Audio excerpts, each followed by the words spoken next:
Israel to be an apartheid regime in 2021. Amnesty International declared Israel to be an apartheid regime. Don't fucking stop me while I'm cooking, you baboon in a suit! The chef is in! Better give you a fucking Chelsea Green, you donkey! Donkey! Baboon in the donkey!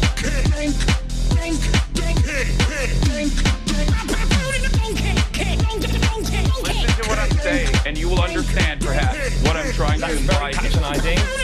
Yeah, I am being patronizing. I don't know who the fuck you are, and you're over here chirping all the way from fucking London about you want to fucking free Palestine, but also simultaneously you're talking about how both sides are fucking fine. Shut the fuck up. You don't know anything, okay? Who the fuck is this pink-haired twink?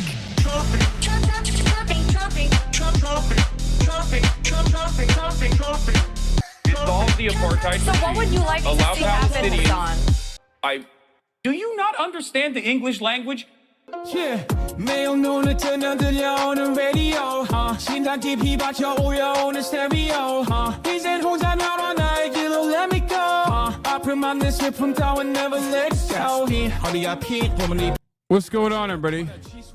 I hope everyone's having a fantastic evening, afternoon, pre-noon, no matter where you are in the world. I'm Hassan Piker, and this is the HasanAbi broadcast coming to you live from sunny California, Los Angeles. Folks, we're live and alive, and I hope all the boys, girls, and MBs are having a fantastic one because today's a beautiful day. Today's a wonderful day. Today is Thirsty Thursday, folks. That's right. It's Thirsty Thursday. Thursday, April 10th, 2025. I am live. I'm alive. And I hope everyone's having a fantastic one. Did you watch the Lakers game, Papa? No, I did not. Don't be crazy. But you know what I did watch? Since this is the part of the broadcast where I tell you about my personal news, that's precisely what I'm going to do. I'm going to tell you what I watched last night. I watched White Lotus. I finished it. I watched White Lotus. I finished it. And let me tell you, folks, I've yet to watch One Piece. I haven't decided if I want to bank it or if I want to do it on a weekly basis. Chat, let me tell you something, okay? Let me tell you. Season 3 of White Lotus is too anxiety inducing. I'm not going to give you any spoilers or nothing, okay? I'm just simply going to say it quite literally gave me too much anxiety. So I think the acting was fantastic. I think the acting was amazing. It was maybe too amazing. People say it's not as good as season 2. Some people say it's the best season, but it's still underwhelming. I think it was fine. I mean, Walter Goggins is my icon. I mean, he's amazing. He's amazing. The autogynephilia trans monologue made me feel like Mike White was a little bit of a reactionary for incorporating it. Not necessarily against that sort of thing. I mean, who knows? Did I say what? Walton Goatkin. He admitted to some transphobic views in a podcast. Oh, he went on Andrew Sullivan's podcast? Nice. I don't care. I don't care as in like transphobic sentiment being showcased in a work is not something that I'm against, because transphobia and even like autogynephilia could be something that you could show. It's just a matter of how you show it, right? It's not necessarily something that's like untouchable. You can't show it. Like, it's more so what you do with it. But the way that he showed it was not necessarily the way that he showed it wasn't like a confused person, but more so the way that he showed that was basically being a trans person is just like having a fetish about your penis. Like that's the way he delivered it, as in, okay, this is so high level trans topics that we're immediately diving into. It's going to be very confusing. It's going to be very confusing for most chatters. They don't even understand what we're talking about. Like, it's I understand that this is incorrect and also wrong. I'm saying it's fine to put incorrect and wrong things in works of art. You will never have me go, that's reactionary, that's bad. Like, reactionary opinions exist in the real world. You know what I mean? Like, it's good. I would go so far as say it's a good thing to showcase reactionary opinions in works of art as well.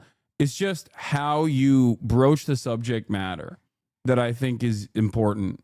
And he just kind of covered it as like someone who is the director's vision in that one felt like he was just kind of putting that in there because it's like, ooh, it's like a weird, scary thing. It's like a transphobic person's perspective on trans people from the outside, but not in the same way as like, lol, these are just like men wearing dresses, but instead it's one step further. It's like a more intellectual transphobic perspective where it's like, I know something that other people don't know. And then and it felt like he just kind of put that in there just to say like, I'm smart. I'm not like a regular kind of person. I'm very smart in the way that I'm delivering this. Like, yeah, it's not the Daily Wire basketball movie. It's one step above it. It's like a more liberal framework. In any case, that wasn't even the main point of contention here. I think that, yeah, I mean, it just gave me so much anxiety. That's it. He is still very good at writing the most dog shit characters. Like, he really is. I mean, it makes sense. He's probably dog shit himself. Like, you can't, it's so like, the Duke guy, I forget his name, famous actor, Zhukov from Death of Stalin, right? Whatever his name is, he's also weirdly libbed up as fuck, apparently. But he was Jason Isaacs. Yeah, Jason Isaacs was so good. And his situation reminded me of how, like, whenever I'm getting, I don't know, quote unquote canceled, and how I just like shove that deep down and don't try to make that a problem for my friends and my family. And I just like try to shelter them from that kind of thing. But the anxiety doubled down for me personally, watching him go through the motions. Obviously, it's not a one-to-one comparison, because when I'm getting canceled, it's like, because I'm woke. He was actually doing crimes, right? But like the very act of hiding your shame and hiding that instability from your immediate family was so relatable. It pissed me off. Like, it made me extra anxious. And obviously I didn't, do the things that he did, both before that caused the anxiety, or rather do the things that he did after. Not going to give you any spoilers, but interesting stuff. I mean, it was decent. I'll probably watch season 4. It's just because I'll forget how much anxiety I had watching season 3. So when season 4 comes around, I'll probably watch it. Yeah, I know Jason Isaac wears the yellow Stand With Us ribbon, the pro-Israel ribbon, the Bring Back Our Hostages ribbon. Yes, I know. He's still an amazing actor. That doesn't... The fact that Mike White said that maybe Belinda just deserves a nice ending without connecting how her story came full circle is in a way, nihilistic way, shows he isn't much a thinker. Yeah. Yeah, exactly. That's actually a really good point. That's the other point where there's like, listen... Like, Belinda's plot point, like, it's supposed to be assholes getting a comeuppance. No one is perfect. No one is good. Every single person gets, like, brought down a couple pegs. Maybe one person makes out better than they started. But, like, her character arc quite literally was supposed to invoke some kind of punishment, in my mind. Like, her becoming, the financial motivation, like turning her into a bad person, that in and of itself was supposed to be something that you point to and go, see, she's a bad person as well. But maybe her arc is not over, because I had 2 goats on this show. Okay, let me tell you who my goats were. And you might know this. You might have already guessed it, but my goats were Porn Shy, who, by the way, underrated. Fantastic guy. Okay. My goats were Porn Shy and of course, what's his face? God damn it. What the hell is his name?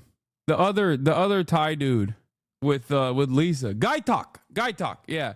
Guy Talk is my number 1 goat. Okay. Guy Talk is goat talk, straight up. And the entire time I was watching, I would yell at Lisa. I was like, get away from him, cause I knew she was trouble.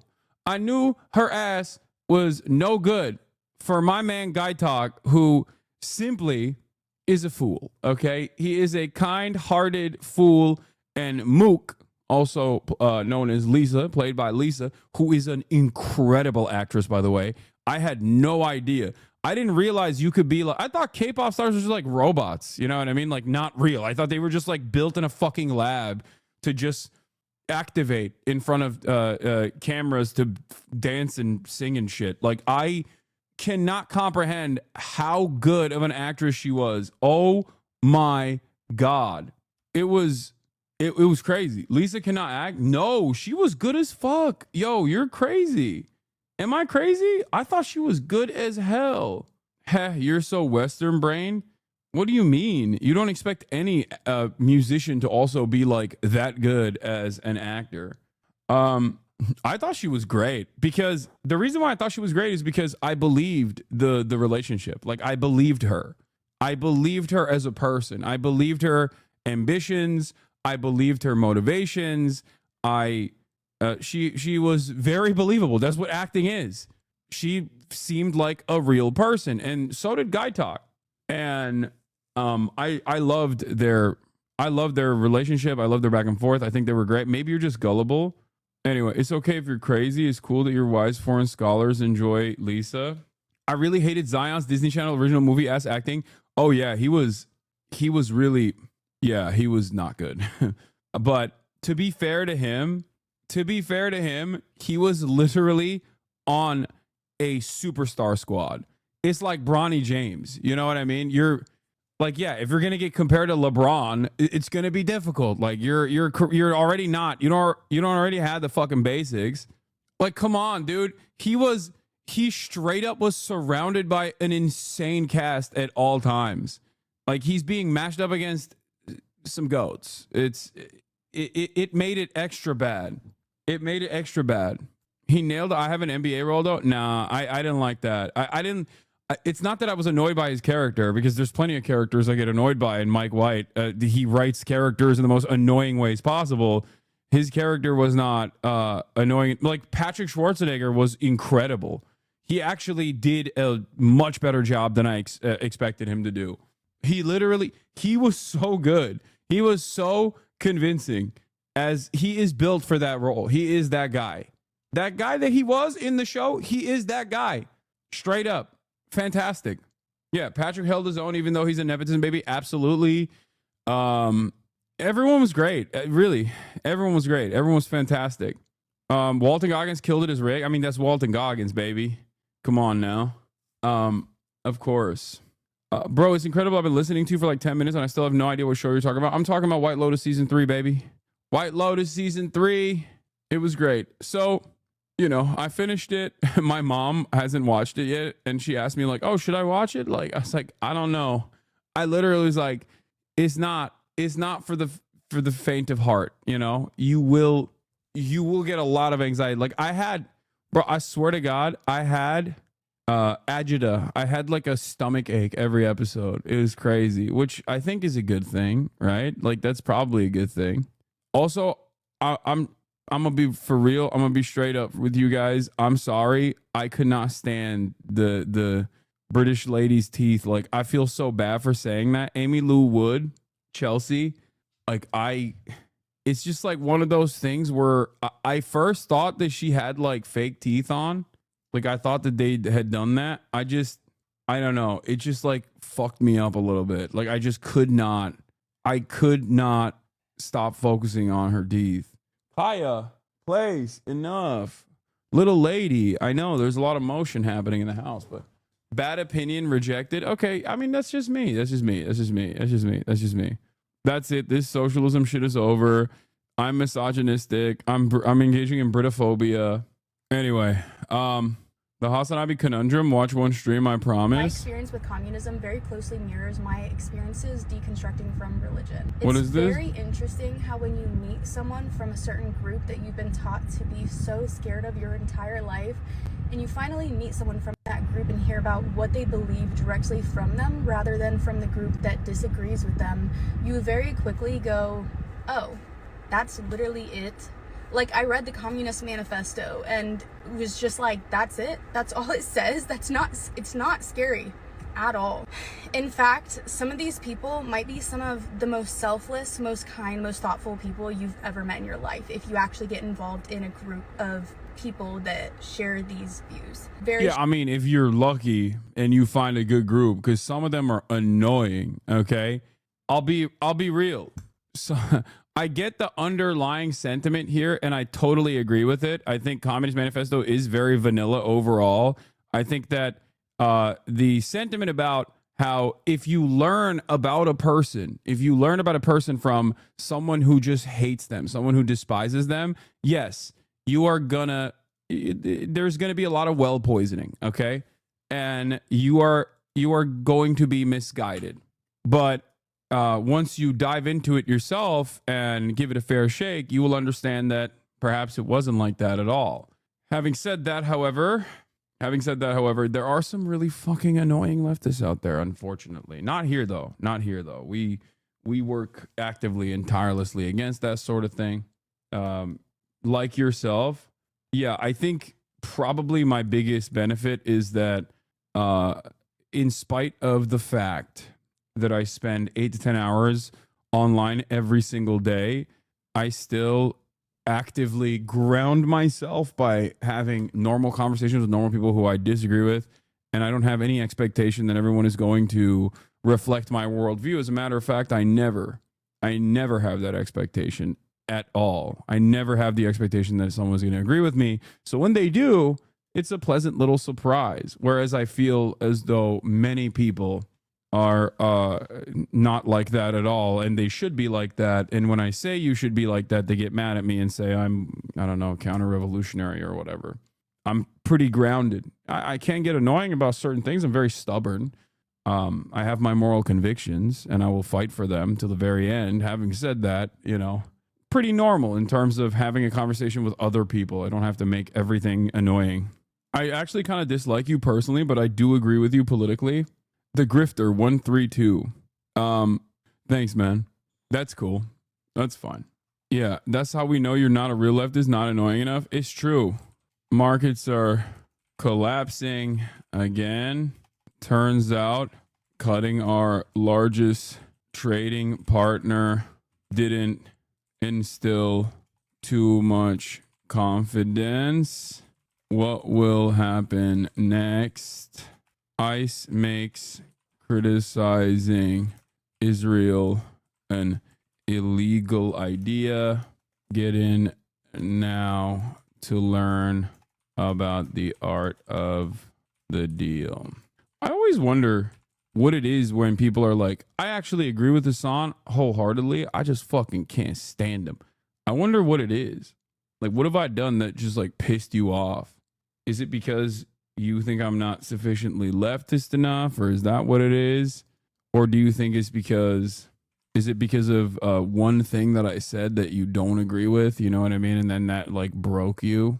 What kind of leftist is an annoying leftist to you? Come on. The ones I yell at every day. The ones that are like, you LARP as a Zoomer. I don't. I'm 33. I'm literally, look at me. I have white beard hairs. There is never a moment where I've LARPed as a Zoomer. That's just a thing people say. Like, what is I have a white beard, man.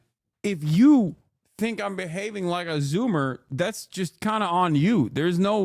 I say how old I am pretty much every day. I also talk routinely about how I don't understand a lot of aspects of Zoomer culture.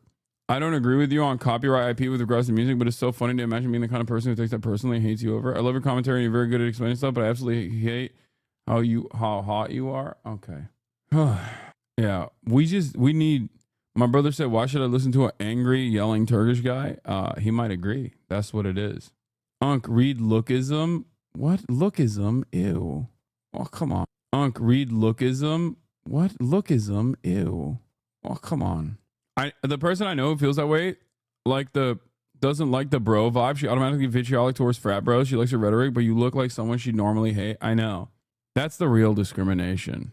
That's what it is. The real discriminatory practice out here is that there's a lot of people out here who would agree to what I have to say, but they can't get past the way I look and the way I carry myself. And honestly, that's racism. That's real racism. Anti-white man discrimination. Anti-white man discrimination is the real discrimination out here, okay? As a cisgender, heterosexual, white guy, okay, with bro-like tendencies, I hate how much people despise me for that. They want to judge the book by the cover, and never actually read the book. Yeah, bromophobia. It's real. I don't like you because you seem like the kind of guy that would make a smoothie in a blender with stuff in it from the night before. I would never do that. That's worth a death sentence, honestly. Like, that's such a, I'm not going to say nothing, but that's such a crazy L. You know what I mean? What are you doing at that point? No spoilers, but I'm just saying, if you were to go to the kitchen and there's a blender in the kitchen with shit in it already, and you just like dump some more protein into it and go, all right, like, what are you doing? What are you doing at that point? You know, it's just natural selection running its course. You were not going to make it. Have you seen this DSA TikToker's recruiting tactic? Life after you join your union, you get fair compensation for your labor. I like this. Stud. Average Eagles fan protein shake. He wanted a taste of the pina colada because he wasn't allowed to have one. That's so stupid. No, I'm sorry. That's dumb as hell. In 2019, he used the phrase 35-year-old IT worker and I haven't forgiven you. Yo, that's fine. All right. We're not going to talk about why people don't like me, okay? That's stupid. That's enough of your reasonings as to why you think or why your friends that you've tried to put my stream on with are not into it. Enough. It's fine. They can be wrong. It's okay. I'm not for everybody. You know what I mean? He thought his brother had just made a protein shake. No, that doesn't make sense. That's still inappropriate. Anyway, I will say this much. The only time after the only time where a lot of people who normally would despise me because of the optics unironically turned around and were like, actually, there's a method to his like bro style where him speaking this language is probably a good thing. It might not be for me in particular, but he's working to actively de-radicalize people that, you know, are firmly on the grips of the right, and that's a good thing. And I was like, wow, finally some fucking people get it. And then, of course, very quickly they forgot. Like, very, very quickly they were like, nah, actually, he's just bad and problematic and wrong and whatever the fuck. And it's like, all right, I'm gonna keep doing what I'm doing though, you know, and you keep doing what you're doing. I know we got the Shamath piece here too. This is such a stupid thing that he voluntarily revealed. Also, 2 planes clip wings at DC's Reagan Airport because we need to bring gay pilots back. So you're a himbo grifter? No, I'm who I am. I am who I am unapologetically. I have the perspective. I have the perspectives that I maintain, but I'm not going to change my output, change the way I look, change the way I sound in an effort to be like extra accommodating. Okay? That's it. What is this? This happened almost 2 weeks ago. What the fuck? 2 jets bumped wings on the ground in Washington Reagan's airport with members of Congress aboard one of the planes. No injuries reported. Yeah, that would make you fake. Yeah, it would. I guess they associate bro style commentary reactionary thought. Yeah, but that juxtaposition in and of itself, I think, breaks through for a lot of people who need to hear it. You know, your gay ass don't need to hear my commentary. Oh yes, Shinshiro Watanabe, new show Lazarus. I fell asleep while watching it, and it was spectacular for the brief moments that I did watch it. For the record, it was it's amazing. I like it. Lazarus was shite. No, I like it. No, Watanabe does not make shit, okay? Even Space Dandy is good. And if you don't actually agree with me on that, you just don't understand. You don't know ball. You don't know ball. You don't know game. Game recognized game, and that means you don't got game, okay? Sorry. You watched Devil May Cry. It was awful. It's fine. Space Dandy is underrated. Yeah, that's why I went with that one instead of the classics, Cowboy Bebop and Samurai Champloo, which everybody knows is some of the best anime of all time. All right. EU pauses retaliatory tariffs following Trump's trade U-turn. The European Union says it is putting its retaliatory measures against the U.S. on hold after President Trump backed down first and paused his tariff plan for 90 days. The president of the European Commission said the pause is, quote, an important step towards stabilizing the global economy. European markets all solidly higher this morning. A lot of green there. Let's get right to CNN's Melissa Bell live in Paris. And, you know, the EU is basically taking a little bit of a victory lap, saying this is what happens when we stick together. That's right, and hoping to stay unified on this. And what's interesting about their response to this 90-day pause, John, is not just that they're pausing what they were planning to do with regard to the reciprocal tariffs, which has been paused, but they're also stopping the rest of their responses. So, for instance, American tariffs on steel and aluminium of 25% remain on European companies. Europeans agreed yesterday on their response to that. They've decided to pause rolling out that response. What? You're not a radical feminist? That's what bothers me. Hassan becoming a radical trans feminist would be nice, to be honest, but I don't even know where he stands on actual feminist theory right now. Yeah, this is what I mean, guys. This is literally what I mean. This is what I'm talking about, which is that, like, no, there is a limit to my output here. Okay, there's a limit to my brain. There's a limit here, and that limit is, you know, be nice to women. That's it. Like, if you think I'm gonna be I don't know, equipped with like dworkin thought, then I don't know. Probably not gonna happen. CDU and SPD are cutting social benefits as you predicted. Nice. Yeah. Your take about auto AGP is still bad. What? No, my take about AGP is not bad because you 100% agree with my take on it. You're just too stupid to fucking recognize what I just said. And you immediately heard me say it's okay to put bad concepts because human beings are bad and wrong in movies, but you didn't understand what I was saying, and you just lasered in on one side of that fucking commentary and immediately started dialing it up to 11. I'm not saying this is an appropriate thought. I'm simply saying inappropriate and wrong and reactionary thoughts should still very much be placed in fucking works, in normal works of art, because they're a part of the human condition. Having said that, Mike White's placement of the AGP rhetoric was clearly from a reactionary perspective, where he tried to intellectualize a transphobic opinion, like ooh, I'm a bad boy. Look at what I know. That's it. That's all I'm stating. So it was a shallow analysis from an outsider. Okay, and most people don't even know what the fuck I'm talking about. Anyway, shut up. It's crazy to hear Normans talk about AGP. Trans people barely do unless they have 4chan brainworms. I know. That's why I said, like, this is deep trans lore. You know what I mean? It's just like deep trans lore. It's just outdated, old school, fucking neo-Nazi created, like initial trans research that's just like anti-trans. That's what it is. All right, let's keep going. We're talking about fucking the EU and tariffs on the automobile and auto parts industry remain on Europe. For now, Europeans are also holding back. So a lot of restraint really being shown by the European Union here. They've really stopped all of the measures, both the ones they'd agreed on and the ones they were considering for now. Have a listen to what the Spanish Prime Minister had to say in response. Nobody wins a trade war. Everybody loses. For this, the measure announced by the US administration, pending review of the exact details, seemed like an open door for negotiation, and as such to an agreement between countries. So Europeans hopeful that negotiations can be reached, that negotiations can begin on all of these matters, but they also explain that they're going to continue to work together to look at very firm measures on both the automobile tariffs and the so-called reciprocals, so that if in 90 days, when that period comes to an end, should the American ones kick in, the Europeans should be ready to respond, and to respond very harshly, as we discussed yesterday. But for now, very much looking to see whether this pause... Yeah. EU and China were looking at setting minimum prices on electric vehicles. So this was a major problem that, if you recall, I talked about quite extensively.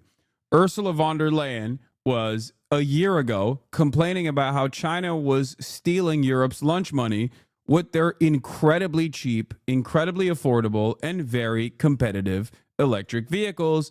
And if left unchecked, that the entire European manufacturing would fall apart because people would simply go and purchase Chinese vehicles, because it's impossible for European markets to compete with the affordable, accessible, and also good quality Chinese vehicles that are out there readily available. Donald Trump, of course, in this major five-head move, blowing up international trade, has made the European Union reconsider their position, and also even forced China's hand to basically raise its prices for its electric vehicles so that it doesn't outcompete the European market too much. So this is one of those moments where I think the EU is playing ball. They're playing ball with China a little bit. EU Trade Chief Sefcovic, Chinese Commerce Minister Wang have agreed to look into setting minimum prices rather than duties for China. Made EV imports Commission spokesperson says. I did not think that they would do this. I will admit, and I still don't think that they're going to follow through on this. I think potentially this is a move by the European Union to show America that they are not afraid of China in an effort to bring America back to the table and reconsider the way that it's treating the EU.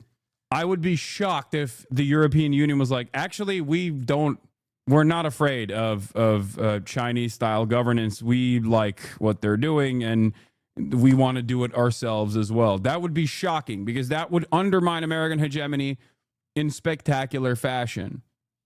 Equals the beginning of negotiations. Yeah, this is very much a case of what happens next. Melissa Bell in Paris today. Thanks so much for being with us. Trump's reversal I think this is a bluff. Led to an historic surge on Wall Street yesterday. U.S. markets, though, right now, let's take a look. Well, I'm going to go this direction. They are not in surge territory, if you will. Futures are down across the board. The White House is spinning this as all a kind of big win and part of a grand strategy by President Trump. Others, though, are saying that, well, he caved, he backtracked, and he retreated on demands that only he made, and a self-inflicted wound. The nation's biggest bank, J.P. Morgan Chase, is still sounding the alarm, even in the face of this move by Donald Trump about a possible recession this year. CNN's Zain Asher here with us now to talk about, and there has been a lot. I mean, what happens next is where everyone's mind has to be, especially when we're looking at futures like this. I mean, what is expected now with this U-turn, backtrack, and buckling of President Trump? So I spoke to one analyst last night who said to me, can we please have a normal day on the markets? No. Just one normal day, because we have earned it. Looking at where futures stand right now, the last I checked, Dow was down about 500 points or so. I'm going to guess, Kate, that today is not going to be that day. Yeah. Now that everyone has had an opportunity to really sort of sober up and digest what we saw yesterday, I mean, obviously everyone has gotten over the shock, positive shock, but the shock of Donald Trump pausing these tariffs for 90 days. But now that everyone's had a chance to sort of sober up, the reality is setting in. You look at the facts. We're seeing a 10% tariff still on most parts of the world. That's still historically high. That is still historically high. Yeah. And on top of that, 25% tariff on steel, on aluminum, on autos as well, and not to mention the minor detail of triple-digit tariffs on China, with whom we import about $400 billion worth of goods every single year. What I think is really interesting is that you look at Dow futures, they're obviously down. You contrast that with what's happening with European stocks. If you could just pull up European stocks, squarely in the green. That's obviously because they're reacting to the 90-day pause, but also the fact that Europe is saying that they're not going to retaliate anymore. What I think is also interesting is what's happening with Asia stocks. Obviously, you would anticipate that the Asian stocks who are seeing tariff relief, so we could just... What is this? EU? I really disagree about your EU trying to take. There's almost no fear of socialism from China. Rather, it's the potential of China acting like Trump by leveraging their monopoly on certain trade goods in the EU. Yeah, I just have a much more... Look, I'm Turkish, okay? And as a Turkish person, my first interaction with Western chauvinism does not come from the United States of America, but instead comes from the European Union. So as a Turkish person, I'm also a little skeptical even when I hear Euro-communism coming from the likes of Yanis Varoufakis, who I love and admire. But when I see initiatives like DM25, sometimes I'm a little bit skeptical about that sort of thing, because in my experience, in my lifetime, what I have always seen from the European Union is a commitment, not necessarily to upholding human rights and values or whatever, but a arrogant attitude surrounding their positioning as the bastion of liberal capitalism. Okay? It's just, this is how it's perceived here. All I'm saying, yes, EU is more fiscally conservative and capitalist, but the public discourse is really not about socialism. Yeah, but we're not talking about public discourse. We're talking about European elites. We're talking about governments. When we're talking about governments, the wishes of the population are irrelevant. Okay? I mean, look at the Israel situation. Do you think that the overwhelming majorities of all Western nations now have the same exact opinion on Israel as their leaders? No, of course not. Every country is turned into a fucking Gulf state at this point, where the population literally despises Israel by pretty large numbers, as a matter of fact. But the governments are like, what do you mean? We love Israel. Shut the fuck up. So for me, I think I'm saying that I have a little bit of resentment for sure that clouds my judgment from time to time. But I also have, I will always maintain a healthy level of skepticism against European leadership, because at the end of the day, the European Union is a vehicle for capitalism. It is. That's what it is. That's what the European Union is there to do. And so I think that when push comes to shove, I still believe that European leadership will not decouple from the United States of America and find themselves in the hands of China. Because if China became the hegemonic power, then European capital would be undermined in that process, because they would have to restructure their own internal governance to reflect Chinese values or the Chinese economic order. They would have to, can you imagine every European country behaving like China, having command economies? I mean, that would be amazing. I would love that. I'm just saying that probably wouldn't happen. I 100% believe the EU will decouple from the US if they make any move towards taking Greenland. That would be awesome. Not the taking over Greenland. That would not be awesome. But I do think that, I mean, this is what I've been saying. I've been saying that the EU is also a fairly large consumption engine. Okay. America is as well, but the EU also is a pretty large market with a lot of purchasing power as opposed to the rest of the world, as opposed to the global South, right? That would be amazing if they did that. If they turned around and said, you know, this American dominance is over. We recognize that there's a new game in town. We've been around for much longer than the American government has. You know, you got what, 200 plus years? We've been around for thousands, and it's time. It's time to go with a new master. Now, that one can only dream of a future such as that one. Okay? One can only dream.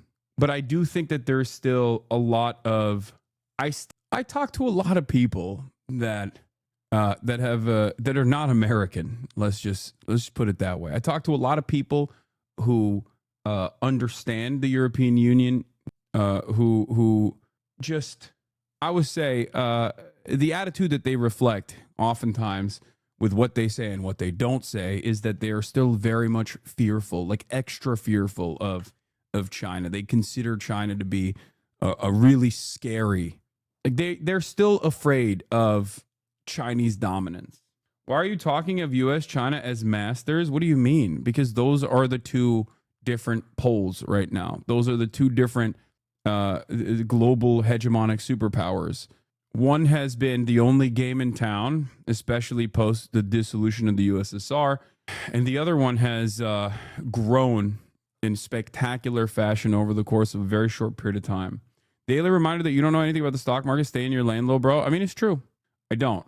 I still maintain the position that the stock market is gambling, and also money is fake. Value is so made up, especially with our global financialized economies. I mean, and I use the example of the fake tweet that caused the market to rebound for like and recover $4 trillion in value over the course of an hour, only to have it evaporate once again, as the perfect distillation of my argument. Is a perfect example. I do really believe it. Like, it's not, I mean, I said this before. It's like cryptocurrencies is like playing roulette with a blindfold on, versus the stock market is like playing blackjack, where the odds are higher in your, the odds are higher, but it's still not in your favor. And also on top of that, there's still the element of, it wasn't fake. It was just leaked early, and Trump couldn't take that. I don't think it was leaked early. I think that was something that they were presenting, and it was a brief moment where, like, I forget who it was, but one of Trump's guys went on Fox News and said, yep, no, Trump is going to do what he's going to do. And then everyone was like, oh, that's enough for us. Yes. And then they just kind of went along with it. But my point is, my point is the very fact that like that can create trillions of dollars worth of value instantly and then only have it like evaporate. That in and of itself is like, it doesn't give me a lot of confidence in the stability of the stock market. I think if this was, this isn't to say that there wasn't a time and place where like the stock market was entirely speculative. That's not what I'm saying at all. I think that just like the heavily financialized global economy has turned it into this thing that operates on confidence. There's still fundamentals behind it for sure. That's why I say it's different than like playing roulette with a blindfold. It's more so playing blackjack. There's a rule book that you can follow. There are people who can count cards. You know what I mean? So there is a way to win. And there are fundamentals. There are basic fundamentals, but like ultimately there is still probability that it's still gambling. Motherfuckers, if your market has substance, then Hasan is no threat, so stop fixing your what? What are you saying? Hasan, it's been an hour. Wrap up the both sides bullshit. I'm so confused. Stop sending me the new no way, no how banger Jay Mershon. Okay, I'm not gonna watch it right now. Just pull up Asia as well. Asian stocks that are seeing tariff reliefs, for example, the Nikkei up about 9%. But Kate, check this out. Even the Shanghai Composite, right? Chinese stocks also rallying despite the 125% tariff increase. And that indicates to me that Chinese investors saw what Donald Trump did yesterday and are saying to themselves, well, look, this kind of indicates that if the pain is great enough for Americans, be it investors or perhaps later consumers, that Donald Trump is willing to back down, that he is willing to negotiate. So that's why the Shanghai... Dude. I think anyone that thinks that there's any stability from Donald Trump is on fumes at this point. They're huffing maximalist copium. They're on crack cocaine and fentanyl. They're doing a speedball with crocodile on the side. Donald Trump has demonstrated over the course of this past week alone that he is a madman, hell-bent on destruction and incredibly stubborn and does not give a fuck. Yes, there are moments where he will scale back a little bit, but as demonstrated from the reality that he still tried to functionally create a trade embargo against our largest trading partner, that in and of itself is like, how do you look at that and go, yeah, no, this guy will really scale it back? It's like, no, he said he was going to kill you and then he chopped your leg off. That doesn't mean that you're in a better position overall than before he came into the room. You're legless now. He took one of your legs out. How the fuck can you sit there and be like, well, at least he didn't kill me? Like, what do you mean? What are you talking about? You got one leg now. You got a stump. Put down the crack pipe. They're so desperate to be like, this is the problem, okay? This is the problem with like institutionalists, institution defenders, where they're like, this entire thing can't collapse, right? On the whims of a madman. Like, that can't happen. There's no way. And I think people are just going to go to their deaths saying, oh, no, he's just, there's surely something that he will respond to. See, he reacted in the way that we wanted him to. It's like, no, he didn't. He actually didn't do that at all. Did you want the art of the deal to be severing trade ties with our largest trading partner and simultaneously applying universal 10% tariffs to all of our other trading partners? Basically a de facto 10% sales tax increase, inflation, automatic inflation. This isn't, if you look at the situation, you go, well, this surely spells order. You're insane. You're an insane person. There's nothing orderly about what Donald Trump has done this fucking past week. The only reason why you think there's order is because you want to desperately believe that there is something going on there, that he's responsive to something, anything, and not simply insane. Shanghai Composite ended the day there in the green. And on that, that's why there's been a lot of really interesting reporting about how China has been preparing for this for a long time and is ready to unleash even more pain as it could be a very long fight. One of the funniest aspects of Donald Trump's madness, by the way, and transparent graft, was when he just straight up did insider trading. Like, a bunch of his homies, and we'll find out who, especially those in Congress, when they, in like 9 days, they have to reveal their trade positions. Okay. But the insanity was just right before Donald Trump made his announcement, releasing the tariffs, okay, or putting a 90-day pause, like people started trading like crazy. That's insane. Now, the expectation there is supposed to be, well, the SEC is going to look into this and they're going to punish these people that are doing insider trading. Donald Trump maybe also could be the first person who's ever done outsider trading as well, which was when he was like, buy now on fucking Truth Social. But if you think that the SEC is going to look into this, you're out of your dang mind, because as we know, the administrative state is completely captive to Donald Trump. There's no regulatory agency that can like go against the big dog at this point. Here, Donald Trump's audio was caught on this video explaining that his billionaire friends made billions yesterday with tariffs and stock market manipulation. The SEC needs to investigate. Yeah, good luck. It's not just a company, it's actually an individual. And he made $2.5 billion today, and he made $900 million. That's not bad, because he's in financials. I mean, I get that there's plausible deniability to what he's saying here, right? He could be like, come on, the markets are looking good. You made billions. But yeah, it's robber baron speedrun. Oh yeah. NASDAQ call volume spiked minutes before the 90-day tariff pause was announced. Not a good look at all. Yeah, I wonder. Not a good look at all. How did that happen? Chat, how did this happen? Dude, it's so funny. Like I said, it's transparent. The graft is transparent, okay? It's out there, is open, is for all to see. He did this with cryptocurrency first, where he just straight up was like, I mean, he did a fucking crypto rug pull before the day before his inauguration. He did a fucking cryptocurrency launch, okay? It was insane. And then what did he do? He did he's treating the stock market like it's fucking cryptocurrency now. It's just straightforward robber baron shit. And it's funny because like the average American is too busy living paycheck to paycheck to recognize that they're doing this in fucking broad daylight, okay? And they're living paycheck to paycheck. They're too invested in the fucking podcast sphere and think that like trans people are doing this, you know what I mean? Or they don't even think about this at all. So yeah, when Caroline Leavitt says this is the most transparent administration ever, she's right. Like they are transparently fucking you over. And unfortunately, many people are too invested in the minutia and silliness to actually recognize that they're getting fucked over. CoffeeZilla also covered is this market manipulation? We'll talk about that as well. We'll watch this as well, but let's keep going. What are China's options? Okay, so a couple of things. This time yesterday, we saw China in the same boat pretty much as the rest of the world.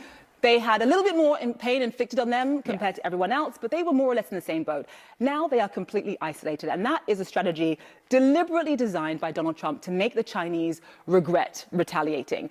In terms of who blinks first, whether it's going to be Donald Trump, whether it's going to be Xi Jinping, Kate, your guess is as good as mine. But what I will say is that we've talked a lot on this show about American consumers and the fact that they are going to suffer in all of this. What I think is also important to note is that the Chinese economy has been suffering for quite some time. They're dealing with slower growth, slower GDP. They have a real estate market crunch. What the hell-y? Yo, that was crazy. What the hell? What the hell-y? What the heck? That was weird. That was weird as hell.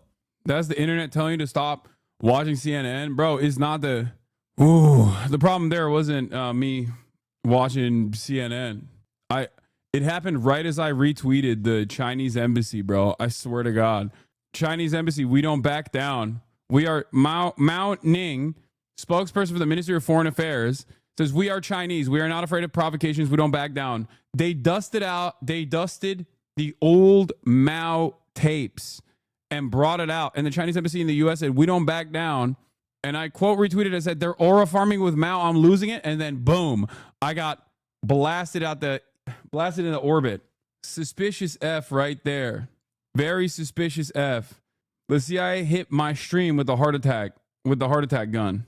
Stop watching the Clinton News Network. I thought you were apolitical. Don't worry, brother. I'm an American patriot. Are you Chinese CIA? I fucking wish, dude. Are you kidding me? Are you joking? It's called Havana syndrome. It's called Havana good time, chat. All right, let's keep going. this decision by him of how to respond to this is just as much economic as it is political. The good news, as you talked about, Xi Jinping has had time to prepare. We saw this coming, of course. But they have a controlled economy. So they have levers that they can pull in order to shield their economy from tariffs. So, for example, they're already devaluing the currency just to make their exports a little bit cheaper. And that's why we're seeing Asian markets, especially the Shanghai Composite, rallying on the hope that perhaps there is going to be a deal here. Yeah, so who has the upper hand in this, we'll call it a chess match right now, and we will see more evidence of that today. We'll see. It's great to see you. Thank you so much. John. All right, joining us now, Jason Furman, the former chair of the Council of Economic Advisors and now a professor of economic policy practice at the Harvard Kennedy School. Professor, thanks so much for being with us. So is this a case now of no harm, no foul, the tumult over? Absolutely not. This is above and beyond what the president campaigned on doing. And at the time, most people discounted those threats and thought he'd only fulfill. This surely this is a sign of stability and order when you got a situation where people are like, oh, no one believed his campaign promises. I mean, come on now. Just a normal political process here in the United States of America where you just go, remember when he said tariffs is the most beautiful word in the English language? No one fucking believed him. They thought maybe it's like the 10th most beautiful word in the English language.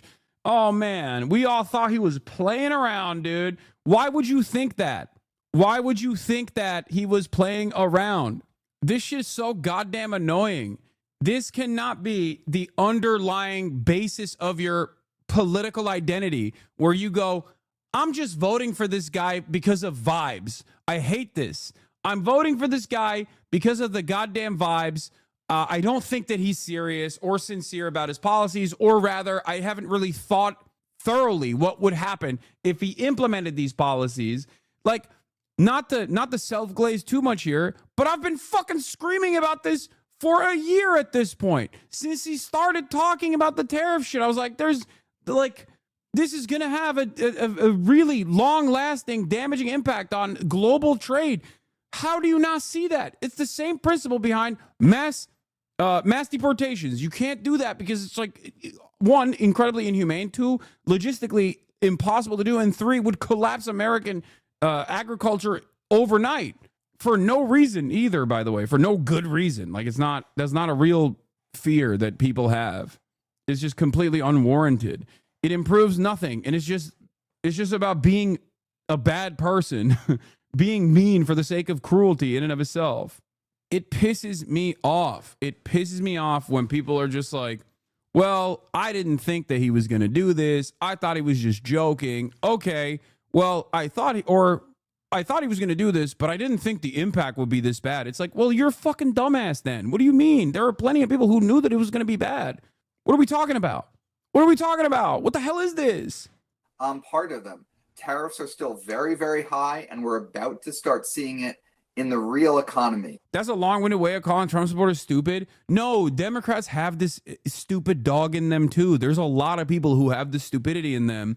And it's partially a consequence of, like, I guess, reaping the rewards of living here in the United States of America and having some semblance of stability for so long, despite unstable leadership time and time again. But like, or a lack of confidence in any form of governance actually following through on their agendas. Americans just don't know a world where a politician says they're going to do something and they follow through on it. That's what it is.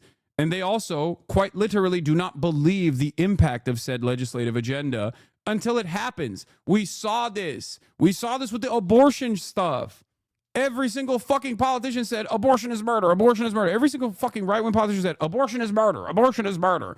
You can't do murder. And then, lo and behold, Roe v. Wade gets overturned after the Supreme Court justices straight up lied to the American public and said it was a super precedent. But then they reversed it. And then everyone was like, okay, some murder is cool, actually. I think we got to do some exceptions for murder. Why did they do that? Why did they all of a sudden go, it's not actually all murder? Some of the murder is awesome. I love when you do the murder, actually. Abortion is murder, but some murder is great. Like, why did they do that? It's because people immediately went, oh my God, I never really thought that if abortion was illegal, that my daughter might need to get an abortion one day. And due to a medical complication, for example, and not be able to get it and die. Like, that's fucked up. That's really bad. I didn't think about this. It's like, why didn't you think about this? It's kind of the whole point. The whole point of why we shouldn't be setting these like erroneous standards for no fucking reason, because it's going to be ultimately harmful. That's like, there are plenty of people who've been yelling about this for years. I've been yelling about this for years. Same shit with the tariffs.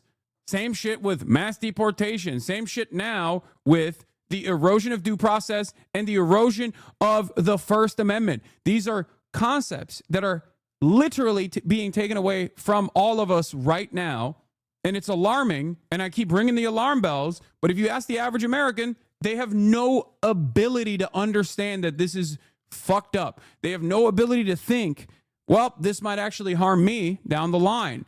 Americans are always playing catch up. Liberals and Republicans alike, liberals and conservatives alike, they're always playing catch up, where they go, oh man, I voted for this guy. I think what he's doing is good. I didn't realize that it would inevitably impact me. Shit, the leopard's eating my face party, always.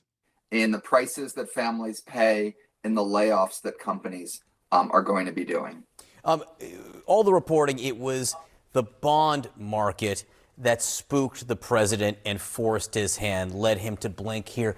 Can you explain, for all of us who may not have taken Act 10, exactly what was happening with the bond market and if those fears are still over, or fears are still existent, I should say? Yeah, normally when you're going into a downturn, you would think that the Fed is going to cut interest rates and interest rates are going to come down. But what was really scary was that interest rates were going way up. And that's because investors around the world, reportedly some of them in Japan, but around the world and in the United States, were more nervous about the United States. They didn't trust our country. They didn't want to lend to our country. And because of that, that made interest rates go up, just like any other borrower who's not particularly creditworthy is going to end up with higher interest rates. In the New York Times reporting that the president knows what that means. As someone who worked in real estate, when interest rates start going up, it just gets harder to do business. What do you think China sees here? We just heard from Zain Asher on this. Do you think they see this as a chance now to talk? Do they feel isolated, or do they see now that the president will blink when facing certain pressures? The president has shown over and over again a willingness to blink. In his first term with China, when he would negotiate deals with them, it was largely deals about how to not escalate further. Oh, look at that. After yesterday's pause, I was like, okay, back from the edge, but I'm still worried about recession dynamics taking hold. I didn't think that 24 hours later, we'd be back to staring at this chart of long-term yields. I mean, part of the issue is that I shouldn't even be calling it a pause. It's giga tariffs on China. Yeah, this is what I mean. Yesterday, we all looked at the market being green, and I told you this is an insane moment, okay? This is an insane moment where people are very clearly demonstrating that the stock market does not have the fundamentals baked into it, where very clearly people are just hoping on a dream. They're wish casting for stability when no semblance of stability exists. I told you this. Like, it's crazy. It's crazy to go, yeah, actually, things are fine now because we only have 10% tariffs universally, and like 200% tariffs on China, our largest trading partner. That's crazy. What do you mean? What the fuck do you mean the stock market's supposed to normalize in that process? What are you talking about? It was just a hope and a dream, dude. People were just wish casting stability.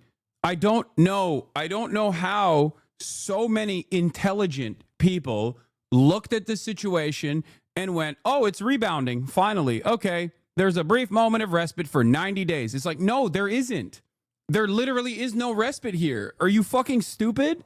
I mean, I guess the answer is yes. I don't know if it was stupidity, denial, or naivete. It's crazy. Jeff Stein from WAPO says, I know this is an incredibly old and boring point now, but it's remarkable watching how the ostensibly data-driven stock market is driven so heavily by vibes. Shout out to Kyla Scanlon. Nothing has changed from yesterday's surge to today's decline, other than everyone realizing the tariffs on China are now 125%, even though this was known yesterday. That's what I mean. I am not a finance guy.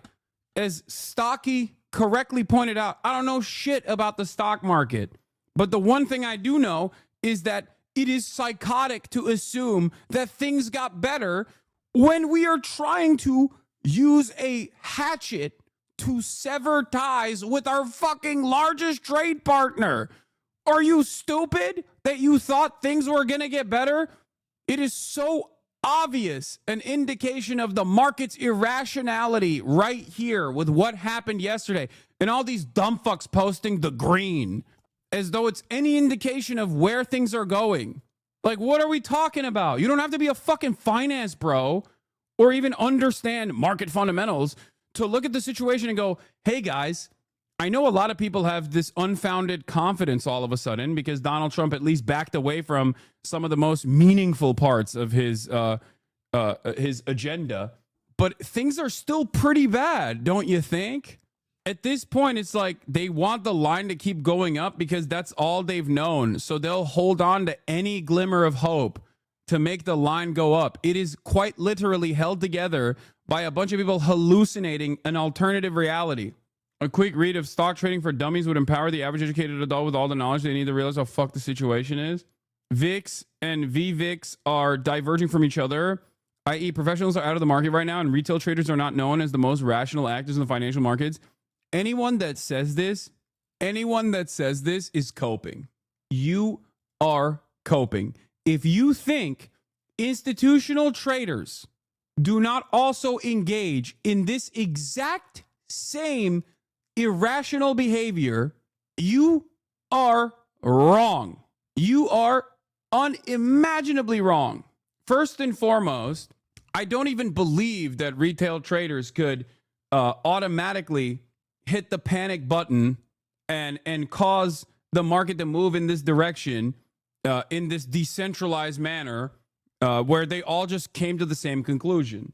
Okay? You cannot do that without institutions. That's number one. Number two, institutional traders also engage in the same exact irrational behavior. The exact same irrational behavior. 100%. So the reality of the matter is the market movements from yesterday to today are not just done by retail traders losing confidence or gaining confidence out of nowhere, whereas like institutions themselves like are still solidly on board with the market fundamentals and they knew that this wasn't going to happen, blah, blah, blah. No, that's not real. It's just like beyond cope. You are doing the same that this wasn't going to happen, blah, blah, blah. No, that's not real. It's just like beyond cope. You are doing the same. I think you're doing the same, demonstrating the same naivete that I talk about all the time, which is the infallibility of institutions. The idea that like no matter what happens, there's some adults in the room and they're still holding on to the concepts that I learned in my textbooks. Okay? Asma's chat is cheering for the 125% tariffs and wanting to go up to 400%. I love that. They're so stupid. I love that. I love how fucking stupid Asmongold's fan base is. It's amazing. They are unironically bringing out the pitchforks to literally shove it in their own asses. There is nothing funnier to me than watching a bunch of fucking hogs cheering on initiatives that fuck them. Okay? It's funny. I'm sorry. It's fucking hilarious. Rather than to de-escalate. But now we're starting from triple-digit tariffs on China in the United States, nearly 100% tariffs on the United States in China. It's really, really hard to picture how either of our economies will be able to function, deliver job gains, deliver benefits to consumers in the midst of a very, very extreme trade war. So some which way, someone's going to need to blink, or else we're both. This is not real. Make showers great again. Go fuck yourself. That's not real. That's funny. Okay. If something goes down 10%, then an up percent, are you back where you started? No, because the decrease is from a bigger number. E.g., 100 minus 10 is 90. Plus 9 is 99. Huh? down 10%, then up 10%, then why is your EG not 100 minus 10, 90 plus 10, 100? Where'd the 9 come from? Oh my, what is going on? Why would it be plus 10 at that point? Does he think 10% of 90 is still 10? Does he think 10% means just 10 always? Like not 10%, but just 10, the actual number. No, I don't care. No. No. We're not doing this. I can't stare into the abyss. This is like when No. This is like when I watched videos of fucking people being like, how can the mirror see what's behind this towel? I can't do that. I cannot fucking do that. I am not doing that. Stop it. Stop it. There's already enough stupidity that I have to deal with on a fucking daily basis. What the fuck? There's already enough. We're laughing about people being like, hell yeah, make the fucking terrorists 400%, big dog. Yeah, I'll just grind harder. Like, people are like, yeah, make those terrorists 400%.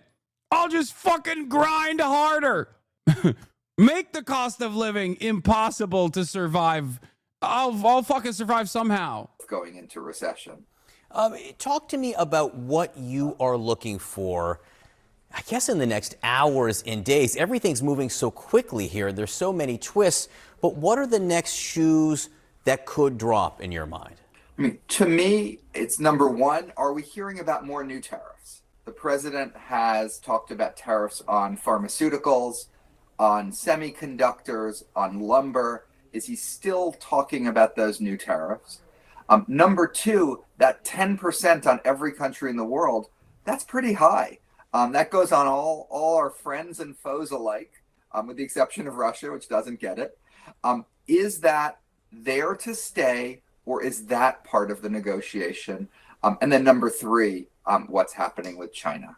This is CNN Breaking News. And we begin this hour with President. I do find it very funny that like everyone is operating with this though. Like liberals did this as well, and now Republicans were doing it yesterday, and everyone just goes, "Oh well, the market's green. That means it's good. Everything is good now." And then when it's red, they're like, "Wait a minute, why is everything red again? What is going on?" It's like, yeah, everything is confusing to you, of course, because you're stupid. Let me fix the problem here, okay?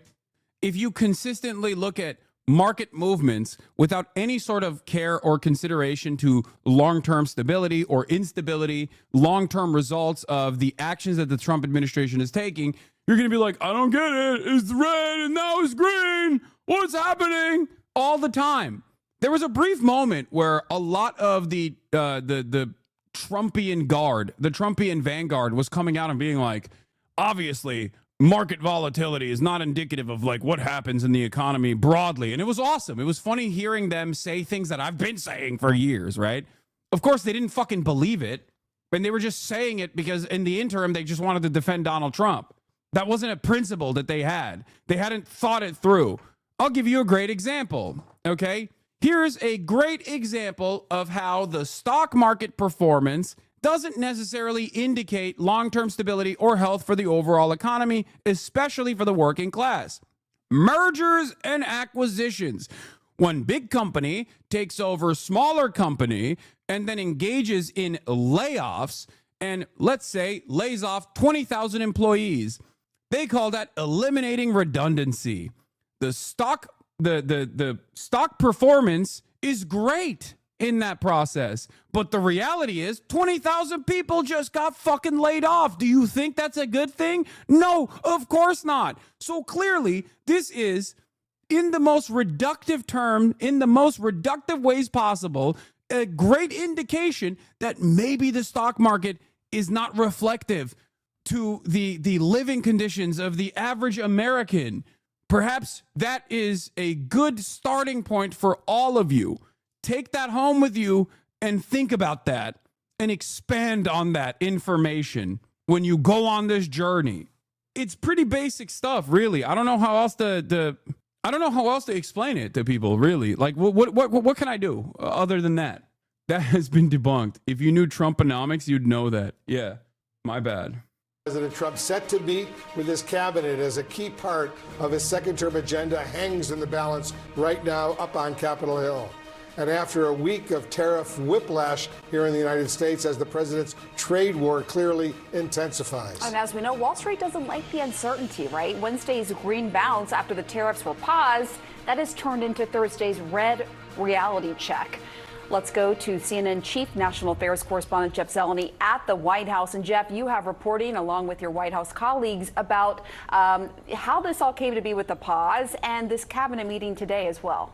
Good morning, Pamela. It certainly was an extraordinary turn of events yesterday, not even quite 24 hours ago, but we have learned that it certainly was the advice that the president was receiving from some members of his cabinet, including the Treasury Secretary, Scott Bessent, who will be in that room today when the cabinet is meeting.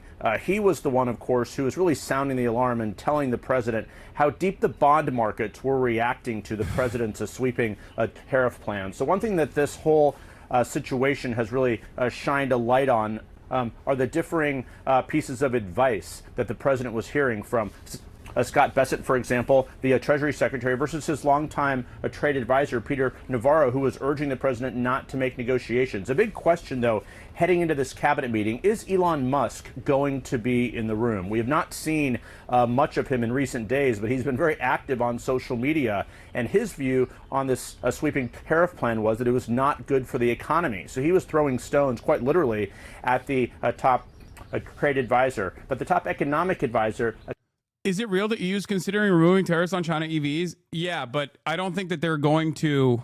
I think what is going to happen, this is my suspicion, this is my speculation, wee-woo speculation alert, is that they want some kind of price adjustment from Chinese companies in general. Like, they don't want China to enter the market with uncompetitive, with prices that are impossible to compete with from the European market. So they're going to probably want they're probably going to want BYD to increase their prices on their end so that they can maintain trade and allow China to continue manufacturing, make up for some of the manufacturing output that they lost from the United States of America in the short term. But I think it's more so a bluff regardless. I think it's EU bluffing against America. That's what I think. Yeah, EU wants price minimums, exactly. Because there's no way that they would allow China to enter the European market with the prices that China wants to enter the market with, because then they would actually get fucking cleaned out. No one would purchase a European car ever again inside of the EU. I hope it's not just a bluff, and I hope it is a signal for a long-term sustainable trade partnership with China, and perhaps even another indication that the major market of the European Union is moving away from American hegemony into the comfortable bosom of the Chinese empire. The 100 years of Chinese prosperity is upon us. So we shall see. Do you think this will strengthen BRICS and allow for a partitioning of the economy and solidifying socialist power? We'll see. All I can think of is that the more the EU moves in the direction of China, the more insane Trump will get. Kevin Hassett talked about the cabinet meeting earlier like this. USTR has informed us that there are maybe 15 countries now that have made explicit offers that we're studying and considering and, deciding whether they're good enough to present to the president. The Chief of Staff's office has asked all the principals that have, skin in the game to come and discuss what their views are about how this should go. And that's what the purpose of the meeting is. So the offers that Kevin Hassett is talking about there are from allies like Japan, South Korea, and others who have opened lines of communication trying to lower their tariff percentage with the president. So this is all coming as the trade war is very much still on with China. There is no question about that. But the U.S. is trying to sort of circle our allies, if you will, Wolf, to have a united front against China.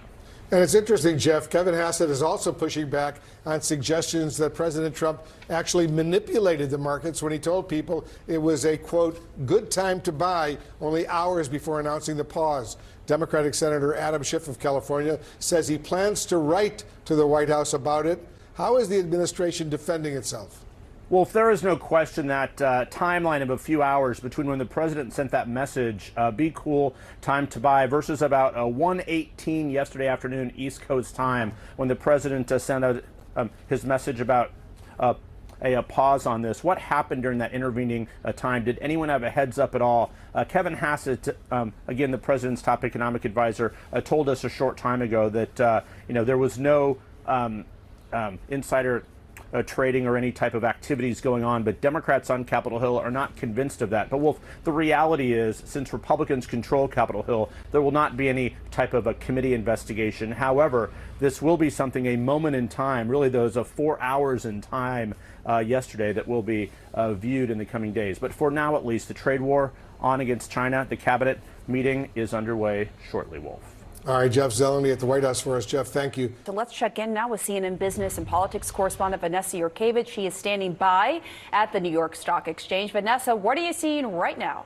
Yeah, well, listen, markets are down this morning coming off that enormous rally yesterday. And I spoke to a veteran trader, Peter Tuchman, just a short time ago. And he told me that the real reaction of Wall Street really comes the day after. Yesterday was this relief rally, and today reality has set in, that we are still very much in the middle of a trade war with still historically high tariffs. That 90-day pause on those high reciprocal tariffs are very welcome news to traders here. I spoke to a few yesterday after the market closed who said that anytime the Dow is up nearly 3,000 points, that is a good day. However, today they are facing down high tariffs on China, that 125% tariff. Like, what happened? Did they open up their fucking eyes? Like, this is what I don't understand. This was the reality yesterday. What happened? This is why I had that conversation with Nate Tankus where I was like, the money is fake. Okay. Like, I'm sorry, you will never convince me that this is real. Okay, the value in the stock market is just like is firmly held together by anything but confidence. It's just crazy.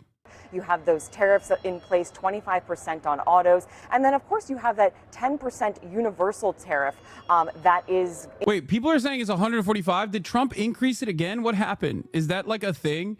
I mean, it doesn't matter. It doesn't matter. Once you go past like 40% or even 30%, really, it truly doesn't matter.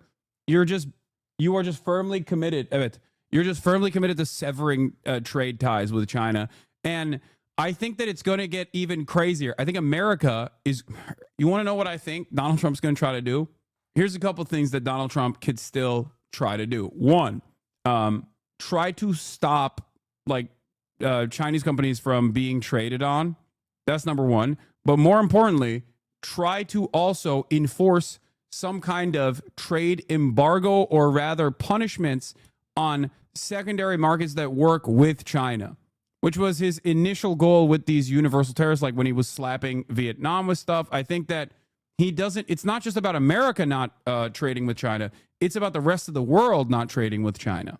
So I do think that I do think that there's a couple more tools in his tool belt of mania where, you could, I don't even know how the delisting stocks would work. I don't know. I'm not a stock market guy at all, but I do think that the American initiative in this situation would be to, the American move in this situation would basically be to just do North Korea shit to China, but you can't do North Korea shit to China.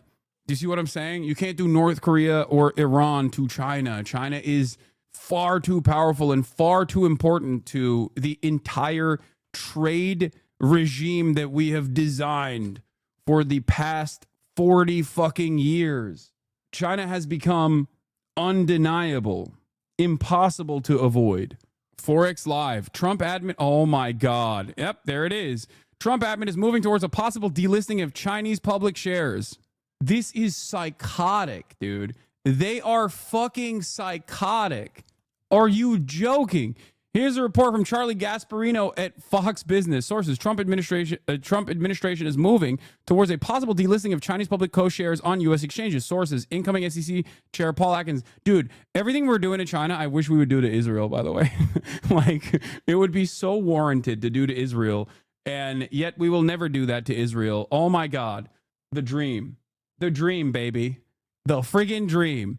Helicopter crashed into Hudson. The chopper broke off midair and dropped. Oh my Lord. Everything is happening. Everything is happening all at once.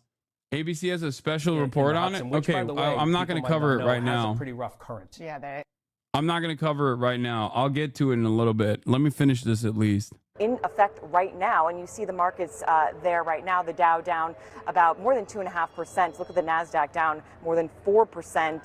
The S&P down almost 3.5% there.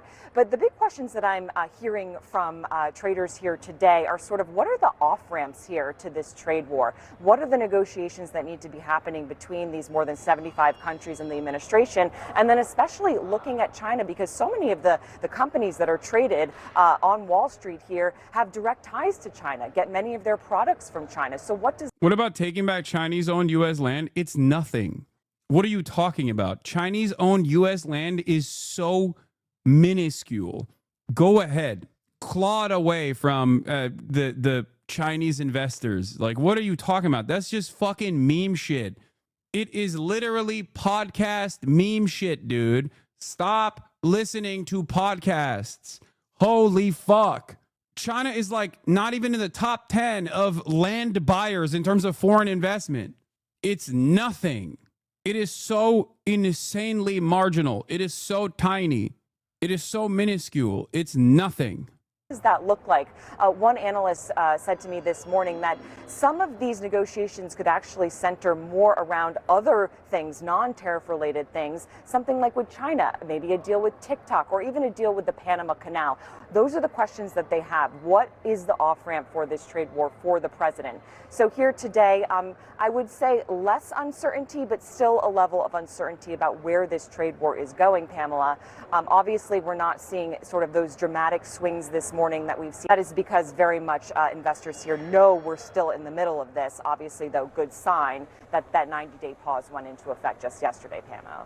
Yeah, I mean, clearly investors are sending the signal, though, that they understand this is far from over. There's a lot to be worked out, but you do have businessmen like billionaire investor Bill Ackman, a Trump ally, celebrating this. Yeah, Bill A. Packman, Bill Smokes Crackman, absolute dummy. Every single one of these people that are supposed to be like brilliant investors and all this shit, every single one of these people have shown that they are delusional morons. They are just regime enjoyers, even if the regime is shanking them.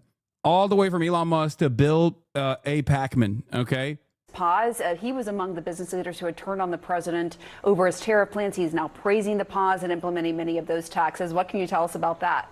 Yeah, well, we know the past several days leading up to these reciprocal tariffs going into effect, Bill Ackman, who, as you mentioned, is a billionaire, he is the founder of a huge hedge fund, he was saying that these tariffs would be, I'm reading here, quoting, economic nuclear war. So he said that leading up to Wednesday's tariffs, and he was warning that this could be really terrible for the economy.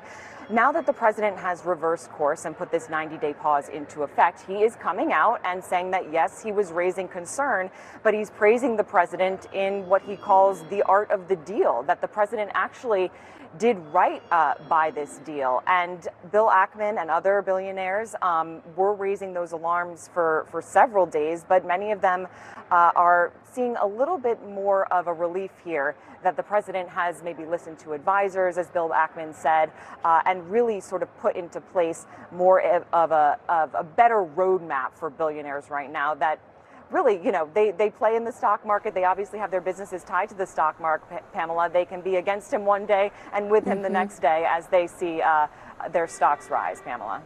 All right, Vanessa Yurkevich, thanks so much. Let me bring in Anna Stewart. So, Anna, we've been seeing European stocks rallying, not just on the news that the Americans were pausing these tariffs for 90 days, but also the fact that the Europeans were going to reverse the retaliatory tariffs that they put into effect yesterday as well. Take us through that.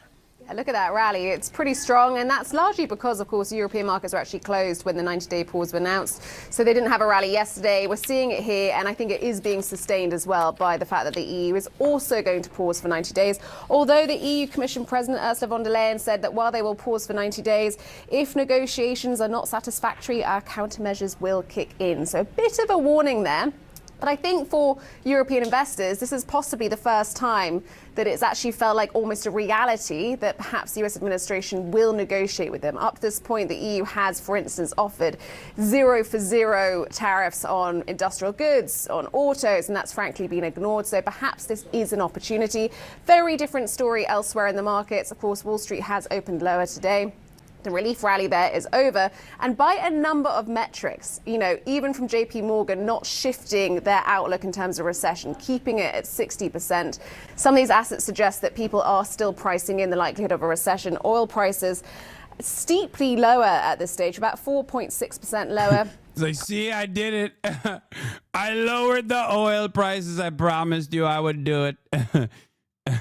Demand might be down in the future due to a complete collapse of global trade, but believe me, oil prices are down. I fixed it. Under the $60 barrel. It could finish today at the lowest. It's ironic because the last time that oil prices went down incredibly, Trump was president again, and he literally also constantly pointed to that. It was COVID. Donald Trump was like, remember how low oil was? Yeah, during COVID? Thanks, man. Yeah, it was awesome. I remember. Fantastic. People's relatives are just fucking dying in the hospital. It was awesome. Thank you, sir. You did it. Oh, it's amazing. He's doing it. He's doing it. I told you I would bring oil prices down, and I'm doing it again. It's been since April 2021. We're also seeing that the US dollar fell sharply, and the bond yields, the 10-year bond yields in the US, which, of course, President Trump was concerned about, we haven't seen much of a shift there. So we've had this huge reversal, but actually a lot of the fears, a lot of the yippiness, if that is even a word, is still out there. A lot of golf players will know exactly. I want to turn now to Michael McKee, our international economics and policy correspondent, who has been, listening in as the president and his team have been speaking, but also paying very close attention to the 30-year bond auction that we saw just a moment ago, and also the undulations that we have seen and continue to see in the markets, both in the bond market and the stock market, and to the economic data that we got as well, the CPI data this morning. Mike, I just want to get your reaction to what you heard there, and maybe give us your sense of sort of what these next 90 days look like. Here we have an administration eager to broker deals, as we heard there in that meeting. That's meeting with the realism of how difficult it is to broker trade deals historically, all the nuances and details that go into them. Well, it took a year, more than a year, to renegotiate NAFTA, and almost nothing was changed in that treaty that came out as the USMCA. So I think you have to approach what this administration is saying about these deals with a great deal of skepticism. For example, we heard there, and we've heard from others in the administration, that 70 countries have approached the administration. But Kevin Hassett said this morning on... Yeah, also, my favorite part about the 70 countries that have approached the American administration is that they won't reveal who the countries are. So, like, we don't even know if they approached it. I'm sure they did. Like, plenty of them have. Like, Japan, we know for a fact, approached America. And South Korea is another one. But it's like, I don't even fucking know if they... Dude, please stop. Please stop posting this. I got it. Xi Jinping unravel meme. Come on. Stop spamming. You just got auto-modded. I'm once again finding myself in this weird predicament. Because on the one hand, I'm like watching a lot of this neoliberal design unravel in real time as contradictions heighten in the hands of a madman hell-bent on death and destruction. But also, on the other hand, I can't even entertain this notion for too long because I recognize the impact that it will have on the average person in the United States of America and also around the world. It is very frustrating. It is very frustrating because, like, this sort of instability or some semblance of volatility would always happen. The you need the medicine, right? Like when the body is ill and we heal the body, we do surgery, you need a little bit of medicine, and in the process, like, yeah, there's going to be some harm in the short term, but it's for a grand design. It's for health and stability in the long term. Like, that part is true. It's just Donald Trump is not doing that. He's not doing that at all. So what's frustrating about this is once again, he's just kind of fucking up the global economy because he's bored, if that makes sense. That's he's just, Yeah, when I fuck up the economy because I'm bored, when I kill the global economy because I'm bored, is kind of what's happening. You're using the sick patient Trump analogy. No, it's not the wrong analogy. That analogy is not incorrect, except the patient has cancer and Trump chopped off the fucking leg of the patient for no reason. So the cancer still remains, and now you're legless. One of the other networks that there are 20 countries. So, I mean, what is the actual truth, and what are we actually going to get out of it, and how much of this is going to be tariff reduction, and how much of this would have anything to do with non-tariff barriers? I mean, remember, they went after the Europeans and the British for having a VAT tax. Does that get addressed? Yep. So a lot of reasons to be skeptical about what they're talking about. But what we can say will happen. Do I see an off-ramp for the Trump-China shit? Yes, I do. Given China's restraint in all things global trade, in all things foreign policy, I think China offers a aesthetic victory to Trump. But I don't even know if I could see this. I could see China offering a fig leaf to Donald Trump, like opening up a factory, like a BYD factory or some shit in America. I could see that. Maybe sweeten the deal with TikTok on the side, just to stop Trump from killing himself. And that's only because fig leaf, olive branch, whatever. I could see them doing that. It's just I don't think that America would be convincible, regardless of what China does. And that's number one. And number two, stop with the fantasy. I'm just saying, I this is not what I think is going to happen. This is not what I'm saying is going to happen. You asked me if there's an off-ramp here, and even though all of these alternative scenarios are very, very unlikely, the highest likelihood of all of these alternative scenarios that are still incredibly unlikely would be China trying to give Donald Trump like an aesthetic victory here. Having said that, I don't think America would take that and then go, okay, we're good now, because Donald Trump has shown once again that he is not interested in reason. Happen is if these other tariffs that are already in place stay in place, we will see prices go up and we will see the economy slow down. It's going to be very interesting. These are very heavily weighted, obviously, towards China, and we import a lot of stuff from China. So how is that going to affect the American consumer's psyche if they can't get things from China? Well, and investor psyche as well. After the remarkable gains of yesterday, the best day since 2008, obviously we have a massive reversal on our hands with 5% losses on both the S&P. I do want to say something here, but like, if Donald Trump hadn't done this, I know for a fucking fact, you will never convince me on this, I know for a fact that China would just not fuck up the bag and would continue doing what it's doing without actually escalating or at any point trying to undermine American hegemony. There is 0% chance. They want stability. They want stability because in that stability as the dollar is still the superpower, they get to do things within this system that allow Chinese prosperity to fucking happen.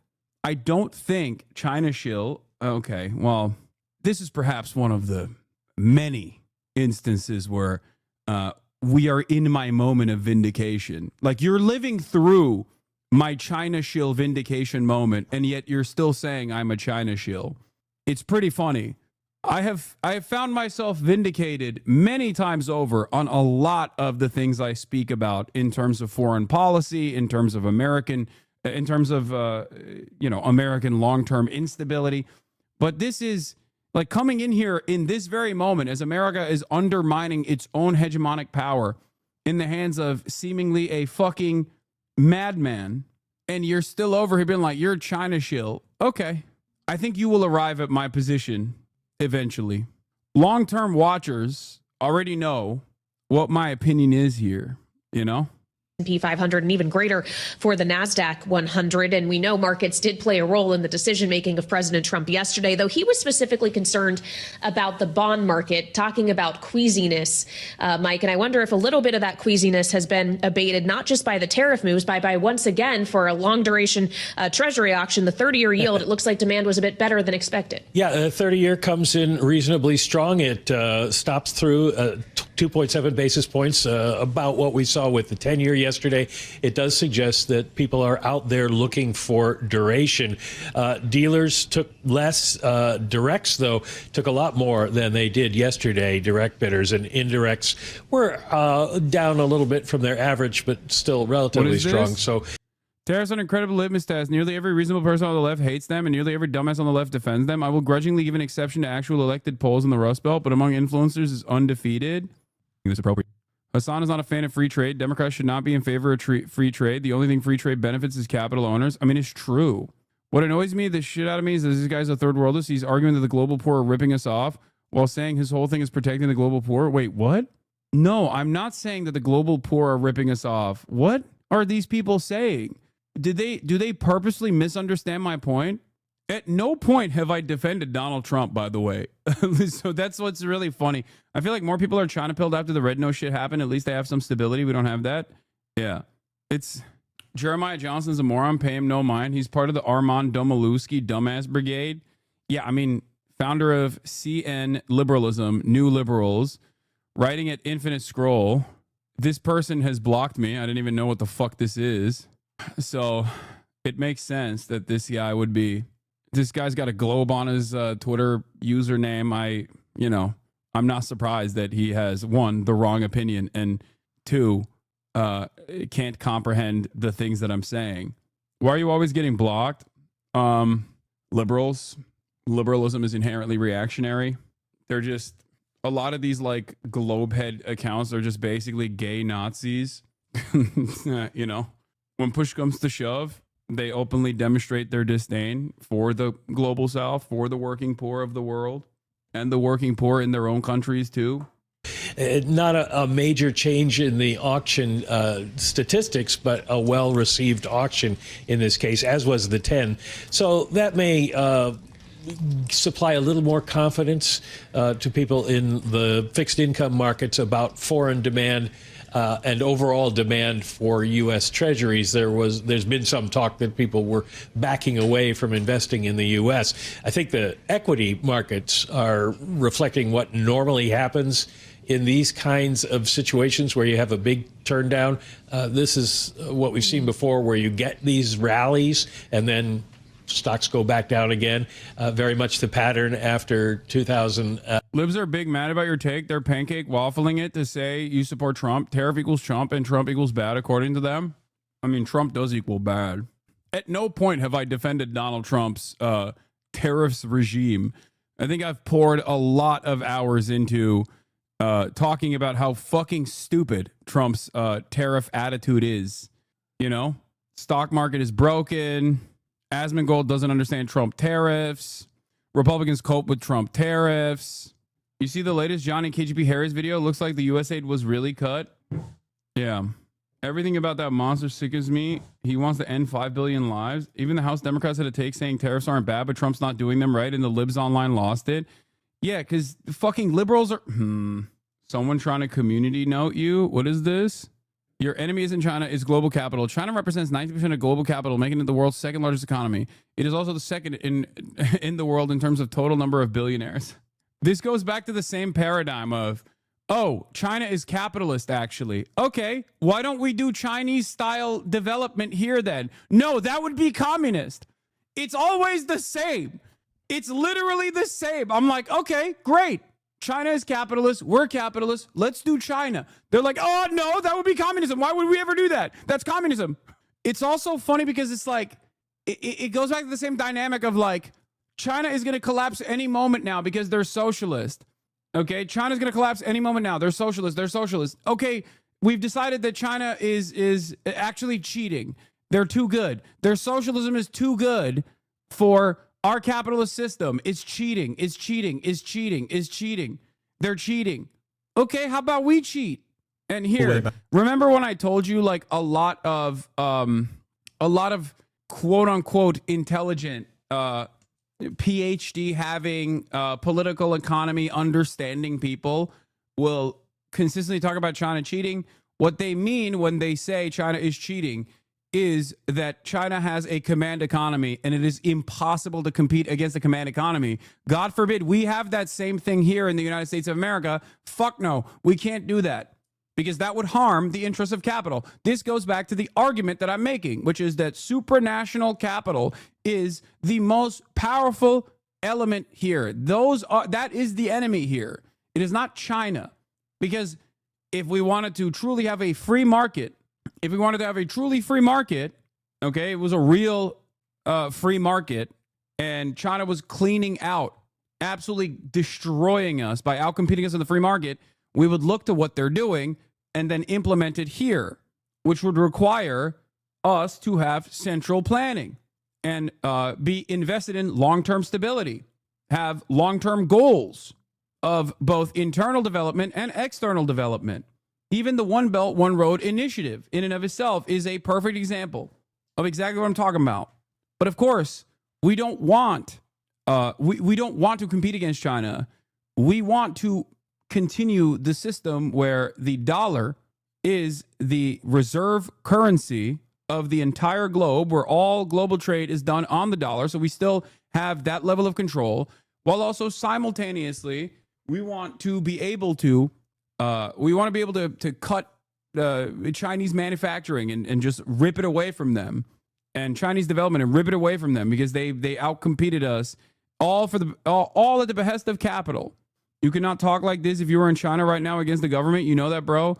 Yes, I know, dude. I know that. I know. What, bro? They literally shoot people in the back of their head execution style if they speak against their government. Y'all want that? The fuck are you talking about? Hey, man, I fantasized about something happening in China that's not happening. Do you want that here? That's so fucking stupid. First of all, I wouldn't be speaking like this if I was in China.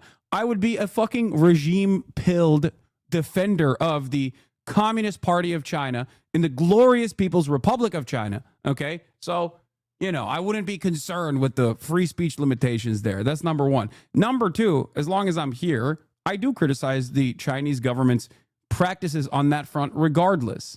Except the issue here is, as American hegemony ends on the global stage, we are finding out right now in this very moment that free speech wasn't so fucking free anyway here in the United States of America either. You got ICE literally saying, if you have dangerous ideas crossing into American borders, we will shut it down. Yeah. If you talk about Israel being bad in China, they actually black bag you in the middle of the street and then ship you into a slave colony in El Salvador. Oh, wait, we are doing that. We're doing that right now. Fuck. My bad. That's not China. That's America. But hey, keep coping. Back to 2001. Anyway, let's talk about this. Okay? Let's talk about this.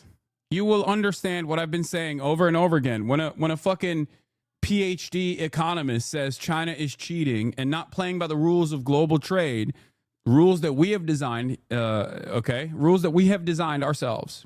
The Western world has designed, America especially.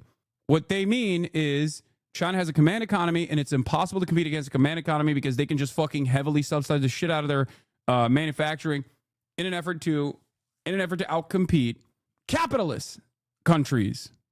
After it was admitted to the World Trade Organization, China cheated in multiple ways. China continues to subsidize its industries in all kinds of ways. It engages in unfair competition. It does things that look, to me at least, like dumping. And it's done this for a quarter of a century nearly. What do you do to stop that, to check that kind of behavior of gaming a free trade system if it's not tariffs? Or is there nothing you can do? You just have to live with it? Can I ask a question? Could every student here who's paying $10,000 or more in tuition raise their hands? No, we don't have tuition. I'm aware of that. I'm aware of that. That was the point that I was making. So you have no tuition. Why do you have no tuition? You have no tuition because somehow you have succeeded in mobilizing funds that have enabled you to admit students without paying. Look at this socialist, by the way. Okay? Look at this fucking socialist, chat. The the radical Maoist third worldist Larry H. Summers, former United States Secretary of the Treasury, Harold H. Summers. I just need you to understand, that's fucking Larry Summers saying what he's about to say. So students get the benefit of an... We used to subsidize our industries. We do. There are rules for how much you can subsidize your industries technically in global trade. The problem is, or rather, what we do when we subsidize our industries is because they're capitalist enterprise that are not completely maintained and controlled by a command economy. When we subsidize our fucking industries, it surely lowers prices a little bit, but a big chunk of those subsidies still, in one way, shape, or form, end up in the hands of capitalists. That's the problem. It doesn't actually go directly into lowering prices, which is precisely the reason why America turns around and goes, wait a minute, you're not supposed to subsidize to actually cheapen the fucking the output. You can't subsidize shit to make it so that it's incredibly affordable. What are you doing? We subsidize everything, chat. What are you talking about?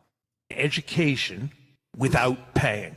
Do you think that if the University of Texas or Harvard or Rice called this an unfair practice because it put them at a competitive disadvantage, that would be a reasonable thing? Or do you think that it's a good thing that you're able to provide free college educations, and it would be even better if more people could provide free college educations? I kind of have the latter view. So if China wants to sell us things at really low prices, and the transaction is we get solar collectors that help make there be less global climate change, or we get batteries that we can put in electric cars, and we send them pieces of paper that we print. I mean, he's 100% correct about this scheme, by the way. This is the design. This is the design of American-backed global trade. He's just being radically honest about it. That's it. He's not like pro-China by any means.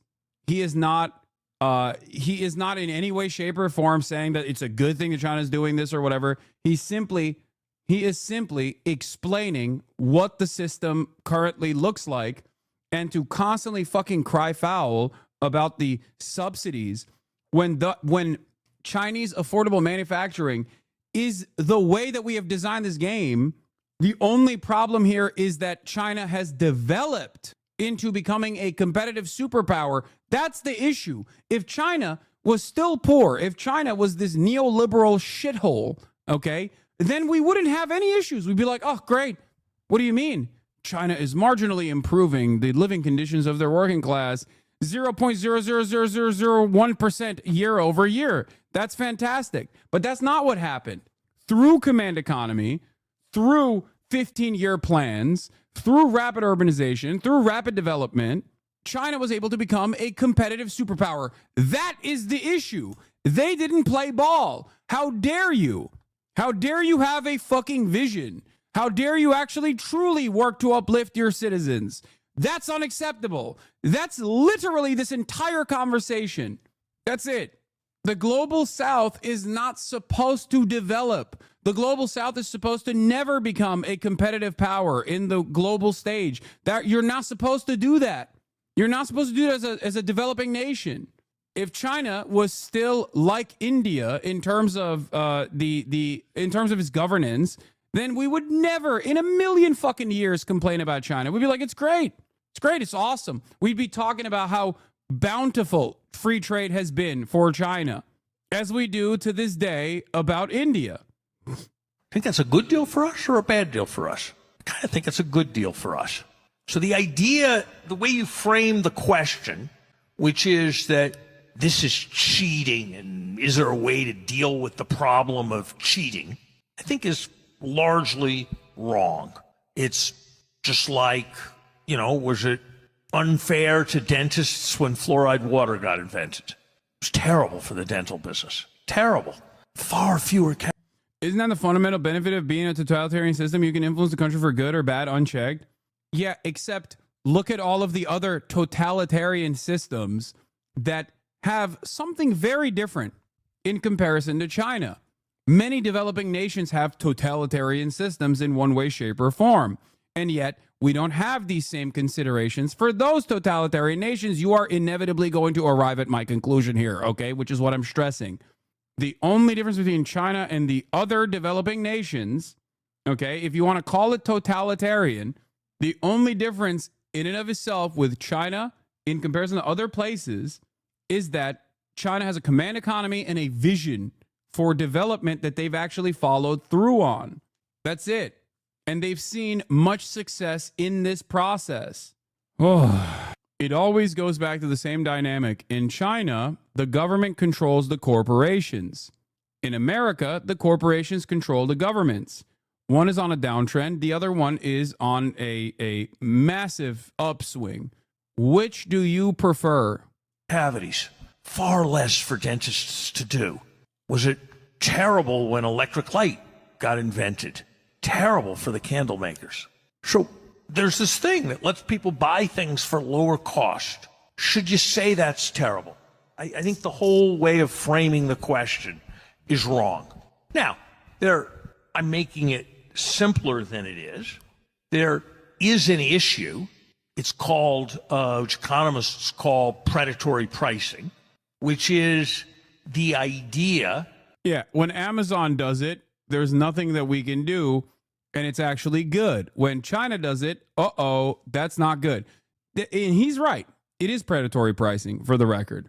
But under normal free market conditions, you're supposed to, as a fucking government, okay, you're the American government. What do you mean China is doing predatory pricing to you? Are you insane? Subsidize our fucking industries then, and also ensure that our industries also have a race to the bottom in terms of prices, not in terms of wages, because you can also do that as well. You just have to drop the profit incentive out of the equation. Nationalize our key manufacturing industries, nationalize our extraction industries, and also in the process, control your economy. Actually control it. Do not let your economy be captured by the whims of the market for profit seekers that will always care about profit above all else. But we won't do that. That's never going to happen. We'll just keep coping and saying, look, China is so poor. The average working condition in China is significantly worse than America. Okay, adjust that to 20 years ago for the average Chinese worker versus now, and then look at American average worker living conditions and living standards 20 years ago versus now, 30 years ago versus now, 40 years ago versus now. Where the fuck was China 50 years ago versus where they're at now? Look at America and the average worker in the United States of America 50 fucking years ago. And I don't mean like the bounties of affordable treats. I mean like literally being able to purchase shit, the purchasing power that you have, upward social mobility 50 years ago versus now. China doesn't nationalize their firms and industries. They create a series of firms and make them knife fight to survive. Yeah, except it doesn't matter because ultimately the government still controls all of it. So when push comes to shove and there's something that they've done that is annoying to them, or they've destabilized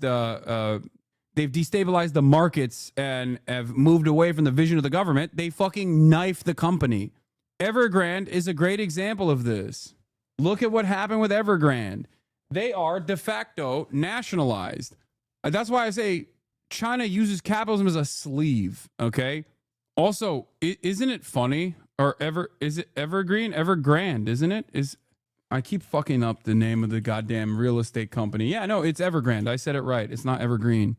Yeah, they use capitalism as a glove, okay? They wear capitalism.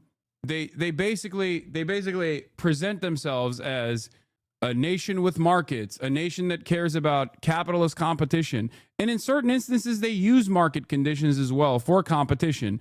It's just funny to consider that everything that you say in America, like normal concepts that you think about here in the United States of America that you've normalized in your mind, You have a very scary word for it over there. Okay. We have slavery in our prison systems. They have gulags. We have normal free market competition. They have knife fights. Think about that. It's always, even if they're doing the same exact shit that we're doing or doing things at a much lower degree, we greatly elevate and they have propaganda. We have PR. I don't ask you to, immediately adopt the framework that I'm presenting to you. Immediately adopt the framework that I'm presenting to you. I want you to simply reconsider. I want you to reconsider how you look at these things, okay? Yeah, we have industry leaders in the form of billionaires. They have oligarchs. That's it. I want you to reconsider the framing that you have adopted. That somebody will sell things at a really low price, then they'll drive all their competitors out of business, and then they'll jack the price way up. And so if you thought that all of this was sort of setting us up for the kill in terms of total dependence on China, that would be an argument that might lead you to want to have a policy. It's pretty hard to make that case with respect to the vast number of things we're importing. China's only one source of them. If the price did get jacked up, our producers could re-enter the market. In the entire history of economics, there have been almost no examples documented of where predatory pricing actually happened. There's an argument you can make that is about dependence, perhaps with respect to really sensitive technologies.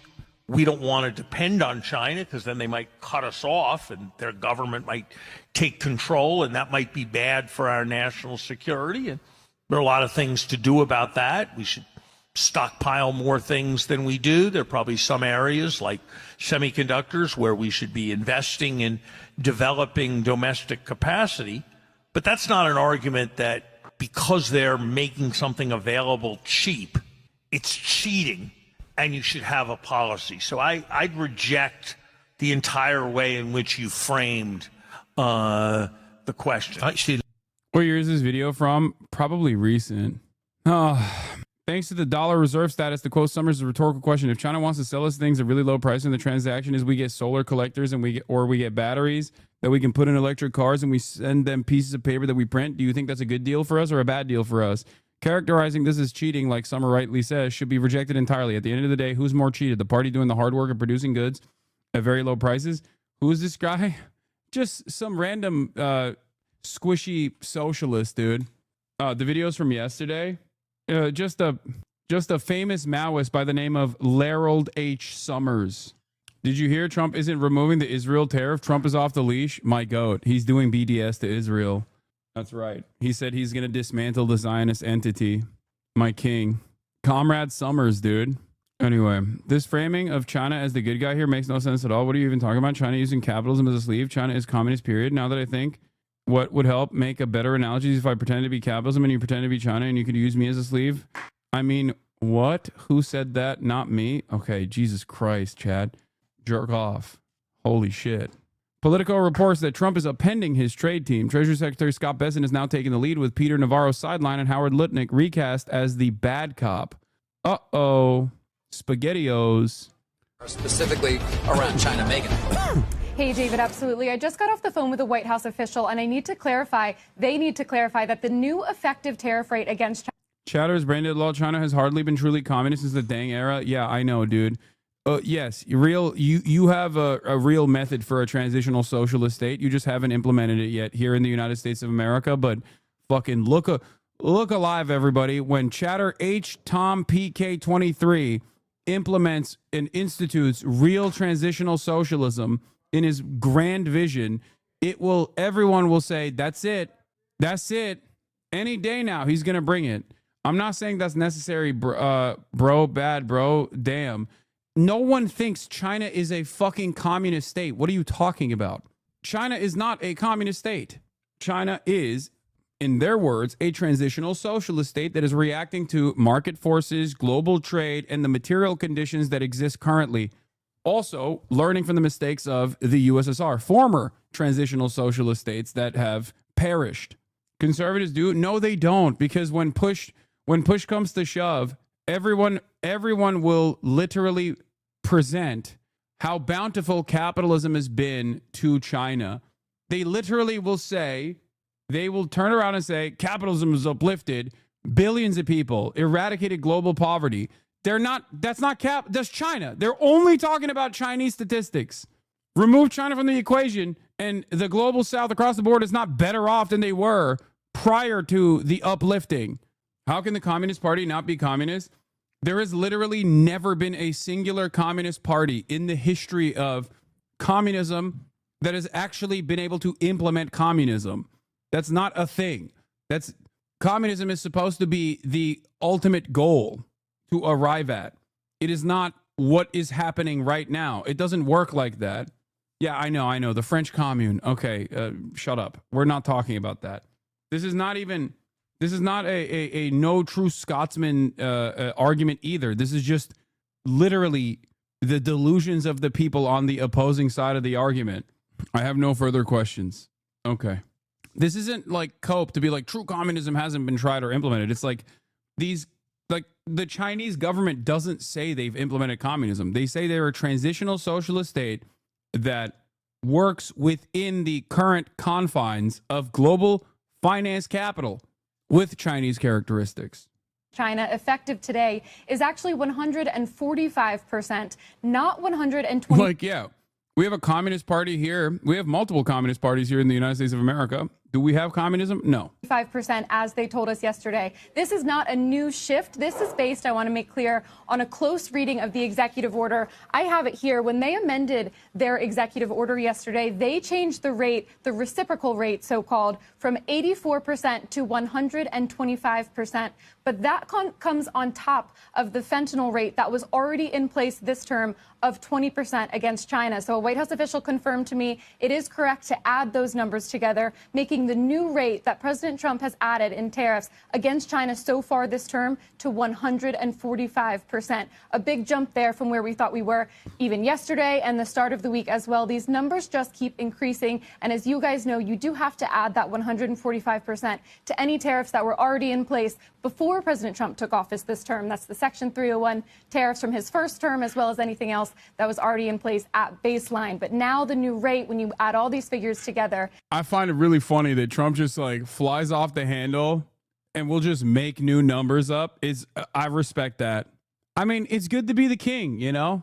Just fuck it. YOLO. Make up new shit. Be like, yep, 300. I've decided 300% tariffs. I've decided 400% tariffs. Respect. Bigger number, bigger tariff. He's killing it. For this term that they've added against China is 145% on Chinese imports. Why do you support moving manufacturing to America but not support Trump's tariffs? I don't know, because I'm not a fucking moron. Because if you don't build a manufacturing base here in the United States of America, there is no trade to protect. There is no manufacturing to protect in that process, don't you think? Imports. Guys. Megan, a very important clarification. Thank you for that. It does make you wonder, yeah, because I think the broad assumption was 125% included, perhaps, the 20% already from fentanyl. I asked this question earlier of Eamon, but I'd love to ask it of you as well. In terms of exemptions, we were talking to an analyst earlier, of course, about Apple, where it may really be so important for a company like that to get an exemption, given how many iPhones are made in China. Do we have any expectations and/or do you have any reporting around what may or may not happen when it comes to that? The best that we know is that the president said yesterday he was willing to consider some exemptions for some companies, but he didn't want to give any specifics on what it would require. So we don't know anything further than that. We know that Tim Cook has been in touch with this White House, in touch with this president. He's been down to Mar-a-Lago, been trying to win some of those exemptions here, as have other companies. But we just don't know yet. What I will say, despite just how high this China tariff is, now even higher than we initially thought, there is some more optimism now because companies like Apple that have production in other countries as well, they can at least move around. But I will say that, you know, every number is made up. The tariff number is made up. It keeps increasing. The number of investment is totally made up. Every other day, Donald Trump will be like, we have gotten $5 quintillion from Apple. Tim Apple called me yesterday, said we're donating $5 quintillion. Numbers like you've never heard. Numbers you've never seen before. Everything's computer. Every day, billionaires are calling me saying, Mr. President, I'm going to give you $7 trillion. That's right. There was softer language from the president yesterday that at least he's considering exemptions. We didn't get that before. And if passed is 1 million countries have called me. Countries you've never heard of. Lesotho. They called me. They said, Penguin Island. They called me. They said, Mr. President, the penguins are reeling with the tariffs. We will buy American. The penguins want to drive F-150s, Mr. President. Numbers you've never heard of. Cambodia. They called me. They said, Mr. President, please bomb us more. We love the bombs. We love it. We will buy the bombs that you will use on us, Mr. President. his prologue in the first term, we did get some. So I would expect a lot more to come on that front. I mean, a few things. The rate is so... The duality of chat. This terrible impression is part of why I dislike you personally. Your Trump impression is one of my favorites, Lamau. Yeah, I think I'm going to go with the 22-month subscriber. Gargantuan compared to, first of all, the other tariff rates that we have and everything else. It makes me think that they're bringing them to the table to a deal, because at some point it's just unsustainable to have trade this way. And then their tariff rates now on our exports into China are what? Above 80%? 84, right? They're at 84%, yep. And they're doing all these other things. The TikTok deal, for example, is on ice. The president acknowledged that yesterday. The companies that have all been added to the... Yeah. Man, dude, this man is going to make everyone under the age of 35 a fucking Maoist. Okay? I swear to God. 1, destroying global trade, but simply trying to fuck China over, causing a massive inflationary crisis, and then simultaneously taking away one of the major treats that China has given to everyone, especially under the age of 35. Yo, the children will rise up as fucking Maoists, dude. Play the song. Le Vietnam brûlé, moi je hurle Mao, Mao. Johnson. What? I don't know what this song is, but I don't think this is... Is that in French? Yes. This is from a Godard satire about idiot leftists in France. La chinoise au plutôt à la chinoise un film en train de se faire. The Chinese, or rather, in the Chinese manner, a film is making, commonly referred simply as La Chinoise, is a French political docufiction film written and directed by Jean-Luc Godard about a young group of Maoist activists in Paris. La Chinoise is a loose adaptation of Fyodor Dostoevsky's 1872 novel Demons, also known as Le Possessed. Ah, yes, everybody knows what this is. I don't know what this is. I am unfortunately a brute. Le brute. Le chinois. La chinois. Plutôt à la chinois, un film en train de se faire. Your French accent violates the Geneva Convention. Anyway. Blacklist, the entities list. I saw a headline this morning that China's buying some soybeans from Brazil. That's a hit to U.S. farmers. So China can do a lot more. I agree with you that I think with rates this high, you would think there have to be negotiations, and potentially we'll see those in the coming days. But I've been kind of amazed over the past few days just how little conversation has been going on between the U.S. and China. It doesn't seem like there's any sort of dialogue at this point. We've seen the tit for tat escalating without the leaders, at least, getting on a phone call. 美方仍在对中国滥施关税，对这种霸。 Lin Jian getting incredible amounts of TV time. Chinese Foreign Ministry spokesperson Lin Jian coming out once again swinging. The United States is still imposing tariffs on China, he says. And China is firmly opposed to such bullying. China will absolutely not accept pressure, threats, and blackmail. This is what he said yesterday and the day prior. That is not the right way to deal with China. If the U.S. really wants to talk, it should show an attitude of equality, respect, and reciprocity. If the United States ignores the interests of the two countries and the international community and insists on fighting a tariff war and a trade war, China will certainly accompany it to the end. The United States, driven by selfish interests, has weaponized tariffs as a means of exerting maximum pressure and seeking unilateral benefits. This severely infringes upon the legitimate rights and interests. I'm not even kidding. I genuinely think that J.D. Vance calling Chinese peasants, calling the entire Chinese manufacturing base like peasants, did a real number. Like that was definitely the wrong move. I'm serious.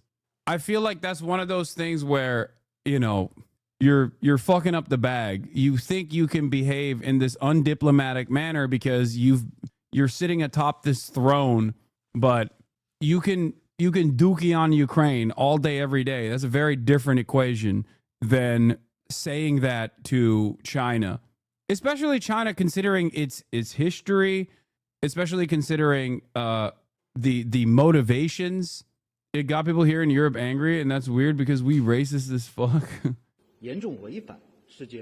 Constitutes a grave violation of the World Trade Organization rules, seriously undermines the rules-based multilateral trading system, and poses a major threat to the stability of the global economic order. It is a blatant act that defies international norms and runs counter to the entire world. Speaking of cutting the throat, the U.S. threats and blackmail against the rest of the world with tariffs is a real attempt to choke the throat of other countries and bully them into making a compromise or concessions. The relationship between China and Spain is a vital component of the relations between China and the EU. Last year, the total trade between China and Spain topped US $50 billion, and China and Spain's exports to China grew by 4.3%. In recent years, the bilateral cooperation on the new energy industry has boosted green and low carbon development. This is China's response to U.S. Treasury Secretary Scott Bessent saying that Spain is getting closer to China is like cutting your own throat. That's what Scott Bessent said, and this is their response. The two countries maintain communication in the multilateral cooperation and jointly uphold the international system. With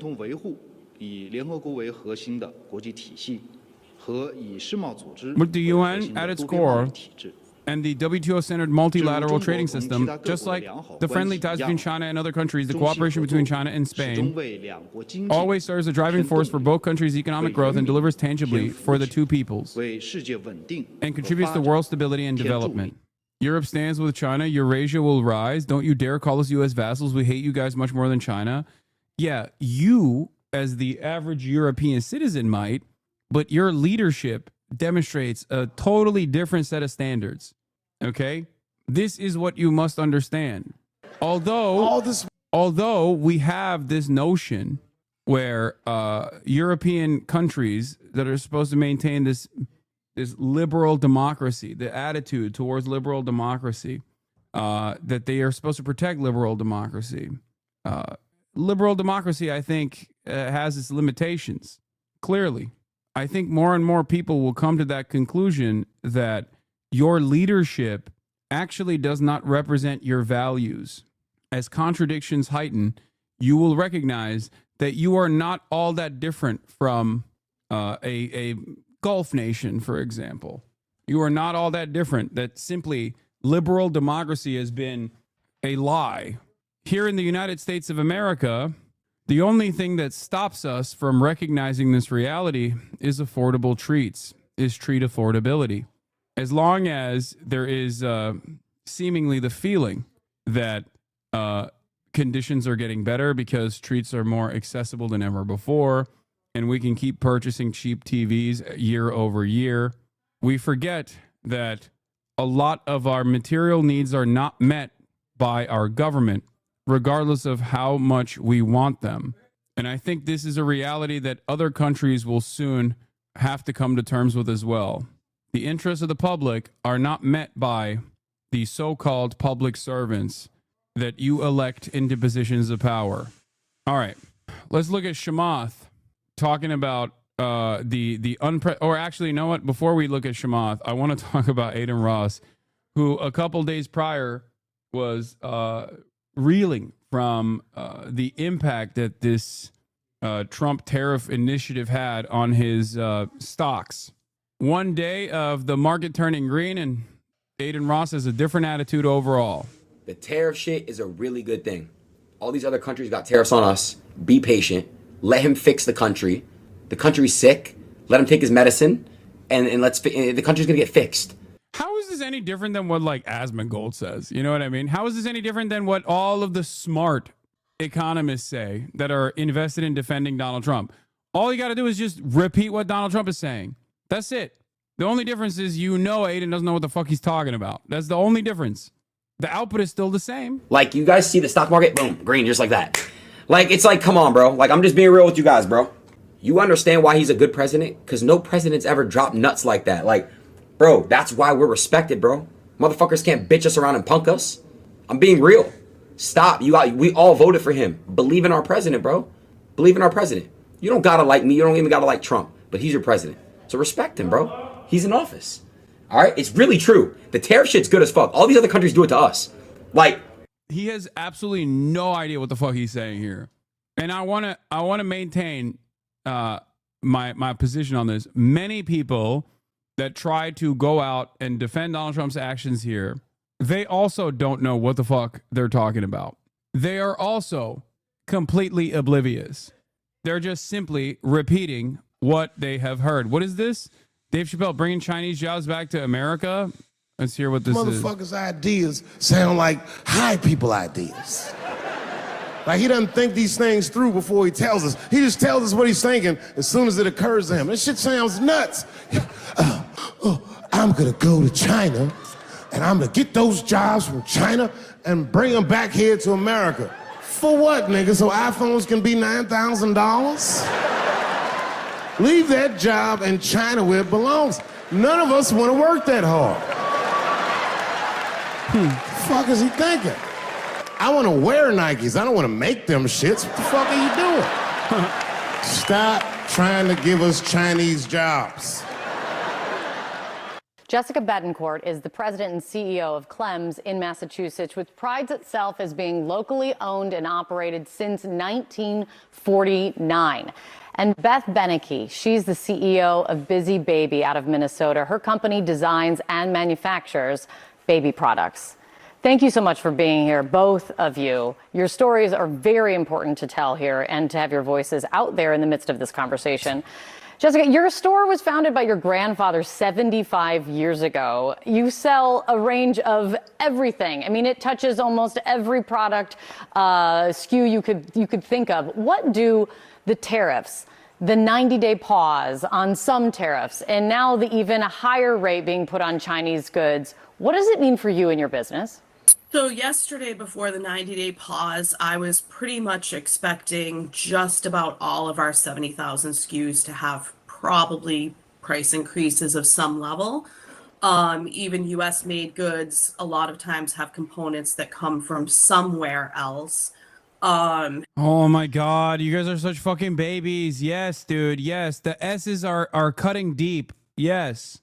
God damn. With the 90-day pause, it kind of kicks the can down the road. It doesn't solve that question. It just makes that timeline for Q3 and 4 that's really important to us. It's going to make that timeline shorter because we don't know what's going to happen in 90 days. As far as the China tariff being increased, we know that there's significant amount of SKUs. I'm going to estimate probably 30+% of those SKUs that we carry in some various categories that are really heavy in China specific SKUs. So remember when that are going to just see massive increases, and we just aren't quite sure how we're going to handle all of this. Yeah, not quite sure seems to be the only honest way to answer any of this for anyone. I mean, and Beth, you just recently landed a deal with Walmart and Target. I mean, that's huge for any small business. I want to know who they voted for as well. Just, I'm conducting a study.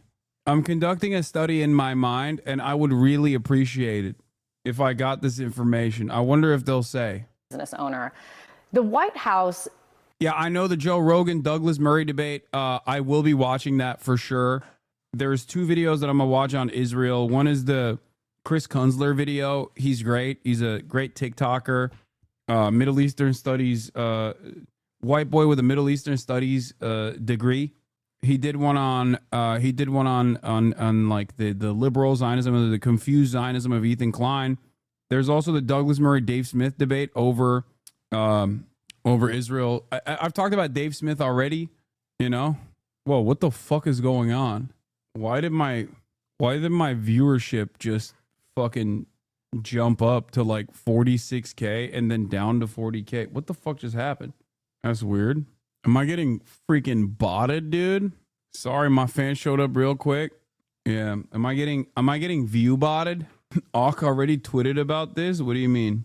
You said a slop tuber's name? No, I don't think that's what happened. Soros is molding in the Soros is making it rain in the chat. Let's go. Let's go, Georgie. Is the DNC Andes? This was something I wanted to ask. Is you want to bring Chinese manufacturing to the US? How would that be viable when US labor costs 5x China's? No, I'm not saying that. Okay, let's just continue with this and then I say that in the context of it. how your world has shifted overnight. And what we're hearing from the administration is a celebration of the president's moves here. First the tariffs, and now describing the pause as a stroke of kind of strategic economic genius. We've seen investors seem to be breathing a sigh of relief. Are you breathing a sigh of relief? No, not at all. The news yesterday almost feels like the nail in the coffin for us. Tell me why. How do you see your live viewership numbers? How do you see your live viewership numbers? Like, and how much of it is like active viewers versus inactive viewers, like not signed in? What's the website? I want to look at that real quick. I want to see something real quick. No, not chatters. That's not what I mean, I guess that is a number. Yeah, chatter count is 30,000 right now, but the viewership count shot up from 37K to 41K all of a sudden. And at first it went in, and at first it was like, it went in from, at first it's weird because Asmongold dipped from 53K to 41K like instantly. And I went up to 46K and then dipped back down to like, yeah, see? Actually, never mind. My user to viewer ratio is still the same, it seems. But this hasn't actually kicked in yet. This happened too recently for the website to, yeah, and then it fucking shot back up. It's shooting up again. And now it's at 45K. What the fuck is going on? What? Now it went back to 37K? What is happening? The fuck's going on, dude? The market is reacting to the tariffs on stream. Yeah. Just because you mentioned Asmongold and Aiden? No, that's not the reason. Probably AWS load balancing. The viewer economy is volatile, just like our markets are, chat. All right, let's get back to the matter at hand here. I don't know what the fuck just took place here, but I keep jumping from like 37 to 45. Boom, boom, boom, over and over again. All right.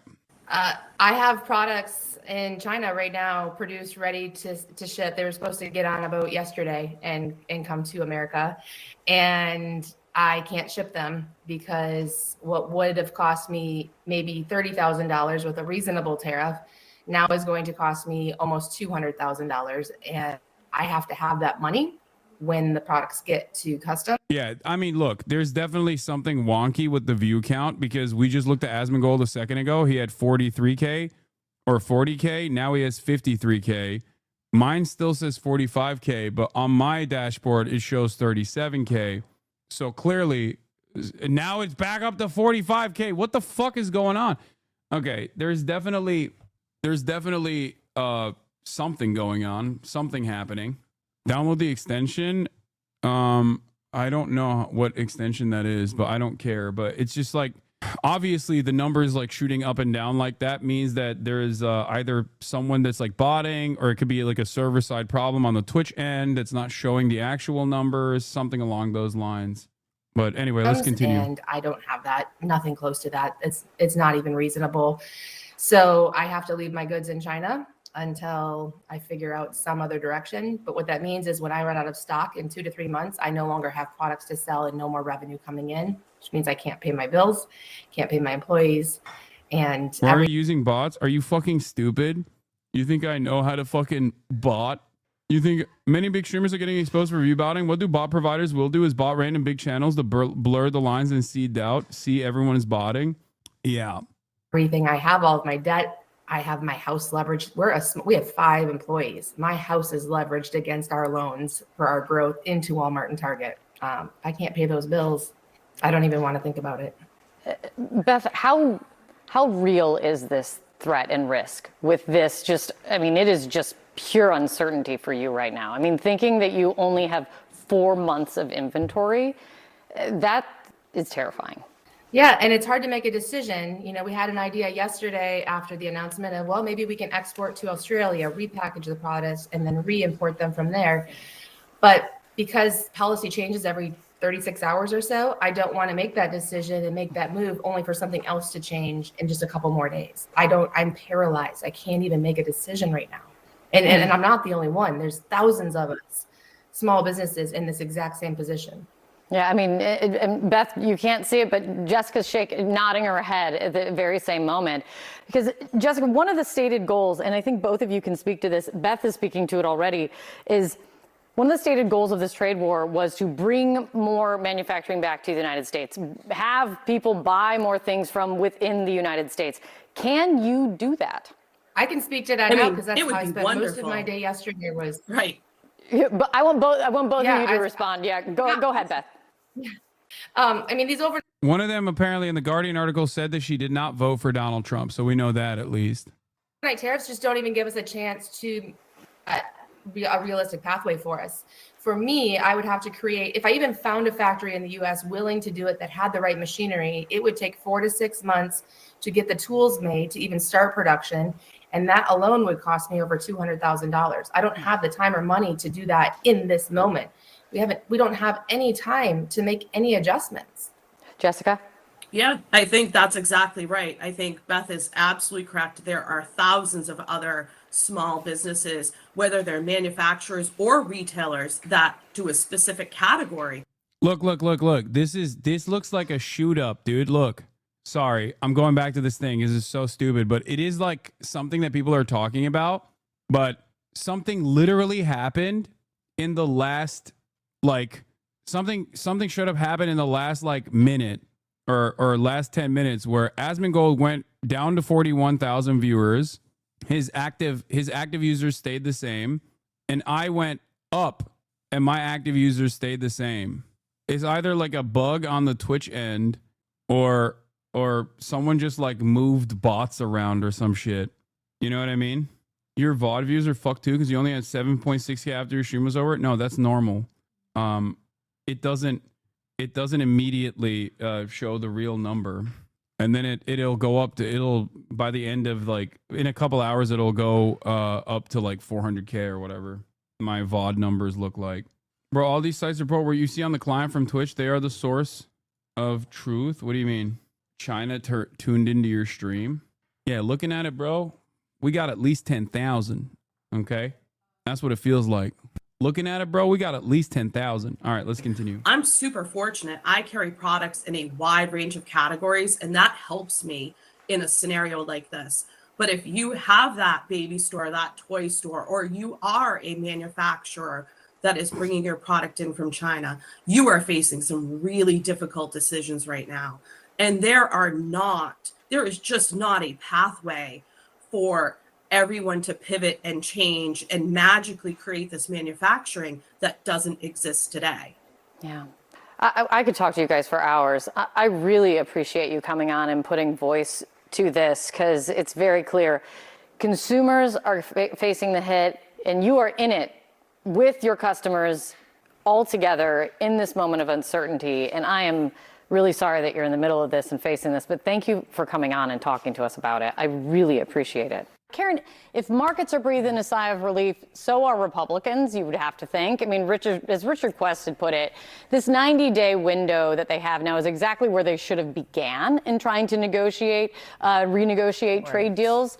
With that in mind, how should Democrats handle this? Well, a couple of things. I mean, I think as the clip that you were... Why are we saying fuck small business? Am I stupid or something? Can you help me understand? I don't know who this we is. I'm not saying that. Small businesses are the #1 propaganda tool of mainstream media, okay? Where mainstream outlets will always talk about small businesses because directionally small businesses and big businesses are aligned because they're still capital owners, but small businesses can be seen as like, you know, the mom and pop shops in your neighborhood, the people that you actually do know. So it makes the entire concept of defending free enterprise infinitely more personable. That's why everyone will always say small businesses are the backbone of American economy. You know what I mean? And not to say that like small businesses are bad, fuck them. I'm not saying that at all. Not every single one of these businesses are alike. Many of them are also owned and operated by the same person, right? It represents the American dream. Exactly. All of this stuff. So the reason why they're talking about the impact of small businesses is because it's infinitely more boring for CNN to have a guy from BlackRock come in and be like, well, you know, we're invested in a lot of companies that actually do business with China and it's ruining our stock portfolio. Like that's the reason why they ask small businesses. You first played about the small business owners. The markets, we may be in slightly better territory and we have this 90 days, but Americans are still very concerned. I mean, the chaos and pain of the last week or so is still very much still in the system in terms of what people are feeling. And as we saw last weekend, people are already angry about DOGE. They're angry about a number of things that the president has done. So I think this is a moment for Democrats where we need to galvanize the anger, the fear, the concerns that Americans have. And I'm a small business owner. We are not aligned with big business, in my opinion. I actually have to work. I'm not a bank / can just buy back stock. Yes, there are obviously differences between like what big businesses and small businesses can do, and not all small businesses are alike with one another. That's why I said many are just like owned and operated by the same person. It's just someone asked me why CNN uses small businesses as a way to talk about business overall. And that's just what it is. It's just a way for CNN to talk about business across the board, but in an infinitely more personable fashion. Number one, make it clear, Republicans are doing this. If Republicans in Congress had stood up to Trump last week, we could have avoided some of the worst of what we saw last Friday, where he's golfing and, you know, it felt like America's economy was exploding. And so I think it's really an important, and it's hard sometimes to delineate between the two parties on different issues, but Americans trust Democrats when it comes to things like protecting health care, protecting, you know, a number of the critical services we know are potentially on the chopping block in the budget that's going to get voted on, or blueprint today. And so I think this is a moment where they can really frame, we're for economic sanity. This president and this Republican Party are for chaos and pain, and they're not being honest with you about what it's really going to take to bring manufacturing jobs back. Well, I did want to play what we were hearing from business owners, small business owners, because I just spoke with two of them last hour, and the way they talk about what. I work for a small business, and they still definitely care about capital accumulation at the expense of their workers. They're just not as detached as shareholders. Yes. I agree with that assessment. Just the uncertainty of this moment has meant for them is very real. Listen to this. The news yesterday almost feels like the nail in the coffin for us. Busy baby. Tell me why. I have products in China right now produced, ready to ship. They were supposed to get on a boat yesterday and come to America. And I can't ship them because what would have cost me maybe $30,000 with a reasonable tariff now is going to cost me almost $200,000. And I have to have that money when the products get to customs. And I don't have that, nothing close to that. It's not even reasonable. She says she's got 4 months of inventory, and then she might be out. She might be wiped out. Yeah. What is that message? What is the message in that to the White House and politicians on both sides of the aisle here. Well, that message is really clear. I don't know that Donald Trump is very moved by these kinds of stories. He should be for politics. But when it comes to the economy and politics, they're both a confidence game. And if you've got folks like these small business owners, I don't know, they might have voted for Donald Trump, but now they have this economic uncertainty. And that uncertainty affects consumer confidence, and it impacts political confidence in a party. Do these people know what they're doing? And if he can be this erratic, this impulsive, and when is the end of that? I don't think we've seen the end of tariffs. I think you're going to feel those ramifications politically and economically. That's a really, really interesting way of putting it. It's great to see you, Essie. It's great to see you, Karen. Thank you very much. President Trump's trade war with China could have a big impact on one of America's most successful exports, the Hollywood blockbuster. China has demanded censorship of American movies before, but now there are reports of a possible ban. Carter Evans is in Los Angeles. Carter, good morning.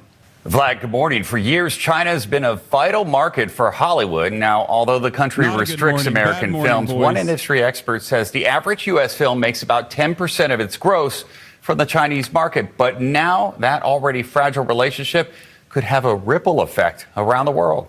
They want me to fight the chicken?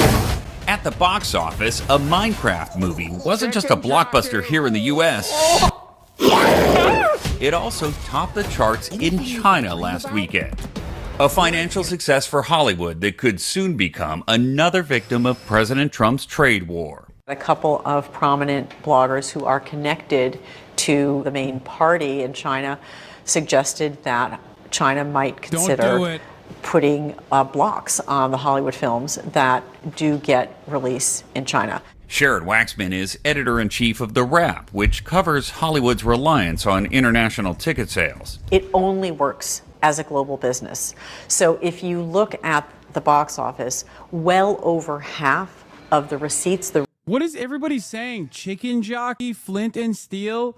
Guys, I don't play Minecraft. I don't know these fucking Minecraft memes. What are you saying? You're all 35 years old. The average age in this fucking chat is 30 plus. Stop LARPing like you're goddamn Zoomer or Gen Alpha. You old farts. Get some culture. I refuse. The movie is crap. It's literally made for fucking babies. Are you a baby? No. If the answer is no, then it's not for you. The movie is not for you. It is for babies. Calm down. I mean, chicken jockey or whatever, having experiencing a moment of joy is one thing. I don't really give a shit about that. Have fun, I guess. But fake gamer, I am a fake gamer. We all aren't ancient like you, Unc. The revenue that comes in on movies comes from countries that are not the United States. Last year, Godzilla Kong made more money in China than anywhere else in the world, including the U.S. Should the big studios be concerned? Yes, they should be concerned. Monique White is executive vice president at California Pictures, a distributor of independent films. She says studios losing revenue from such a massive market could impact production in the future. That means their budgets are going to have to go down because they're not going to see that money coming out of China. And if what happens in China is going to happen in Europe and in Australia and any other countries, those budgets are going to have to get squeezed even more. So this is a film trade war now. Kind of. Right? It's just the latest headache for an industry still trying to recover from back-to-back labor strikes and a nearly 2-year shutdown due to COVID. And now there's threat of a recession. What people in Hollywood worry about is that there is inevitably going to be some pullback. People will go to the movies less if they were going. They might have one less streaming service. Now, the sources who first reported this, they're very well connected in China's media establishment, but it's not clear when or even if these retaliatory measures will take effect. But if they do, it could drive the industry that's still reeling from the pandemic into more film production overseas to cut costs. Gail? Sounds like something else to worry about. Thank you very much, Carter. We had a big day yesterday. There'll always be transition difficulty, but we had in history, it was the biggest day in history, the markets. So we're very, very happy with the way the country's running. We're trying to get the world to treat us fairly. Mr. President, can you give us a reaction to today's stock market drop and also give us a sense of the next steps with China? Well, I haven't seen it because I've been here for 2.5 hours, so I'll be seeing it. I think Scott went out. Scott, you want to have a statement on that? Sure. Look, the up 2, down 1 is not a bad ratio, or up 10, down 5. And I think as we have talked about, as we go through the queue and settle with these countries who are going to bring us their best offers, we will end up in a place of great certainty over the next 90 days on tariffs. But we had very good inflation numbers today. Oil's down. We had a successful bond market, so I don't see anything unusual today. And next steps for China, sir? Well, we'll see what happens with China. We would love to be able to work a deal. They've really taken it. Oh my God. He literally, dude, every day that China doesn't call him is a day where he's getting increasingly sadder. I was joking when I said I think he loves Xi and did all this to get his attention, but goddamn, dude. He's like, why won't Xi call me? Why won't Xi call me back? Call me Xi. I did this all for you, Xi. Please pick up the phone, Xi. Advantage of our country for a long period of time. They've ripped us off beyond anybody. Nobody will have great respect for President Xi. He's been, in a true sense, he's been a friend of mine for a long period of time. And I think that we'll end up working out something that's very good for both countries. I look forward to it. Mr. President, China retaliated today by reducing the number of American films that can be shown there. What's your reaction to them now targeting cultural exports from the United States? I think I've heard of worse things. How close are you to the first country coming to action? God, he's such a fucking dumbass, dude. Yeah, Hollywood, it's gay and woke, right? It's never the massive industry that employs like fucking hundreds of thousands of people that is an incredibly important part of the American economy. It's so stupid. These guys literally just think Hollywood gay and woke. It's all those libtard actors making millions of dollars. Make a deal. I hate this. I hate this meta so much. United States over tariffs. Is it days, months? Well, I think it's very close, but we have to have a deal that we like. We don't want a deal that's going to be a bad deal, or I could make every deal in one day if I wanted to. I could do this in one day. If we can't make the deal that we want to make, or we have to make, or that's good for both parties, it's got to be good for both parties. And then we go back to where we were. Did you miss the Trump trade? The insider group chat we were all invited to. Guys, I don't know if you saw this. There was a huge opportunity to make some money because the president front ran the president. He says on Truth Social at April 9th at 8:37 a.m. This is a great. You want to hear something? You want to know what my liberal tinfoil hat blue and on conspiracy is? I think he leaked it so that his buddies could not get hit with he leaked it on Truth Social so that his buddies that actually engaged in insider trading would not get hit with insider trading, so they could be like, what do you mean? We said it's a great time to buy. Some people listened. Time to buy. Now, this is at all-time, at least in recent memory, lows for the stock market. The stock market's bottomed out, all because of the fears of tariffs that the president implemented. So he tweets this. You're wondering, what is he talking about? Well, 3 hours later, we got this. Based on the lack of respect that China has shown to the world's markets, I hereby am raising the tariff to charge to China by the United States to 125% effective immediately, saying that he's going to pause for 90 days the rest of the world, sending the rest of the world skyrocketing.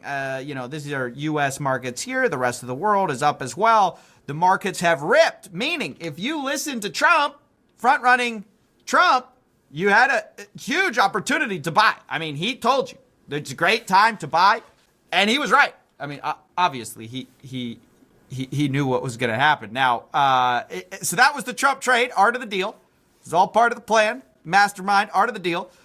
I will say, actually, there was a guy who knew before it, a guy who has been treated very unfairly, if I have to say so. That's Walter Bloomberg. I don't know if you guys know about this. There have been a lot of think pieces, a lot of news made about this guy because he on Monday said Hassett, Trump is considering a 90-day pause in tariffs for all countries except for China. Now, as we know, that came true. But he said it on Monday that Trump was considering this. And the White House came out and said, no, this is fake news. This is not real. And as a result, a bunch of pieces got made about this guy, basically saying... To be fair, no, that's not how this works. They absolutely misunderstood the reaction that the Trump admin had and immediately went along with it to be first to market. Saying, hey, how fake news about tariffs on Elon Musk's X shifted trillions in the market. Anyone can really say anything on the internet and the people will just believe it. But was he wrong?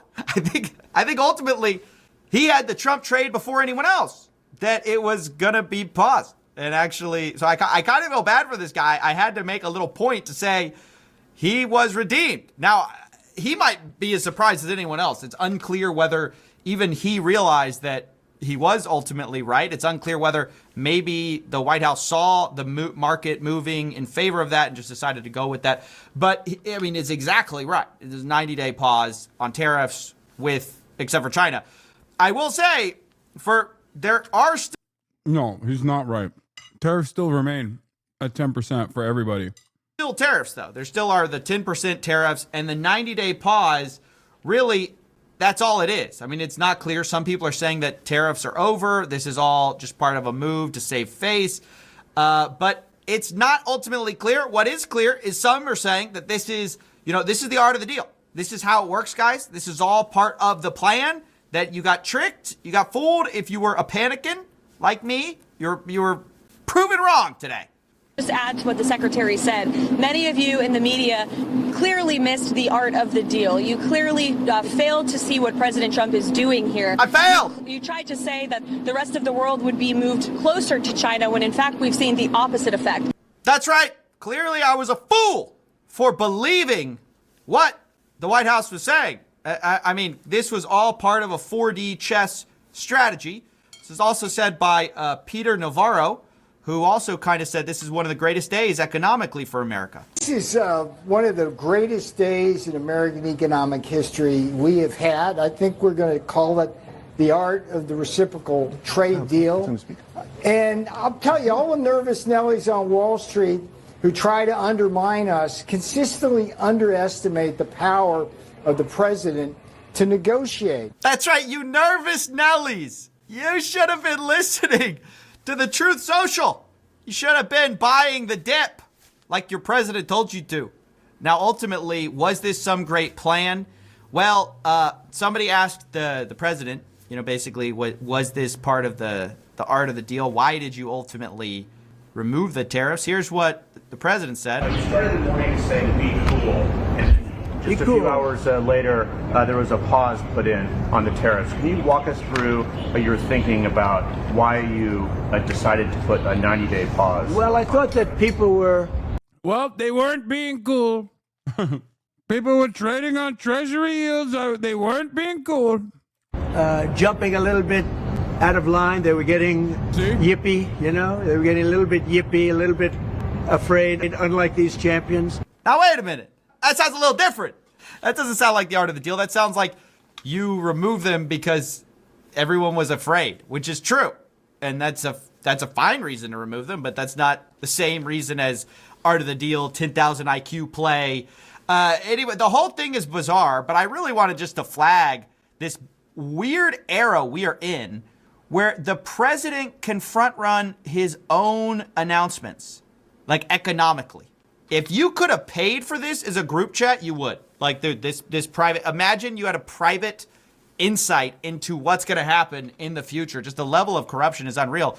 Now, some people say, well, he gave it to everyone. So, isn't that fine, I guess? And I can see your point. But the problem is nobody knew to take this seriously except for a few people. Unusual Whales notes that I think people knew of the tariff pause and traded it beforehand. You can see before Trump posted buy on Truth Social, traders opened QQQ and SPY calls right before the news. Someone opened SPY calls expiring today. Those calls are up 2,100% in the hour. So clearly some traders knew even before, and they opened up some calls before even the basically buy the dip tweet from the president. At the same time, it is sort of also the perfect cover. Like if he says 3 hours before buy, no one knows what that means. It's kind of cryptic. And if you do have insider knowledge, you can just do it, buy a bunch, and then later you go, oh, I just believed so much in the public, truth social thing. It's really the perfect plausible deniability. There's no way of proving that you didn't see that and just do it. And for everyone else, you can say, well, you had the same access to the same information. Yeah, well, some people knew that the president was about to drop the tariffs. Some people didn't. If those people who knew traded on that information and then later say, oh, no, I just followed the public advice, how can you prove otherwise? That's the problem with making statements like this. It is an inherent conflict of interest because the only reason why I said that this is liberal, like the only reason why I said my most liberal take on this is that it was like pre-designed to offer plausible deniability to insider trading. The only reason why I say that's a liberal take is because the liberal in me still has this assumption that the SEC would prosecute this sort of thing. Like that they still have some semblance of regulatory power. It does not. It can lay cover fire for people who were doing corrupt things, and there's just sort of no way of proving one way or the other. It's weird. And it makes me worry that we're entering a time where basically the insider edge is trying to speculate what the president means about the tweets to buy the dip on the market. It's like it's actually so weird to be having presidential stock advice. That's kind of it's so crazy. But yeah, weird times we live in. I just thought I'd cover this since it's one of the most economically impactful news of our year, and preceded by a front-run tweet. There's people getting rich off this graph.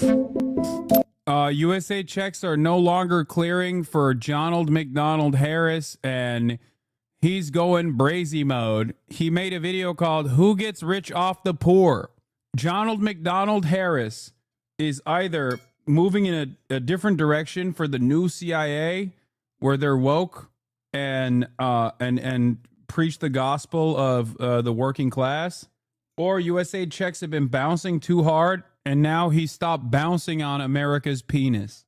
Donald McDonald's socialism arc. Okay, I'm obviously memeing. We'll see what he says. I suspect that there's still stuff in here that I will disagree with. What we're looking at here is the number of Americans that don't make enough money for basic survival. So like a family of 4, 2 parents, 2 kids, living off of $31,000 a year or less. That's considered poverty in the United States, and there's millions of people who live with that kind of income. The US government spends about $1 trillion every year helping these people meet their basic needs. In recent decades, a lot of that money has been flowing through a middleman, private corporations who are supposed to be more efficient in administering this money. So welfare is big business, and of course that's the irony of this whole thing, that there's so much money to be made from poverty. Okay, what is happening? What the hell is going on? I'm scared. Why is he talking about this? I'm scared, chat. Now, this is not easy stuff to understand. We're talking about government welfare programs and bureaucracy. Sometimes they're intentionally hard to understand, and these corporations don't. If the Chi-Coms gave this man money before they gave me money, I swear to God, I'll do an Alex Jones pivot, by the way. I'm being so for real. Do you understand me?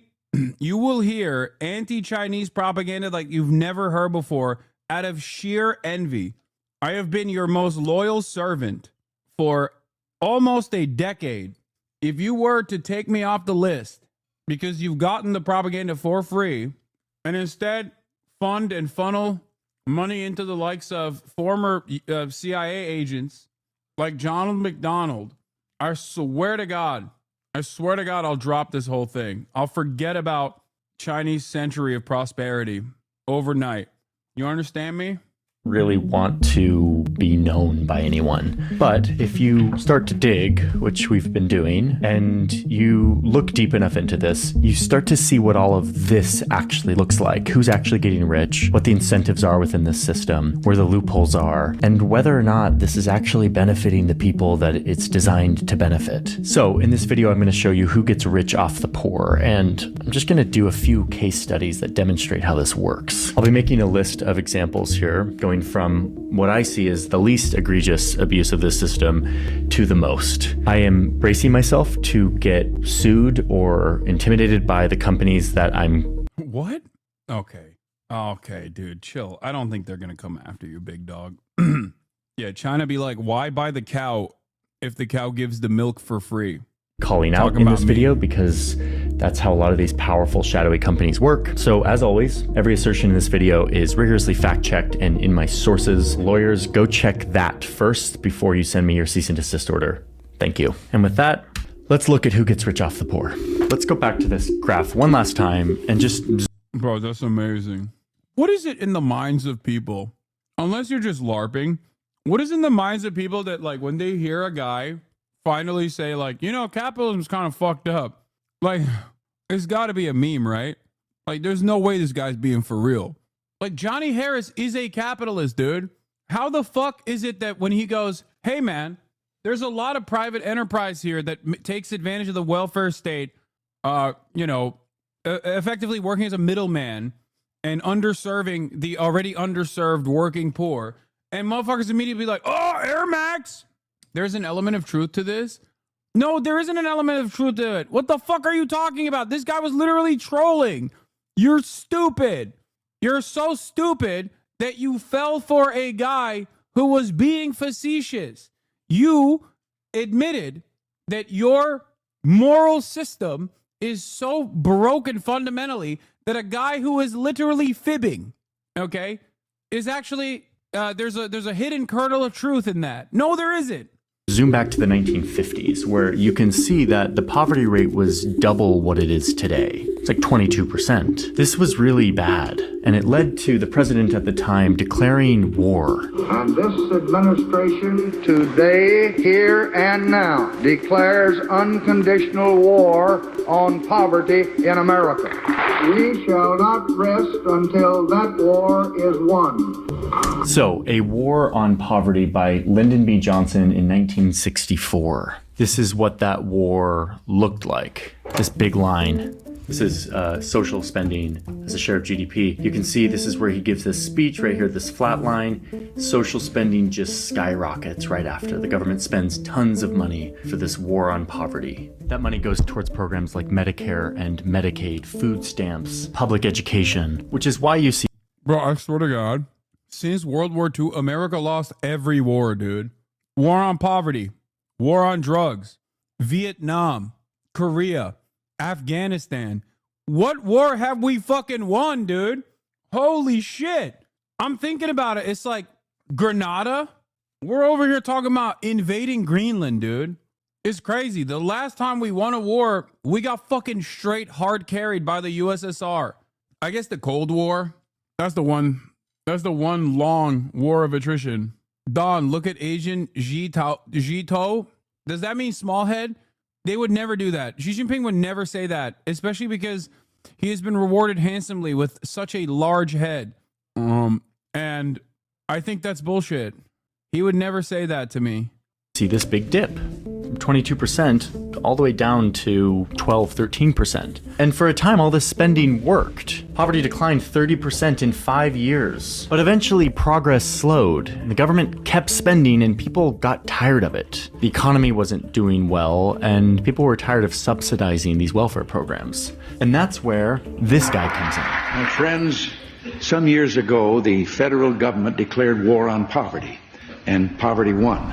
This is where things start to get a little bit murky, so we needed help. We got it from Ann Kim, who is an expert who literally wrote the book on this history and the modern day poverty economy, and sat down with us to talk through this history and how it works today. Remember during the 1980s, we had this, well, no, you don't remember the 1980s. Well, during the 1980s, there was really this mythologization, if that's a word, of the CEO. At the same time, the government spending was ballooning. Economic times were not that great.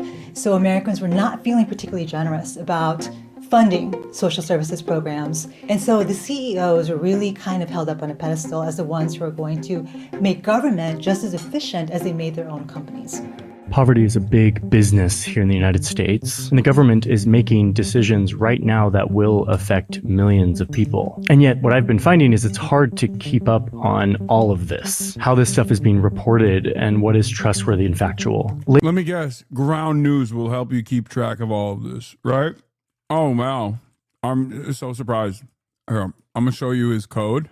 I view. Ground News is completely subscriber funded, doesn't rely on corporate influences to decide what you see. And if you want to join the platform, you can get 40% off the Vantage plan, which has all of these features I talked about today. You get 40% off if you use my link or scan the QR code. Ground.news/Johnny Harris is the link. It comes out to be like $5 a month for this, which to me is an affordable price to be better informed and to have a more critical view of the news you're consuming. So sign up now, ground.news/Johnny Harris. Thanks Ground News for sponsoring today's video and for existing. Okay, back to our list of who gets rich off the poor. So it's the 1980s. Reagan wants to rein in all of this spending. He's also afraid that Americans are becoming too reliant on the welfare system. So he kicks off a bunch of changes that over time would lead to a fundamental shift in delivering income support to low-income populations. They wanted to privatize Medicaid, Medicare, prisons, air traffic control. This privatization of government spending started under Reagan, but it continued into the future administrations, especially under Bill Clinton, who helped expand it. Oh, yeah. And the fundamental shift looks like this. We're going to be using a graphic like this, not only for right now, but for the future cases of how this works today. Taxpayers give money to the government. The government used to give money to citizens in need directly. But after these reforms, the money would start to be distributed to the states. The states would then hire for-profit companies to do the complicated work of distributing this money to eligible people in need. They would be responsible for making sure that no one's abusing the system, determining who's eligible and who's not. And the thinking here was that the government is much less efficient than private companies. And that is true in most cases. And that if we apply business and the free market and profit motives to welfare, that the for-profit companies would make this more efficient. Less government spending, less waste, and less over-reliance on the welfare system. And the big part of all of this is that there would be more requirement for people to be looking for a job or be working in order to qualify for benefits. And who would verify that applicants are actually working? These for-profit companies. And so this is how our welfare system works today, in a very kind of American way. It is administered by private companies that you've never heard about, who are given lots of money from the government to dole it out to people in need. So Reagan started this privatization train. And it was really President Bill Clinton who not only hopped on board that train, but got it accelerating to its destination, which was total privatization of a lot of social services in America. Okay, so that's the context here. It's been 45 years since this big experiment began of privatizing our welfare system. And I've always wondered, like, did this work? So that's sort of been the curiosity at the heart of this story. Is government more efficient? Are we saving money? Is this helping vulnerable populations in a more efficient way? The answer is, in some cases, yes. Like, there have been positive outcomes of outsourcing to contractors within the welfare system and public spending. A good example of that is food stamps that used to come in these paper coupons, but now are delivered electronically on a debit card. This is more. The government could do that. There is literally no need for that to be handled privately. The government could do that. Every single thing that people say, oh, in this private-public partnership, privatization actually was truly beneficial. No, you're just paying an expensive middleman who year over year is going to increase the prices and greatly expand the amount of money spent on social welfare while still offering the same, if not a diminished level of social welfare.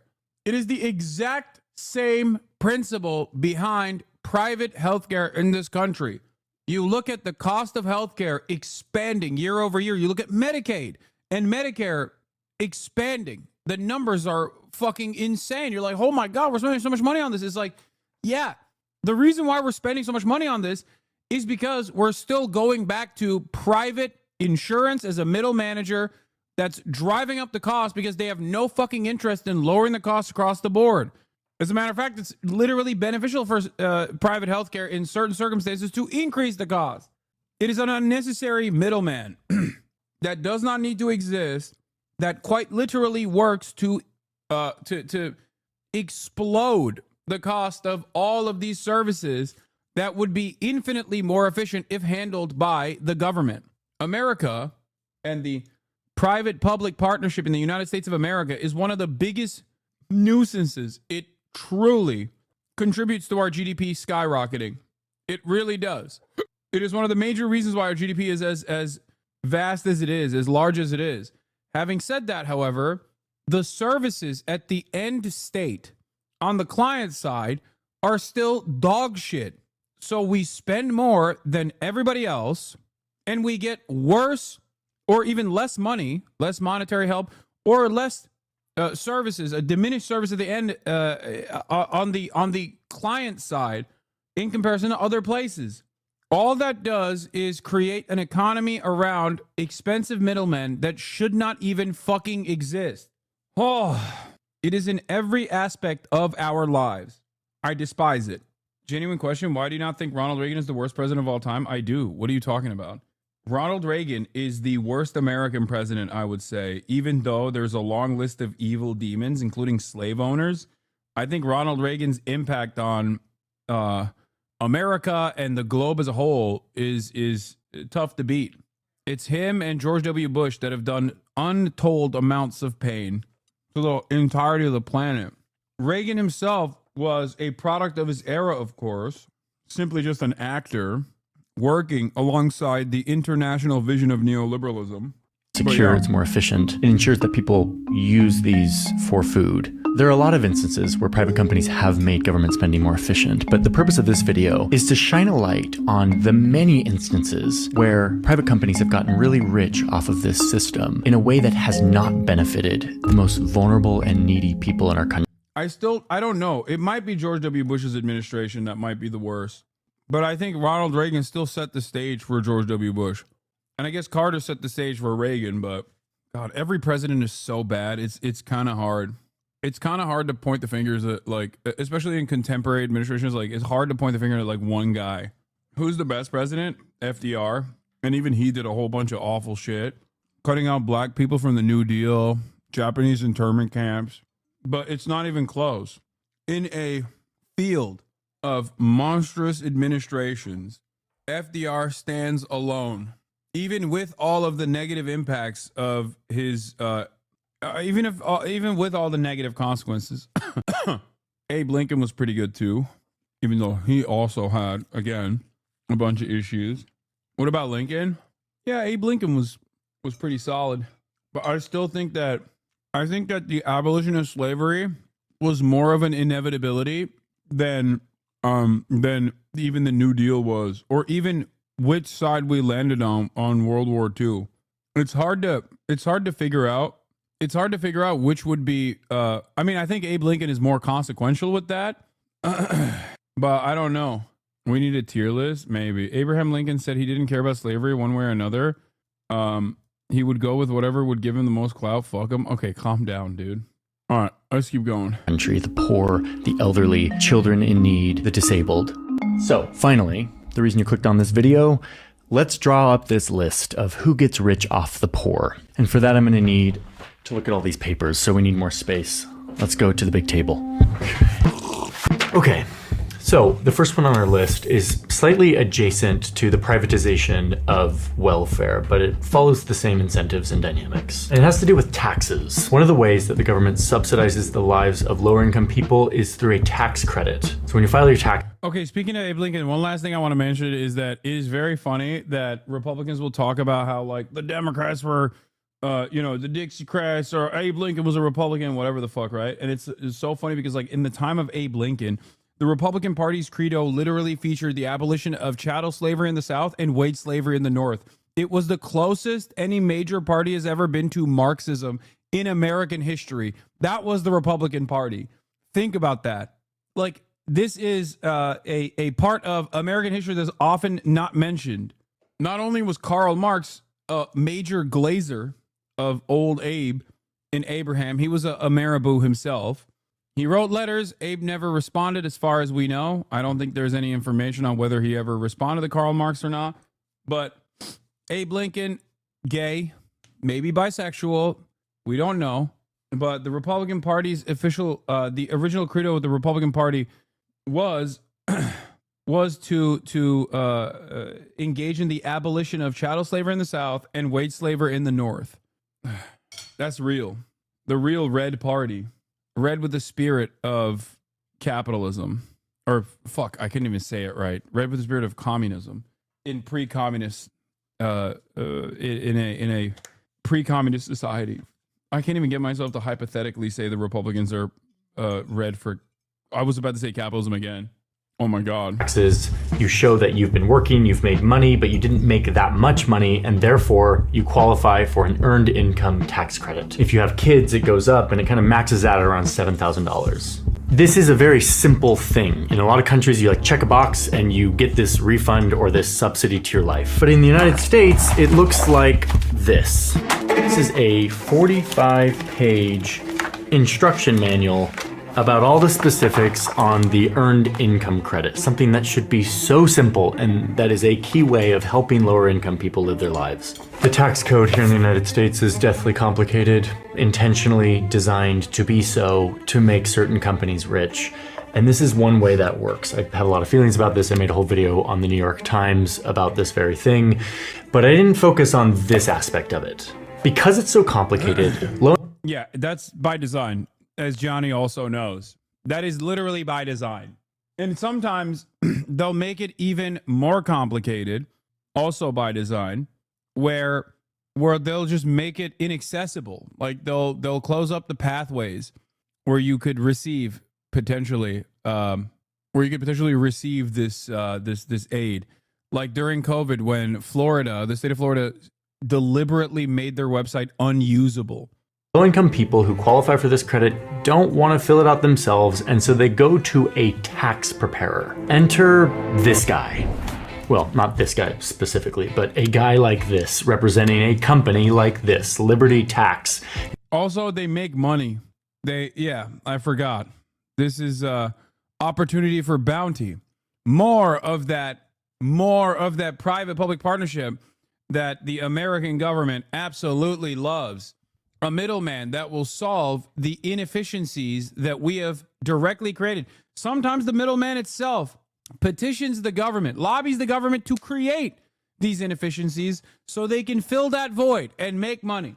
Is one of many tax preparation companies that advertise to low-income people to come in so that they can prepare their taxes and get them in on the earned income tax credit. But we now know they do so using some pretty shady means. There's a lawsuit. Lawsuit.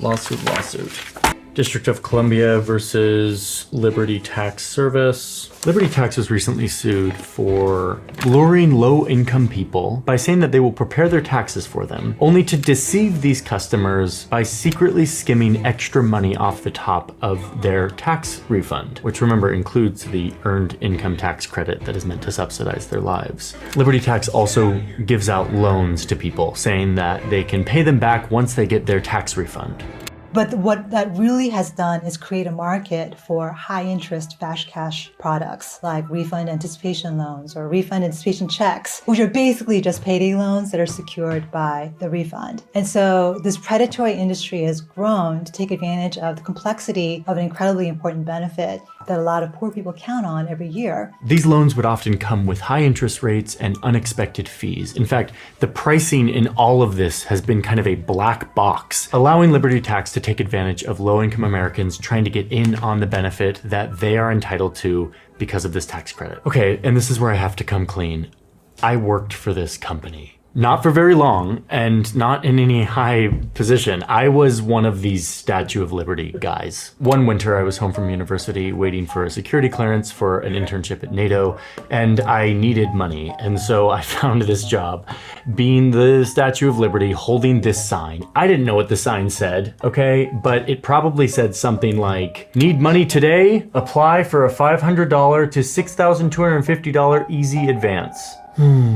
In other words, I was probably a part of luring desperate people in to get a bad loan or to have their tax refund skimmed by this corporation. I had no idea, and I'm sorry. Liberty is just one of many corporations who has gotten in on these schemes, targeting low-income people to try to get in on their tax credits. And to me, this is actually a failure of our tax system. For this segment of the population, this should be a very easy thing like it is in every other country. A box on a free government website that you can fill out in 5 minutes. But instead, we've got a privatized corporate middleman who is making all of this money off the poor. Okay, number 2, housing. So here in the US, instead of building big public housing complexes like they do in some countries and like we used to do, the privatized version of the American government gives vouchers to low-income people and allows them to go choose a house, and the government will basically pay for a portion of their rent. This is called Section 8 housing. And there are landlords that specialize in renting to Section 8 tenants, getting this government subsidy voucher that goes to pay for the rent. But what you find is that some of these landlords jack up their prices because they know the government will pay for it. Like here in DC, an apartment that should cost $1,600 a month, the landlord might charge almost $1,000 more, like $2,500 a month, well above the market price, knowing that the government, who has poor oversight over this program, won't pick up on this and will... Yeah, y'all heard that? He had a internship at NATO. I didn't miss that. I know he had an internship at NATO. That's why I say he's CIA. You guys got a little insight into how I play with Kaya normally. Why are Mormons always getting tricked into being evil? That's so funny. Beat her ass like that. Subsidize that inflated price. Don't you use minoxidil? Is it not poisonous for your dog? No, I feed her minoxidil every day. It's fine. She likes it. She likes the taste of it. Yeah, dude. I put it in my head. And then I also not only do I put it on my head, but I also wash my hands after applying it because I know it is poisonous for my dog. Also, I think her being 100 pounds also helps in this regard as well. But I've never had her be anywhere near the minoxidil. Are you stupid? She's my daughter and she's precious. It's so funny when people try to test me on my dog training and my dog welfare when like she is the best trained dog you've ever seen. Why would your assumption be that I would ever put her life at risk? The pill is finasteride. Minoxidil is just Rogaine, chatters. What if your dog starts balding? I will have to give her minoxidil then. I'm kidding. Now, I'm not just making this up. Those are real numbers from an investigation here in DC by the Washington Post, who found that the DC government is overpaying thousands of apartments to the tune of $1 million every month here in little DC. But this is happening all over the country, enriching landlords while depleting the assisted housing fund, all while distorting the market. Like, this is not free market. This is a totally distorted thing. Number 3 on our list is corporate middlemen, which is kind of a big section. I'll try to work through it fairly concisely, but it's kind of the biggest one here. This is where a lot of people get really rich off the poor. Remember from our history section just a few moments ago that Ronald Reagan shook up the welfare system by, instead of giving Ronald McDonald Reagan money directly to people in need, instead giving it to the states, who would then give it to a corporate middleman who would then distribute it. And that corporate middleman also had to kind of determine the eligibility of people, making sure they're working or they're looking for a job. And all of that is a lot of work, and these corporations were the ones to be doing it.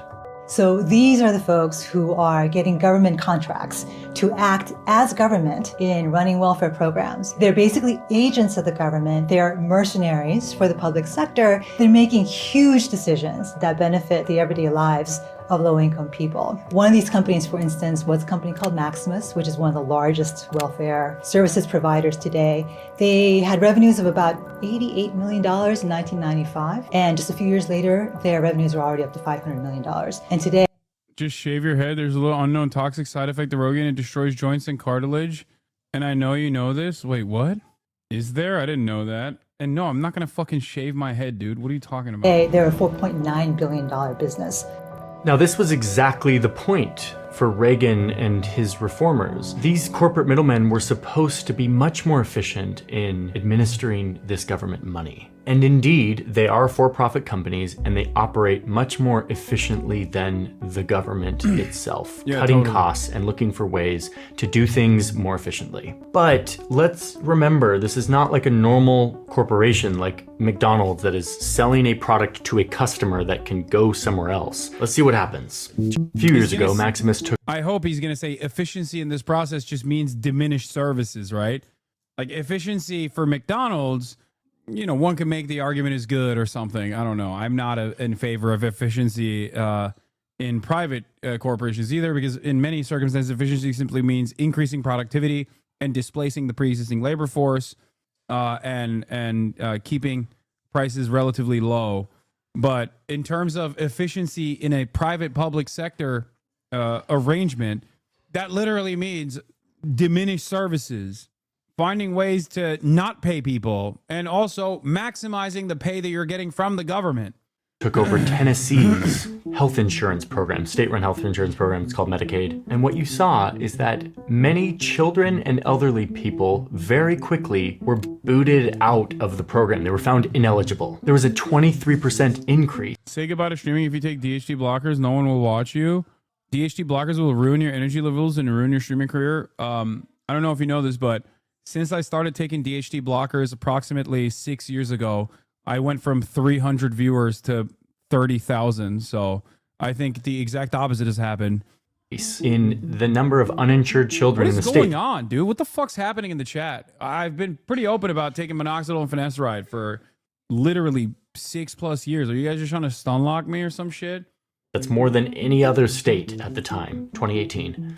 It took me a while to get my head around this. Like, why would a for-profit company want to kick children and old people off of the state health insurance program? I'll explain in just a sec, but let's look at one more example. In 2016, Maximus took over the Medicaid program in Kansas. And soon thereafter, applicants started to see huge delays in their applications. Backlogs started to build up, which, remember what we're talking about here. This isn't abstract. This is vulnerable people, in this case, mostly elderly people, not being able to access their basic health needs for weeks and sometimes months because their application was pending for a very long time, meaning Maximus was working on it, but presumably very slowly. And that's because children and low-income people and elderly people are not Maximus's customer. They do not have an incentive to serve those people, partly because those people can't go anywhere else. Those people think that they're interacting with the government. They don't know who Maximus is. And mostly because their main job is to get more government contracts and then to cut costs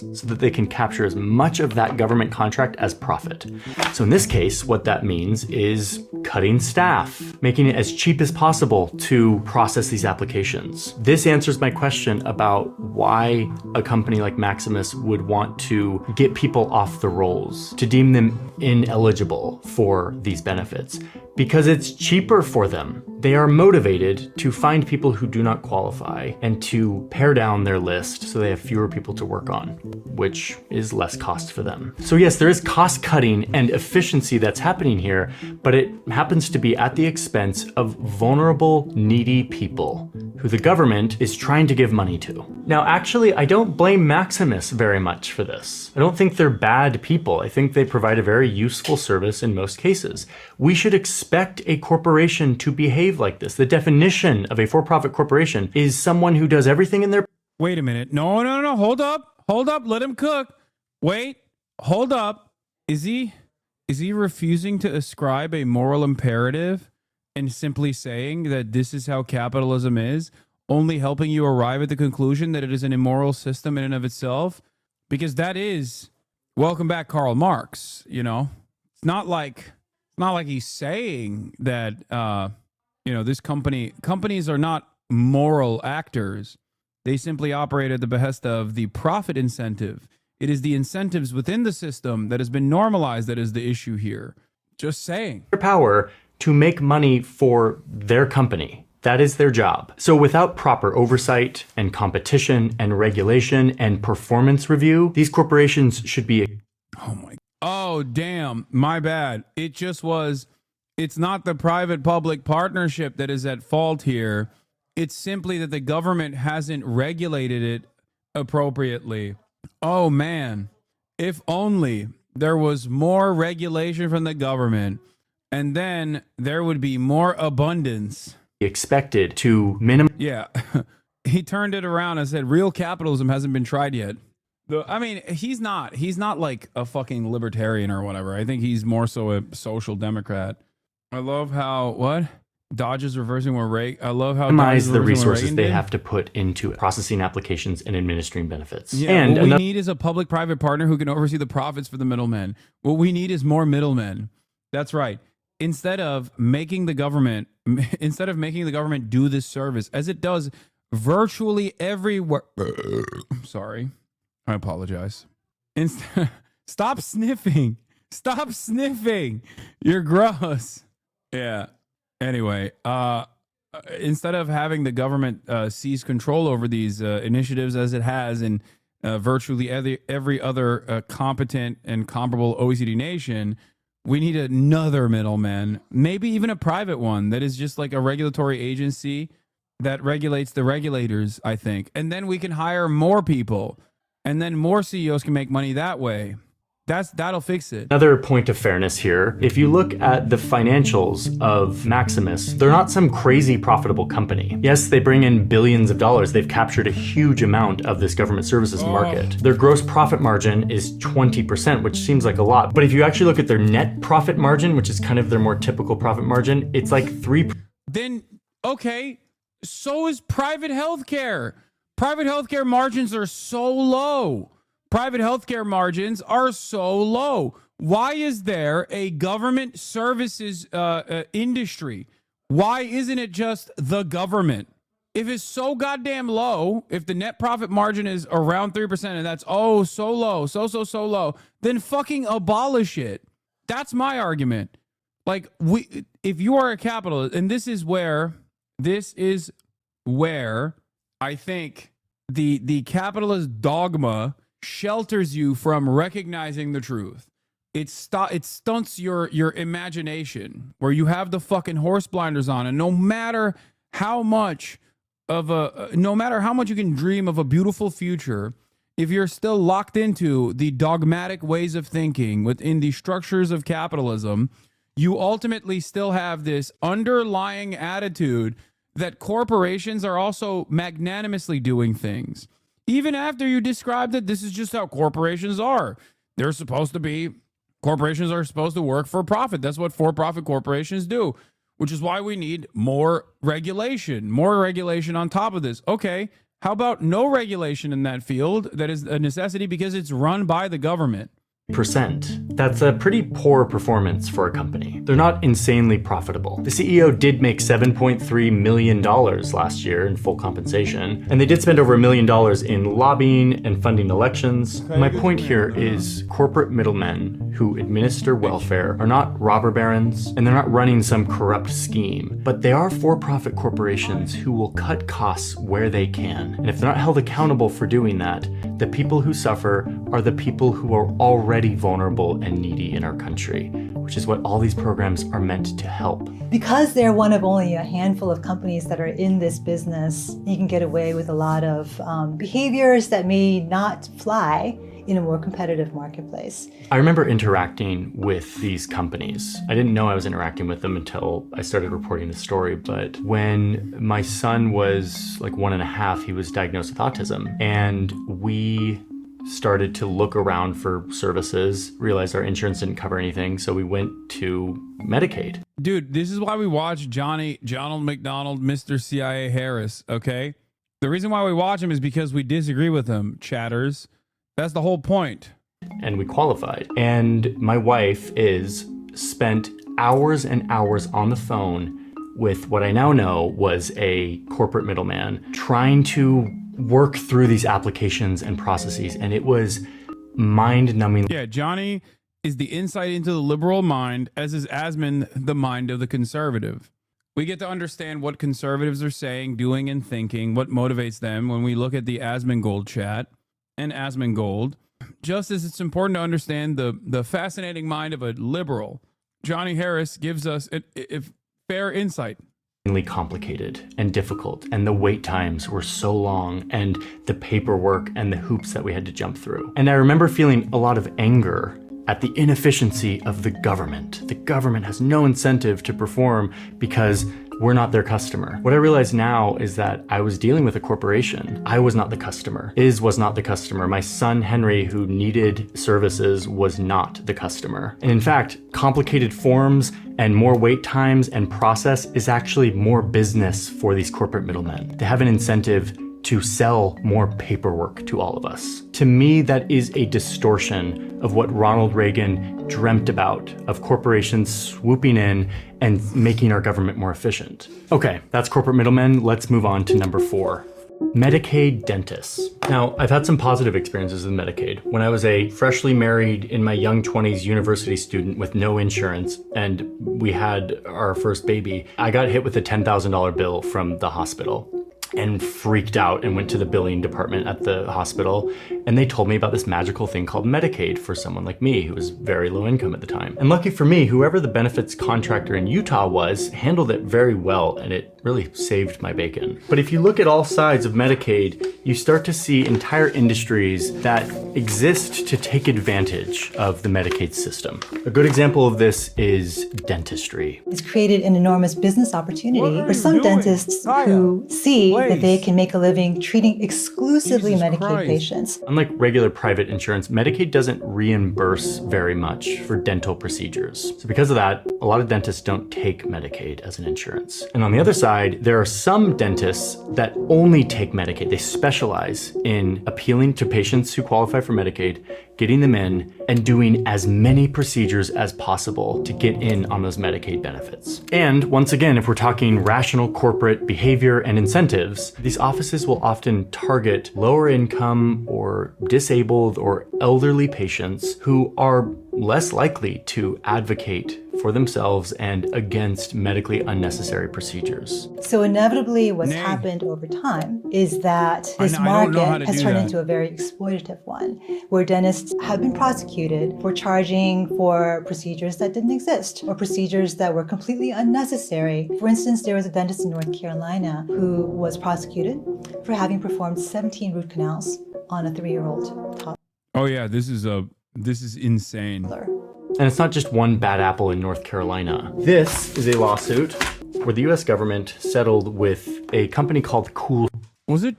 I think this literally was the company that, was it TrueAnon, or I think I remember either TrueAnon or Chapo talking about this company and what they did. Smiles. And they are there's like a weird, there's a company in Florida that has like a weird connection to people connected to Matt Gaetz. So I do think that it was TrueAnon that talked about this.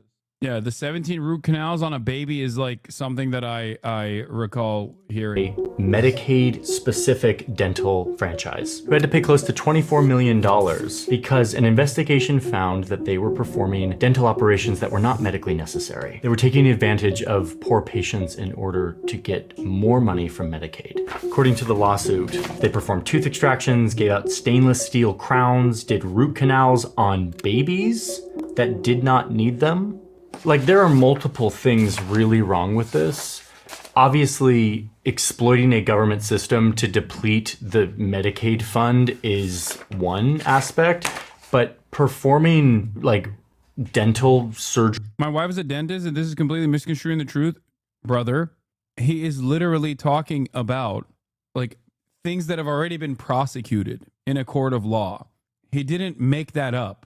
Unless you're saying the justice system is unfairly maligning big, brave Medicaid dentists that do unnecessary dental work in an effort to farm Medicaid payments. This isn't to say every dentist operates like this. No, he's not saying all Medicaid dentists do this. The fuck? Surgeries on people, root canals on babies for money is a level of greed. Unless your wife got prosecuted, in which corporate case exploitation that I cannot really get my head around. But again, in a world where companies will maximize profits, this is to be expected if the incentive structure is set up that way. Let's get to number 5, which is similar to the dental clinics, but it has to do with kidneys. Here in the US, lower income people are disproportionately plagued with kidney failure, a disease where your kidneys fail and your blood can't be cleaned by your kidneys, so you need a machine called a dialysis machine to clean your blood for you. Luckily, since the 70s, the United States now heavily subsidizes people who need dialysis for their... This was ironically Richard Nixon, wasn't it? Am I crazy? Am I misremembering? Yeah, Richard Nixon signed Social Security amendments in 1972, which created the end-stage renal disease. Nixon signed the bill that was experimental at the time to cover all medical expenses for anyone diagnosed with kidney failure. Richard Nixon, Maoist third worldist, opened up China to the world. Remember that. Okay, EPA, kidney dialysis machines for all, opening up China to the world. Just saying, these are important things to remember when talking about the often misunderstood Nixon regime. Their kidneys. And dialysis is meant to be a temporary intervention while you wait for a kidney transplant. There's always a long waiting list for a kidney transplant, so you're on dialysis until you can get a transplant, which increases your chances of living. It is a wonderful thing that the government subsidizes this because it saves a lot of lives. But inevitably, here comes the exploitation. Overnight, it instantly created an industry opportunity to offer dialysis. Disadvantaged people need more dental work than those who can afford to go every 6 months. Disabled people have more complex dental cases. Dentists should be able to make a living off of Medicaid exclusive work. We need more dentists and access to dental care. Fuck this guy. I think you guys are misunderstanding the point that he's making. I don't think he's talking about every dentist, every Medicaid dentist. Politics is dead. There's no left or right, only rich or poor. Dialysis, because now the government was going to pay for it. One of these companies is called DaVita. I think they're the largest dialysis center company in the United States. And because of this set of incentives, we can start to piece together how they would behave. And the thing again about dialysis is, like Medicaid dentistry, it's a volume business. The government pays dialysis centers per treatment, and last year was about $380 per treatment. So it is unfortunately in the interest of dialysis companies that run dialysis centers to keep those machines occupied as many hours of the day as they can, to cycle through as many patients as they can, because an empty dialysis machine is $380 that they're not making.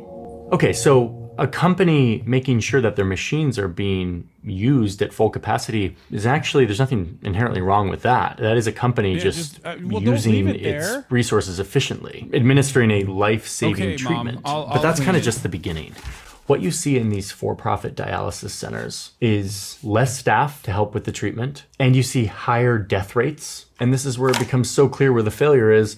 You see 17% fewer referrals for kidney transplant, meaning these people who are on a temporary dialysis intervention, who are supposed to be waiting for a kidney transplant, are kept on the machines longer because a for-profit company makes money the longer they're in the chair. So why would they refer them to get a kidney transplant when they make more money keeping them on the dialysis treatment? If someone gets a transplant, that is a lost customer. Unfortunately, it's an option that's being denied a lot of people because it's in the financial interest of dialysis centers to keep someone in dialysis rather than, quote, losing them to transplant. Now, DaVita has paid like $1 billion in settlements and for some of this behavior, including $350 million they had to pay after being sued by the US government for paying doctors to go out to recruit people to come to their dialysis centers so that they could corner the market in certain areas. They had to pay another $450 million because they were found billing the government for medicine that they had received and just thrown out, and charged the government anyway so that they could get reimbursed. All of this, once again, further draining the money that is allocated by our government to help people in need.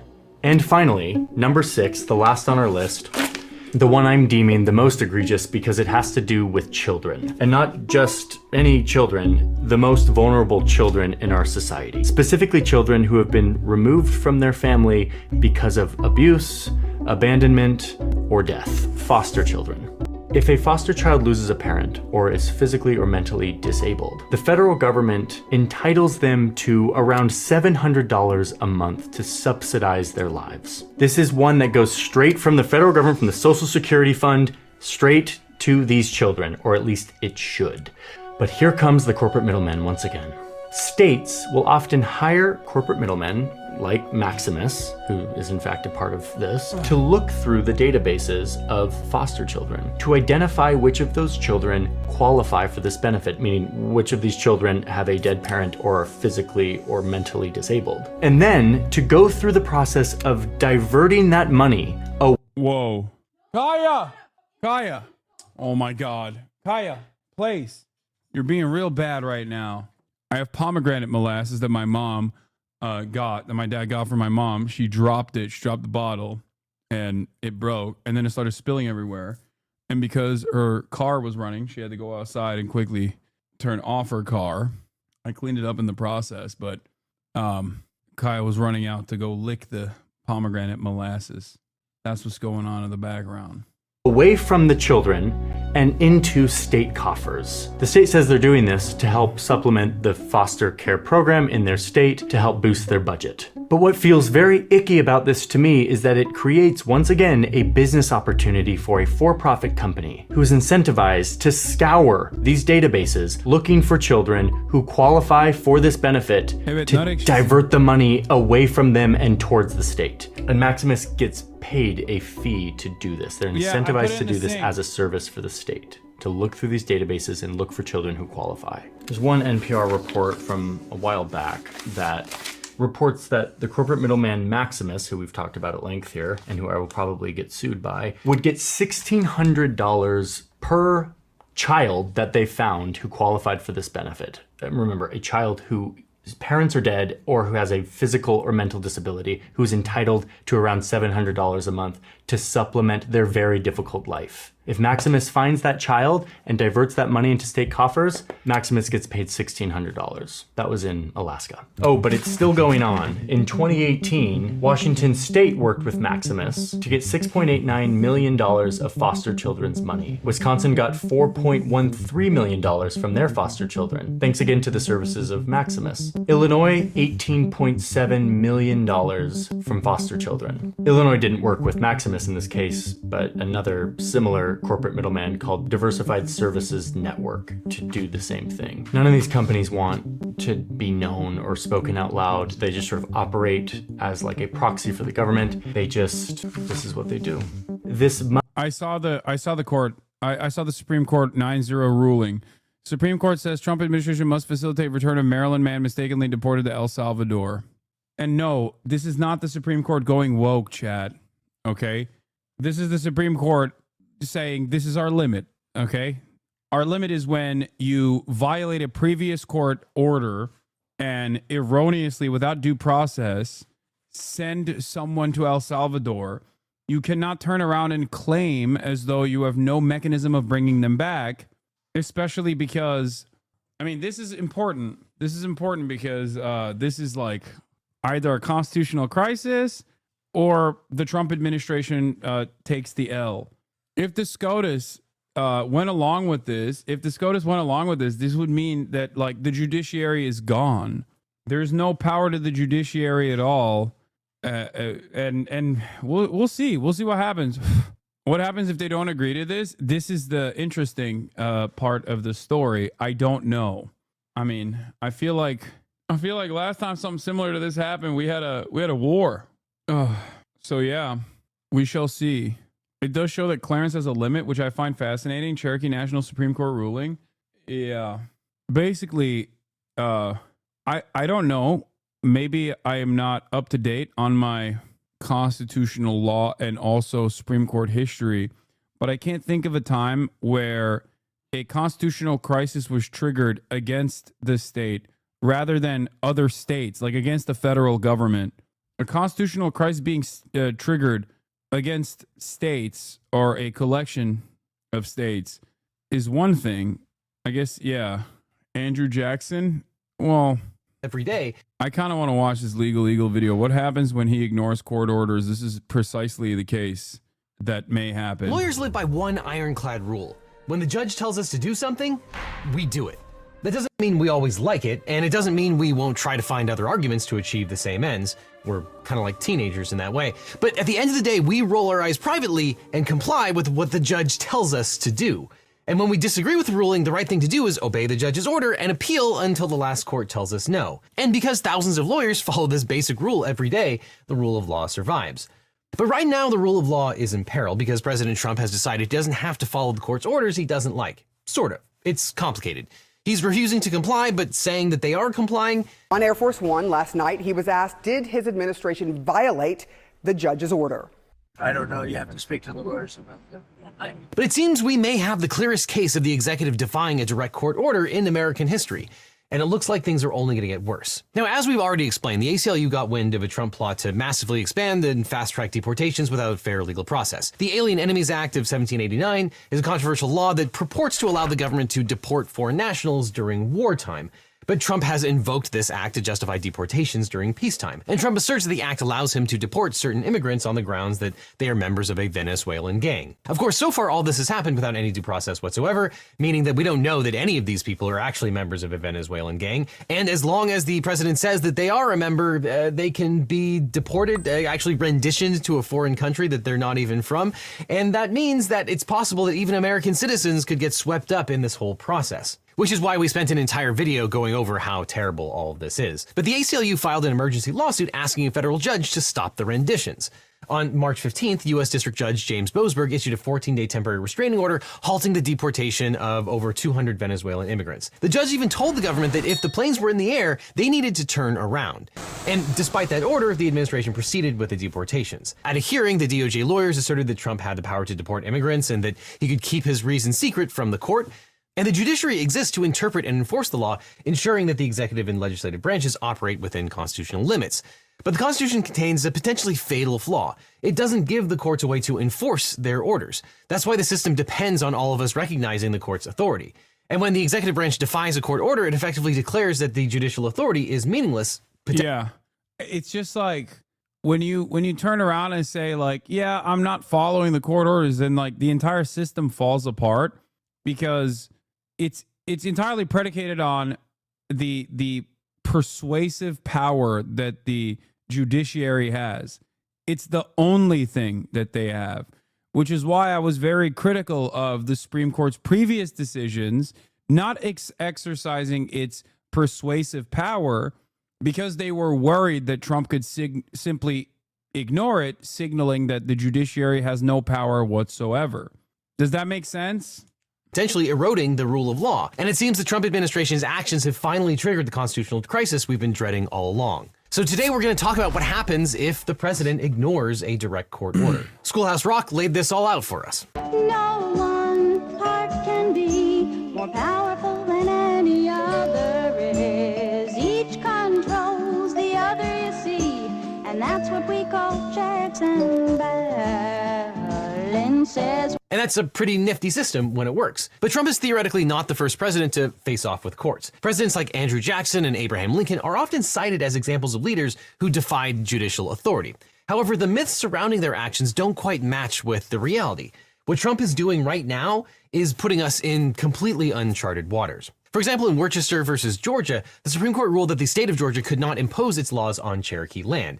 And that case contributed to the horrible episode in American history known as the Trail of Tears, where thousands of Native Americans were forcibly relocated.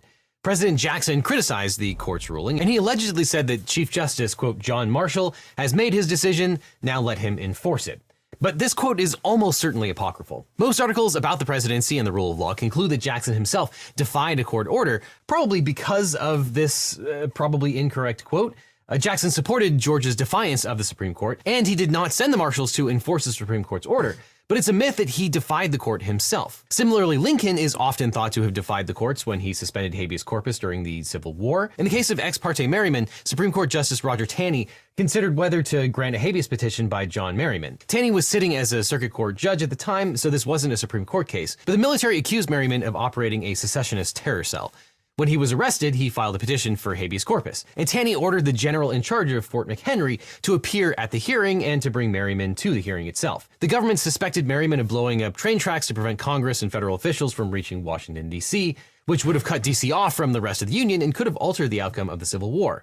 Like, I'm thinking of Brown v. Board of Education, or even, even in that situation, it's like, it's states themselves refusing to abide by the precedent set by the Supreme Court. This is a direct action that the Supreme Court is making a demand over, and the only person that would enforce this action is the federal government. It completely undermines the checks and balances if the federal government refuses to follow. It's a fairly direct destruction of any kind of power that the judiciary has. When a U.S. Marshal tried to enforce the order to bring Merriman to court for a hearing, the military refused him entry. Judge Taney ruled that the government should have brought Merriman to court, but he never directed President Lincoln or the general who had custody of Merriman to release him from confinement.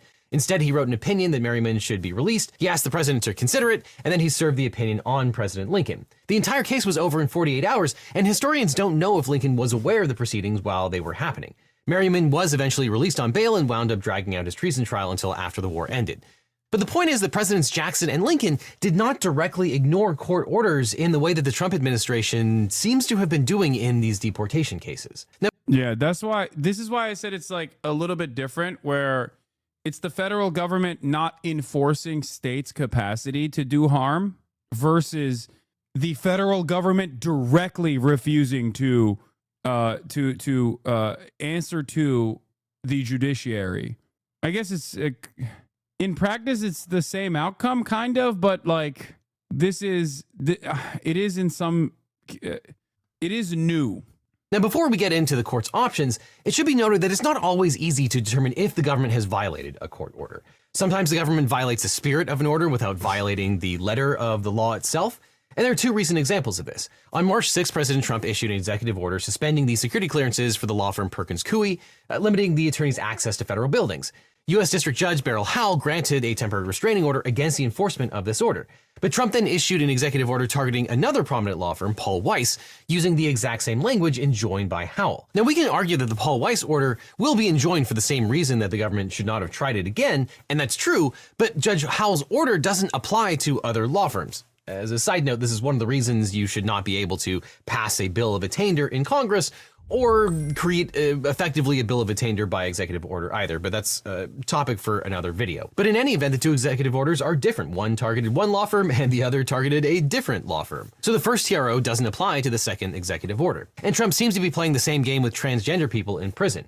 In January 2025, President Trump issued Executive Order 14168, mandating, among other things, that transgender women incarcerated in federal prisons be transferred to men's facilities and denied access to gender-affirming medical care. On February 25th, federal judge Royce Lambeth granted a preliminary injunction blocking the transfer of these transgender women to men's prisons and the termination of their hormone therapy. The Bureau of Prisons subsequently proceeded with transferring other transgender women to men's facilities, but kept the three named in the TRO where they were. While headlines said that the Trump administration ignored a court order, this probably isn't true. The administration complied with the letter of the order by not transferring the three named women to a men's prison, but now they face additional lawsuits on the It's so fucking evil and gross, same dude. grounds Holy related shit. to all the other people that they transferred. Now, while the courts have the right to say what the law means, and that goes back all the way to Marbury versus Madison, the Constitution doesn't give courts a clear way to enforce orders against a rogue president who refuses to follow the spirit of the orders or just outright ignore them. Now, if you are illegally renditioned to a foreign country, you're probably going to want a good lawyer. But if you want a great lawyer, let my firm, the Eagle Team, help.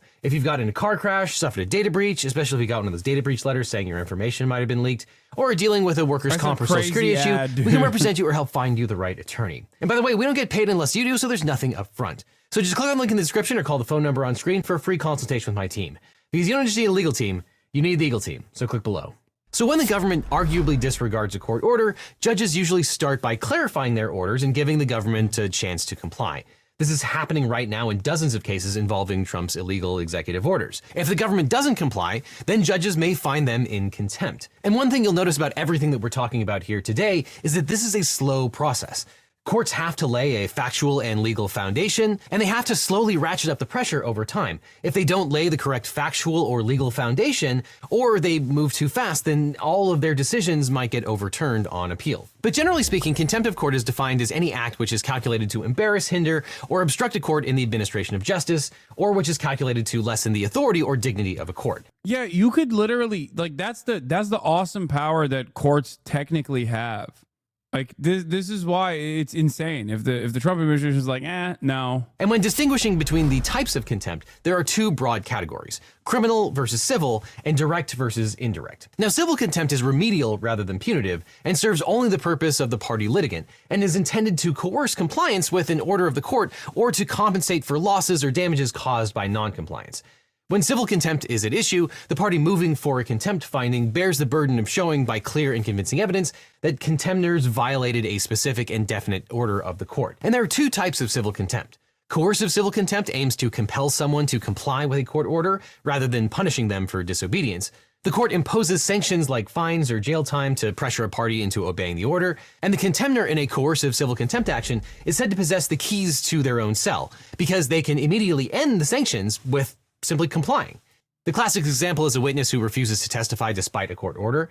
That person may be jailed until they agree to testify. And the other kind of civil contempt is called compensatory civil contempt, where the purpose is to award compensation to the party harmed by the contemptuous behavior.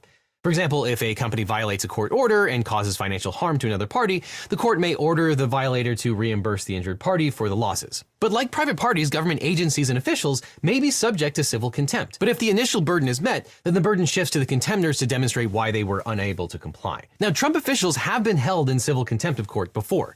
In 2015, the Obama Department of Education fined Corinthian colleges $30 million for defrauding students and misusing federal funds.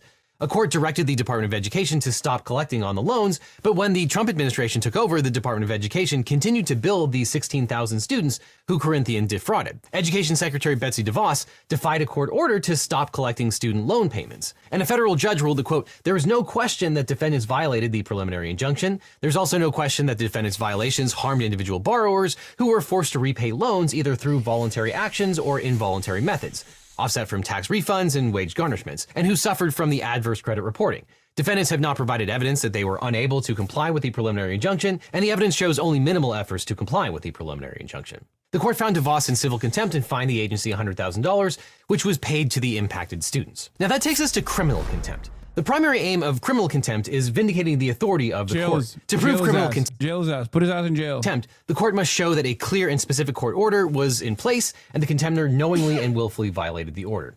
Since criminal contempt is punitive in nature, the standard is beyond a reasonable doubt. And the court's authority to impose criminal contempt sanctions come from Rule 42 of the Federal Rules of Criminal Procedure. Rule 42 states, "Any person who commits criminal contempt may be punished for that contempt after prosecution on notice." And criminal contempt of court is generally recognized as direct or indirect, depending on where and how the contemptuous behavior occurs. Under Rule 42A, contempt is indirect when it occurs out of the presence of the court, requiring the court to rely on the testimony of third parties for proof of the offense. If this is the case, the court must hold a separate hearing to determine whether the contempt occurred. For example, if someone failed to pay court-ordered child support, this would be indirect because the failure happened outside of the courtroom. And the same is true if someone failed to turn over subpoenaed documents or disobeyed a restraining order, but contempt is direct when it occurs under the court's own eye and within its own hearing. The judge can immediately see or hear the contemptuous behavior and can punish it immediately. Direct contempt includes exactly the type of conduct you would expect: a witness openly refusing to answer a judge's questions, or a party disrupting court proceedings with outbursts. One more word out of you, Mr. Reed, and I'll hold you in contempt. I hold myself in contempt! And here, regarding the case of the putative Venezuelan migrants who were renditioned to El Salvador, if Judge Boasberg is considering criminal contempt to punish the government, then he would have to weigh whether the government's actions were direct or indirect. The failure of the government to turn the planes around happened outside of his courtroom, so it would qualify as indirect contempt. However, I suppose that there's an argument that the DOJ lawyers were in contempt of court because some of the contemptuous conduct occurred inside of the courtroom. The parties took a break to determine whether the airplanes had already taken off, and the judge orally told them to turn the planes around, and the lawyers indicated that they would comply with the order. But direct contempt provides for summary disposition. No federal court is going to punish the government without a full hearing, especially since the government will appeal any contempt order. And it's better for all parties to have a complete factual record justifying whatever the court decides to do, whether it's civil or criminal. The problem is that the government is trying to prevent Judge Boasberg from undertaking the fact-finding necessary to develop a complete record about the flights to El Salvador.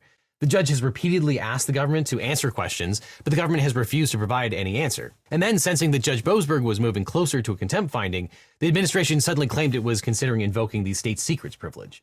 This prompted a new round of back and forth between Judge Boasberg and the government, which finally ended with the government asserting it had a national security reason to refuse to answer any questions about the flights. But it certainly seems like the administration's privilege argument seems to be made in bad faith. They didn't raise it until the judge continued to investigate, and a lot of the information about the flights is already in the public record, including a bunch of propaganda videos that they made at the time, and the first reference to privilege came from a declaration by an ICE official in a I think none of this matters of the Supreme Court ruling saying his order was wrong. It still matters because the Supreme Court, just like the lower courts, have, I mean, it's still a part of the judiciary. So it technically still matters right now, depending on whether or not Trump will decide to do the thing, to do the damn thing that is, that will eventually turn the U.S. Constitution into a piece of toilet paper. You know what I mean? Like, it just, this is, I guess they could just keep stalling. That's usually how you can effectively refuse to comply with a direct order from the Supreme Court. Just kind of ignore it. I mean, this is one of the many cases that the Trump administration's actions have created that is boundary breaking, precedent setting, truly the next stage of American fascism. This is what I've been talking about. On the immigration front, this is one of the many court cases. On the First Amendment side, also tied back to immigration, it's yet another incredibly important court decision. Like, this is the moment where either the institutions start serving the fascist agenda and the rules, the legality doesn't matter anymore. It's more so an argument about morality. Like, this is the moment where, is slavery legal or not? Okay, that's basically it. You know how we talk about how laws don't mean anything if those laws are directly and openly unjustifiable? And we point to the racial purity laws in Nazi Germany or slavery laws in the United States of America. This means, are we crossing the legal Rubicon or not? Are we just completely dismantling any persuasive power that the judiciary has, therefore completely dismantling the judiciary, or I guess turning it into a puppet of the federal government, which in some instances it has acted like that regardless. But I mean, this is a very important moment, I think, in American history, depending on what the Trump administration does. Regional office in Texas, who would not have been privy to any cabinet level discussions. Now, Secretary Rubio, AG Pam Bondi, and DHS Secretary Kristi Noem say that the information about the flights must be kept secret for sensitive national security reasons. And they claim they can't even show it to the judge in camera, meaning privately in chambers, because Trump's policy goals must never see the light of day. Of course, irony of ironies, they made these arguments just days before Secretary of Defense Pete Hegseth and other high-level cabinet members leaked active war plans by including the editor-in-chief of The Atlantic in their Signal group chat. And then they claimed none of that information was classified or sensitive national defense information. Now, notwithstanding the onslaught of scandals coming out of the Trump administration, state and federal officials rarely screw up so badly that a judge finds them in criminal contempt. But when a public official flouts the courts and inflicts serious damage on other people, the courts often have no choice. For example, former Maricopa County Sheriff Joe Arpaio established a policy and practice of racial profiling Latino drivers. By the way, this video is outdated at this point because, I mean, there's still a lot in it that's important, especially at the beginning where he talked about like the historic precedent for finding yourself in violation of Supreme Court orders. But the reason why it's, I guess, technically outdated is because as of this moment, as of a couple hours ago, the Supreme Court did decide unanimously to return the Maryland man that was falsely sent to El Salvador despite having a previous court ruling that protected him because he had a withdrawal order. Drivers and asking them to prove they were legally entitled to be in the country. A federal judge ruled Am I missing something? Are all this irrelevant per Trump versus U.S. presidential immunity? No, this doesn't render that moot. Policy was illegal, but Arpaio directed his deputies to ignore the court and continue to racially profile drivers for 18 months. The sheriff's office illegally detained. That's not what the SCOTUS said, though. They said that the admin should facilitate the process of bringing him back, but did not require that they do so. There is a video from earlier today. So remember when we said the Trump administration, which I have on the docket as well. The video that I had on the docket already, which was this, what do you call it? Which is this one, which is SCOTUS, due process in theory, deportation. Snatched an unknown number of immigrants from the streets of America without any due process, no hearings, no trials, and renditioned them off to detention centers in Trump-friendly jurisdictions, then sent them on flights to a Salvadoran torture prison where they will be placed under the watchful eye of the guy who describes himself as the coolest dictator in the world. Well, I guess the verbiage is like must facilitate, but I mean, that's pretty clear, no? Must facilitate the return. Like, what are they supposed to do? Must return? They said must. SCOTUS also referring it back to the district court to further clarify what facilitate return means. This is far from over. Facilitating without a deadline means nothing. They could just delay for years. No, I know. It could be ass covering. It could be ass covering from the Supreme Court, so that they say, well, we gave the lawful order, but then we left it in an open-ended manner, so they could just turn around and say, oh, we're trying to facilitate. We're following the lawful order of facilitation. That doesn't mean we're actually returning him. They can hold off on doing it. Yeah, new Supreme Court order requiring U.S. to facilitate return of Kilmar Abrego Garcia from El Salvador could open the door to similar legal claims by those Trump deported last month under the Alien Enemies Act. The language is vague, but logic would suggest they mean bring him back. Yes. But there's two different points here that are a matter of that could be up for contention. One, the fact that CCOT is in a sovereign nation, totally independent from the United States of America, which clearly is a legal argument that they're going to entertain. Okay, and the second part of the problem is, they'll claim that they are facilitating the return, but facilitating the return can mean tomorrow, it can mean 3 years from now, it can mean never. It was part of the reason why I said that the Biden administration, for example, had the power to de facto delay student loans. That is directly that's directly within the power of the executive. They can't outright, let's say the Supreme Court says you can't outright abolish student loan debt, but you could technically delay student loan debt permanently. It's a power that they have. It's a power that they've used. It's a power that they used during COVID. It was a matter of the Biden administration refusing to use that power that they had that stopped them from doing so. So I don't know. Decision is unanimous, by the way, and it suggests someone held overseas can still be given due process.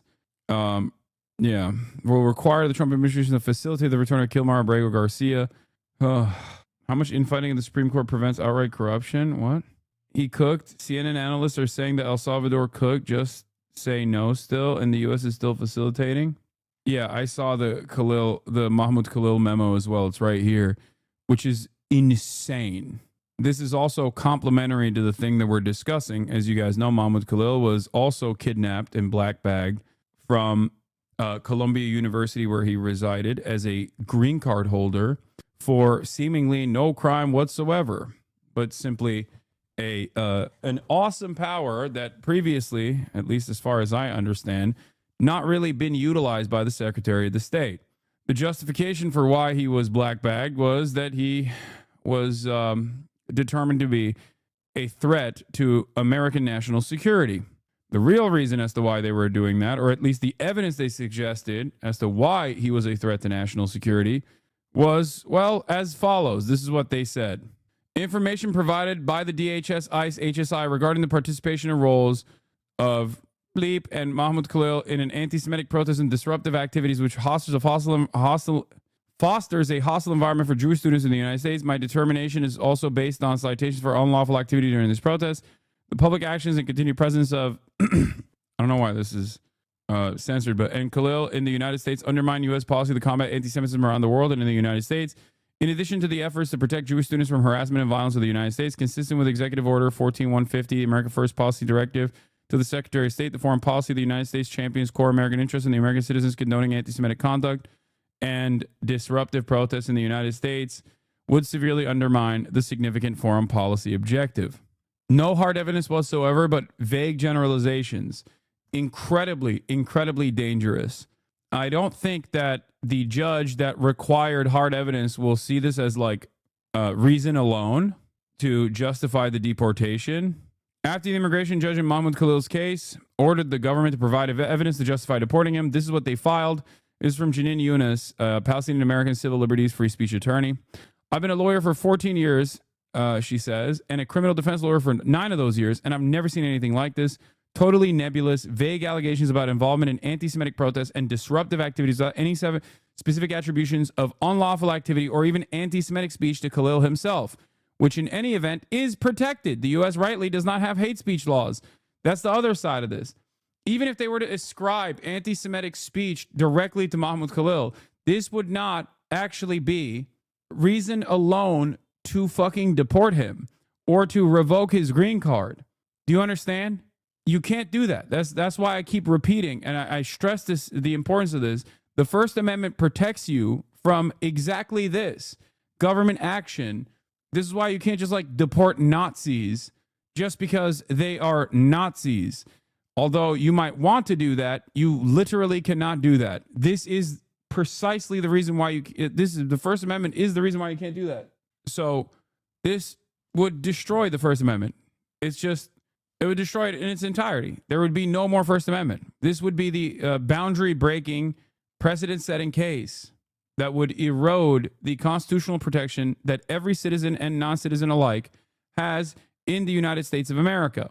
In the U.S. and all civilized societies, if the government is going to punish someone under the law, it had better provide evidence for specific forms of unlawful activity by the individual they're targeting. Not only has the government entirely failed to do that here, but it's obvious its case is predicated on punishing First Amendment protected speech and protest. Like even with Charles Manson, for example, you have to provide direct evidence that Charles Manson was influencing people to take action, right?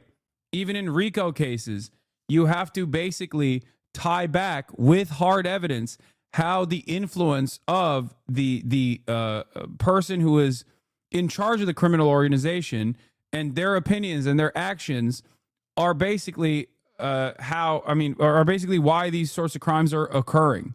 Okay? You can't just simply go, yeah, this guy is a bad guy. I've decided he's a bad guy. I decided he did a bad thing, so we're deporting him. You can't do that until now.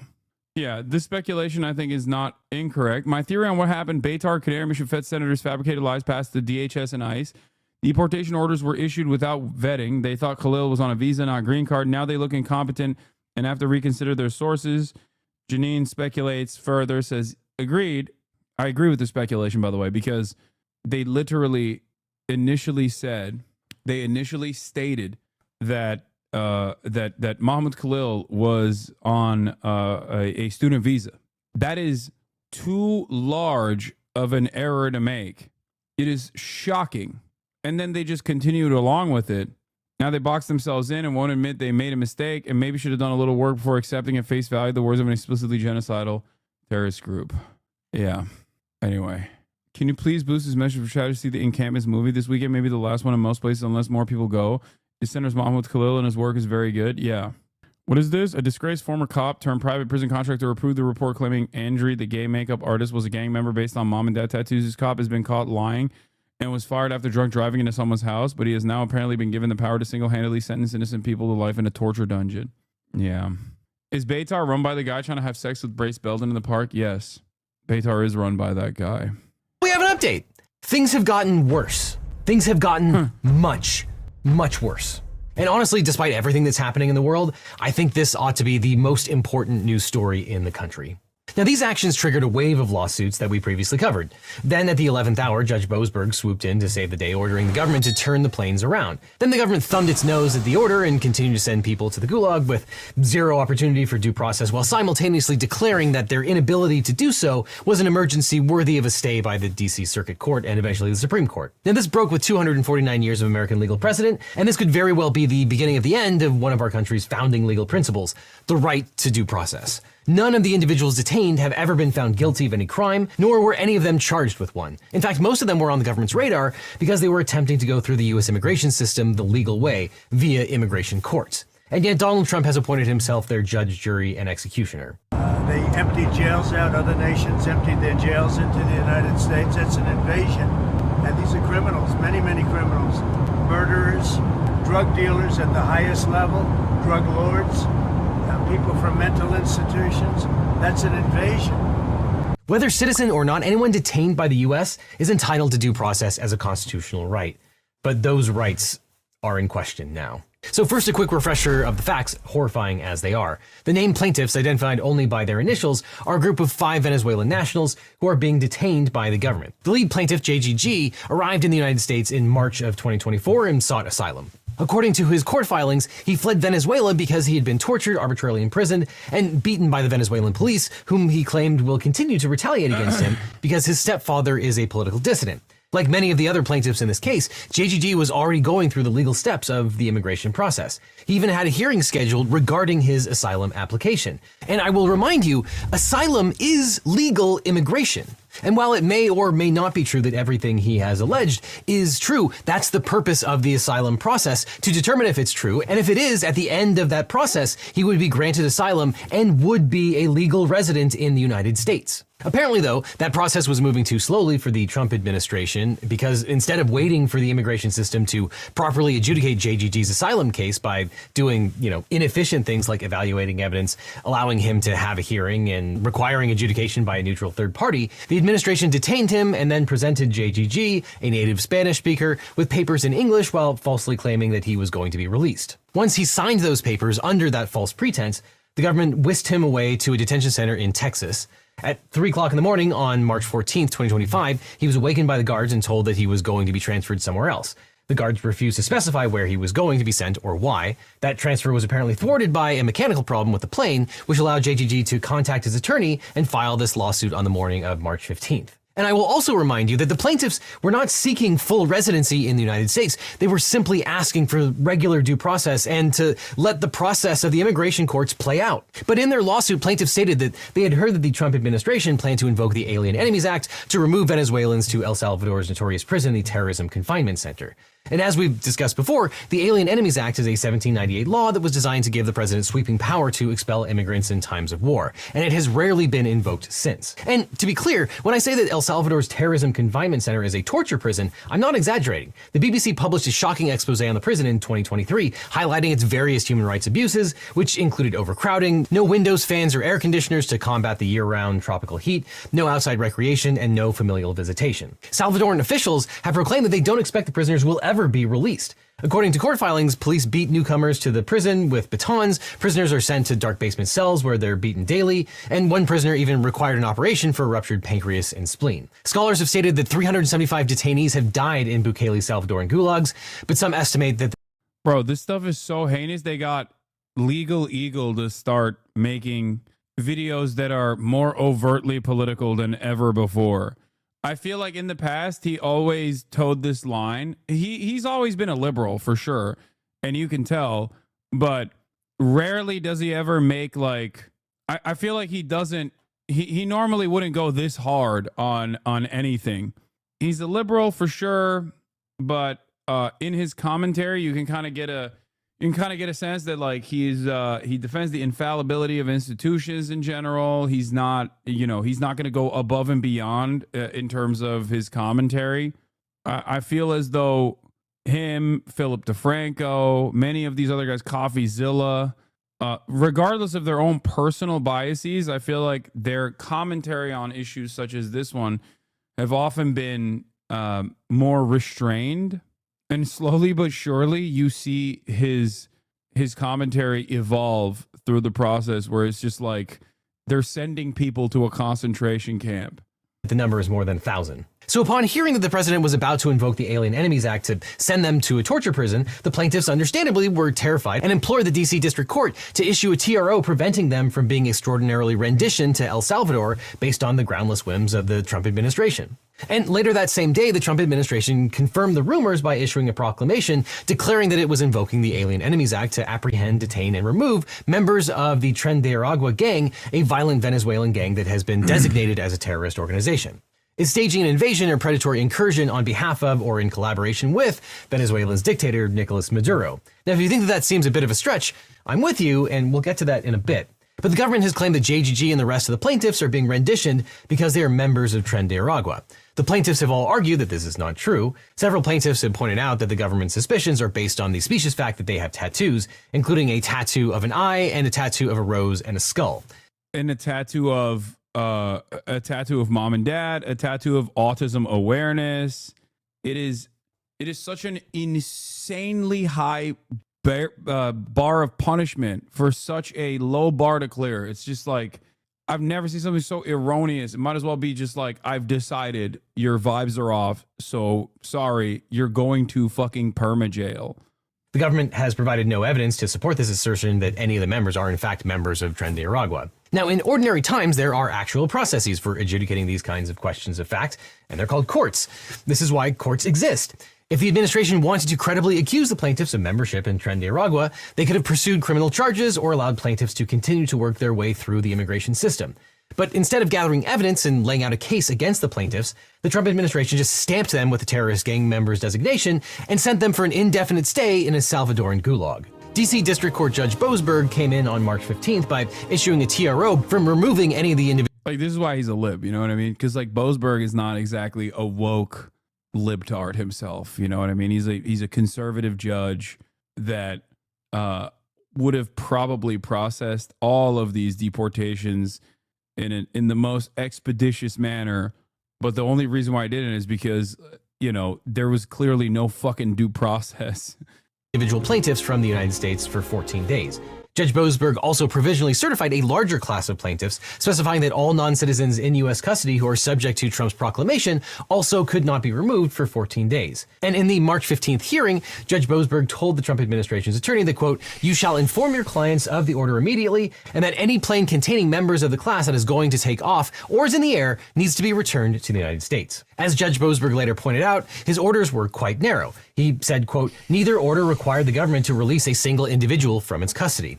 Neither order prevented the government from apprehending anyone pursuant to the just published proclamation, and neither order prevented the government from deporting anyone, including plaintiffs, through authorities other than the proclamation, such as the Immigration and Nationality Act." And indeed, as the plaintiff last month designated Tren de Aragua a foreign terrorist organization, members of that gang are already inadmissible to, and thus deportable from, the United States under the Immigration and Nationality Act. Now, the Trump administration, desperate to avoid having to actually present evidence before indefinitely detaining people in a torture prison, filed an appeal to the DC Circuit that same day. In the meantime, while the Circuit Court appeal was pending, the Trump administration decided to continue renditioning people out of the U.S. in contravention of Judge Boasberg's March 15th TRO.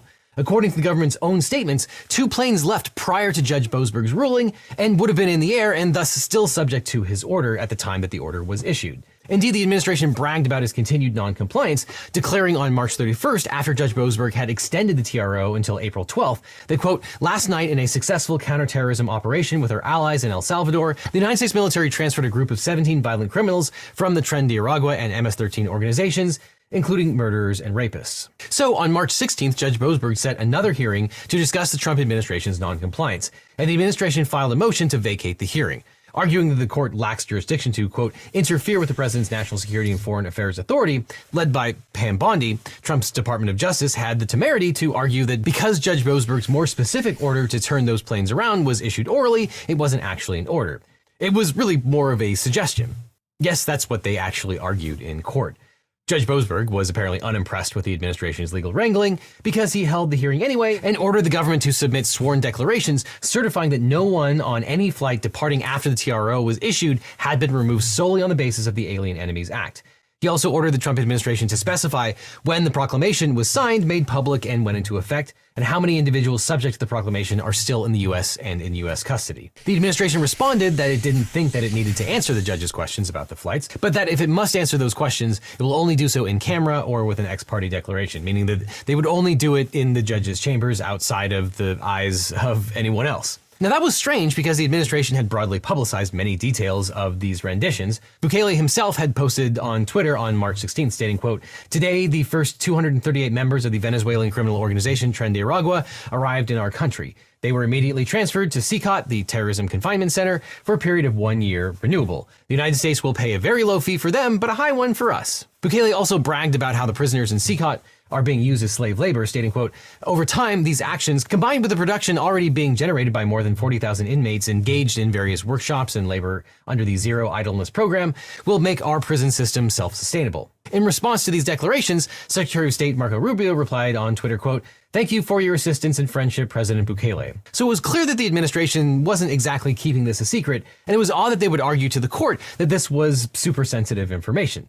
Judge Boasberg, though, generously allowed the administration to file its answers ex parte and under seal. But this was still not good enough for the Trump administration, which decided that it didn't want to answer the judge's questions at all, and instead filed a motion to stay the judge's order to disclose details about the flights, claiming that, quote, "The court's continued intrusions into the prerogatives of the executive branch, especially on a non-legal and factually irrelevant matter, should end." Defendants whinged about the court's, quote, "micromanaged and unnecessary judicial fishing expeditions," and claimed that, quote, "there is no serious dispute that the government complied with the minute order." But the Trump administration argued that it needed the stay because it was evaluating whether to invoke the state secret privilege to portions of the information the court was seeking, and that a stay was warranted while the appeal to the DC Circuit was pending. Defendants also threw in a few arguments about how the invocation of the Alien Enemies Act wasn't reviewable by the court, and, just to add insult to injury, stated outright that they did not trust Judge Boasberg to not share the ex parte information with the plaintiff, stating, quote, "The government does not currently have any assurance at this time that information provided to the court on an ex parte basis would not subsequently be provided to the plaintiffs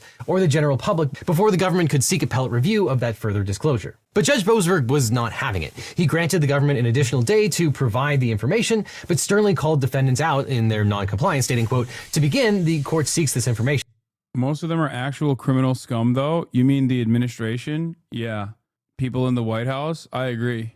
Not as micromanaged and unnecessary judicial fishing expedition. This right here betrays reality, and it shows that you still, in spite of your fascist rhetoric, have a conscience inside of you eating away at your brain, your heart, your soul. What do I mean by this? Because you have to fantasize about these people that are unjustly sent to the slave labor camp being violent criminal scum. It's clear that there's no evidence for that. Okay, it's very clear that there's no evidence for that. That's precisely the reason why they're violating due process. It's the whole reason why this is fucking happening to begin with. This back and forth in the judicial system is occurring. But you ultimately think it is impossible. Like, it has to, these people have to be violent criminals. I'm going to fantasize that they are violent criminals in your mind. I'm not talking about the guy who got deported. Who are you talking about? This conversation is entirely about people that have been deported in an unjustifiable manner due to erroneous claims made by the Department of Homeland Security without any due process whatsoever. In your mind, you're fantasizing about an invisible criminal doing invisible crimes that you haven't actually had the state prove, not recognizing that the erosion of due process will inevitably harm you as well, because when the state decides that there's no need for due process, that means you can be branded a criminal without any evidence whatsoever, and then shipped off to a fucking El Salvador slave colony, and then never to be returned, by the way, from said slave colony. These are all the fucking different ways in which the government is operating. But in your mind, you're like, oh, well, I hope that they're all criminal scum, because otherwise, what is the reason for all of this brutality? Because you cannot, in good conscience, recognize that the American government is the one that is doing the wrong here. About all the rest of them, the ones that aren't even shipped from the U.S., what are you talking about, dude? What the fuck are you talking about? There's been numerous investigative reports that have been conducted on who has been deported. 75% of those deported to CICOT had no criminal record nor any allegations against them. 75%. And in the 25% that they have, Not all of them are fucking gang members to begin with. Their crimes are things as silly as like trespassing. The American president is a convicted felon. He is literally more of a real criminal than the fucking people that are being deported. You understand? But to determine if the government deliberately flouted its orders issued on March 15th, 2025. Yeah. One dude driving a bike in the wrong lane. Yeah, it's just like parking tickets. Parking tickets, dude. It's fucking nuts. And if so, what the consequences should be. And Judge Boasberg... And if your argument is, oh no, I was just talking about all the people that are MS-13 and CCOT prior, okay? You do understand, even the people, yeah, exactly. Even the people in that prison already are not all fucking criminals, dumb fuck, chatter. CCOT is a horrendous fucking terror camp. Do you even know the process in which these people get shipped into this facility internally inside of El Salvador? Do you know the process? Do you know how it works? Government stooges come to your house overnight, black bag you, put you in a room where a fucking judge is wearing a balaclava, 300 people at a time. That judge wearing the balaclava decides all 300 are actually MS-13. It's over. That's it. That's what it takes to get to CCOT. That's what it gets. That's what it takes for you to be disappeared inside of El Salvador. So no, even the people that are in that prison are not all violent scumbags and criminals. Expressed surprise at the government's claims of secrecy and referenced Secretary Rubio's post on Twitter, proudly sharing details about the plane's arrival in El Salvador. The judge also blasted the administration for appearing to flout his order, stating, quote, as the Supreme Court has made crystal clear, the proper recourse for a party subject to an injunction it believes is legally flawed, and is indeed later shown to be so flawed, is appellate review, not disobedience. So while the fight over disclosing the flight details was ongoing, the administration also moved to vacate the temporary restraining order, arguing that Judge Boasberg had no jurisdiction over the case and that the plaintiffs had not satisfied the TRO requirements. Judge Boasberg declined to vacate the TRO and rejected the Trump administration's arguments that he could not consider the case, finding that, quote, the court need not resolve the thorny question of whether the judiciary has the authority to assess this claim in the first place. That is because plaintiffs are likely to succeed on another equally fundamental theory. Before they may be deported, they are entitled to individualized hearings to determine whether the act applies. I'm done. I can't talk about this anymore. I'm tired. I'll cover it tomorrow in terms of like the Supreme Court decision. I want to move on to some other stuff. We'll cover the Supreme Court decision and what's going on, because I'll do the SCOTUS due process video later. I didn't realize that we were on the wrong video anyway. I fucking clicked on the wrong one. There's more videos that I wanted to cover. There is Douglas Murray and Dave Smith debating over Israel. There's also this video that I've been meaning to watch from Chris Kunzler, which is The Confused Zionism of Ethan Klein. It's a really good video. He has a new channel that I guess, or a smaller channel, and this video already picked up a lot of steam. 153,000 views in a matter of 3 days, and a lot of people whose opinion I do respect have who've suggested that this is a good video. The first 45 minutes of the debate is literally Doug complaining, not worth watching. No. I will watch the Douglas Murray one because I fucking despise Douglas Murray. Crime is wanting a two-state solution instead of one, and thinking it's not okay to kill Israeli civilians. That's it. At the end of January this year, Ethan Klein of H3H3 Productions posted what is undeniably one of the most popular pieces of pro-Israel propaganda that the internet has seen in months. The video boasts more than 200,000 likes and over 3 million views. And whilst Ethan would probably balk at this video being called pro-Israel, it was even initially sponsored by ExpressVPN, an Israeli-owned company whose owners have extensive links to the Israeli military through funding it, and also even going as far to fund trips for Israeli soldiers perpetrating the genocide in Gaza to go back and see their family. Now, the original goal of Ethan's video was to deplatform and discredit the Twitch streamer HasanAbi. However, the video has backfired, because although Ethan had been on a near 15-month-long crash out from October of 2023 until January of 2025, live, what Ethan did is expose the paradoxical nature of his position, which he maintains is pro-Palestine, to an even larger audience than before. Put simply, you cannot maintain the notion that you are pro-Palestine when you use your YouTube platform of nearly 6 million subscribers to spread the exact same talking points that have been utilized by the Israeli government to justify the extermination. A former E-fan leaked the letter they received from his lawyer. What is this? Do this or get sued. Someone asked me to post this by itself, so here you go. In a previous post, I shared the email I received from client's lawyer over an alleged minute-and-a-half clip. Upload this snark page that they are claiming does not fall under fair use. The rest of the letter is basically just legal jargon about what fair use is, what the clip posted apparently doesn't fall under the umbrella, yada yada. But the good part is the demands, so I don't face litigation, mind you. They addressed this to an incorrect name and addressed me as Mr. when I'm a woman, so not sure how people are going to Google me. Anyways, enjoy and maybe check your emails. 2, you provide our office with all the correspondence you have had with the moderators of H3 Snark. What? 3, you provide our office with all the correspondence you've had with other H3 Snark users. 4, you provide our office with all the correspondence you've had with Reddit. And 5, you provide our office with information regarding the identities of H3 Snark moderators. If you do not or cannot satisfy all 5 conditions, TEI will sue you for copyright infringement and misrepresentation. Keep in mind that the federal court filings are public. Anyone performing a simple Google search on you, let alone a background check, will discover this information. Once judgment is entered against you, the court's finding that you engage in copyright infringement and lied in a legal document will also be publicly available. You have until March 25th, 2025 to agree to these terms. Oh my God. Is this real? Is this actually what fucking... Is this straight up? No. Someone attached a legal letterhead to this? Like, this is childish. This was the post before this.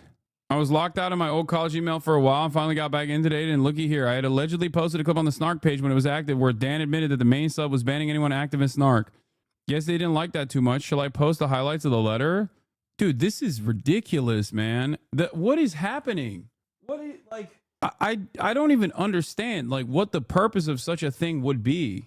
Like, he just thought maybe he could bully random. If this is real, if an actual fucking lawyer wrote this and it's not fake, okay, if an actual legit lawyer wrote this and it's not just like someone doing psyops or something, it just sounds so insane. Dude, this I can't in good conscience assume that this is like, I can't believe that this would be real.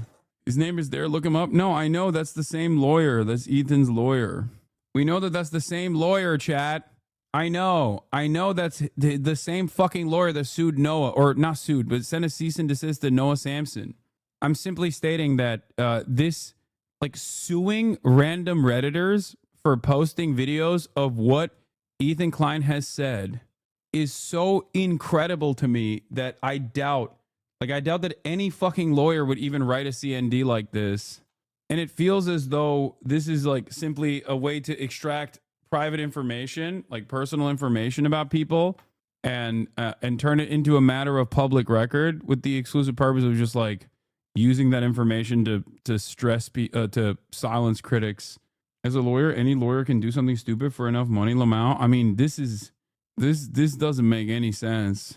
Like, hey, random anonymous Reddit user, we have decided that if you don't give us something totally irrelevant to the fucking copyright claim, like this is written like, if you have a copyright infringement issue, you can't make additional demands. Like, that's extortion. What the fuck? The only demand you can make is to take the copyright down, right? Am I crazy? Am I wrong? I don't know. I'm not a fucking lawyer.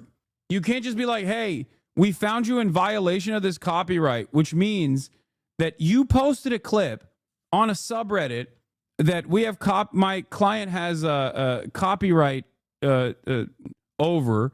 So now you have to, send us a video of yourself dancing in your underwear. Like, that's okay. Cool. What the fuck? What do you mean? You can't do that, right? Like, you can't. I'm not crazy, right? I don't think you could just like make a completely separate demands from someone that over a copyright claim. You either tell them to remove the copyright claim, which usually platforms will actually oblige. And if they don't oblige, then you might be liable for it. But in this situation, it feels crazy to be like, you have to give me private correspondence. That poster did say in the comments that Poopy's lawyer never followed Poopy's. Are you talking about Ethan?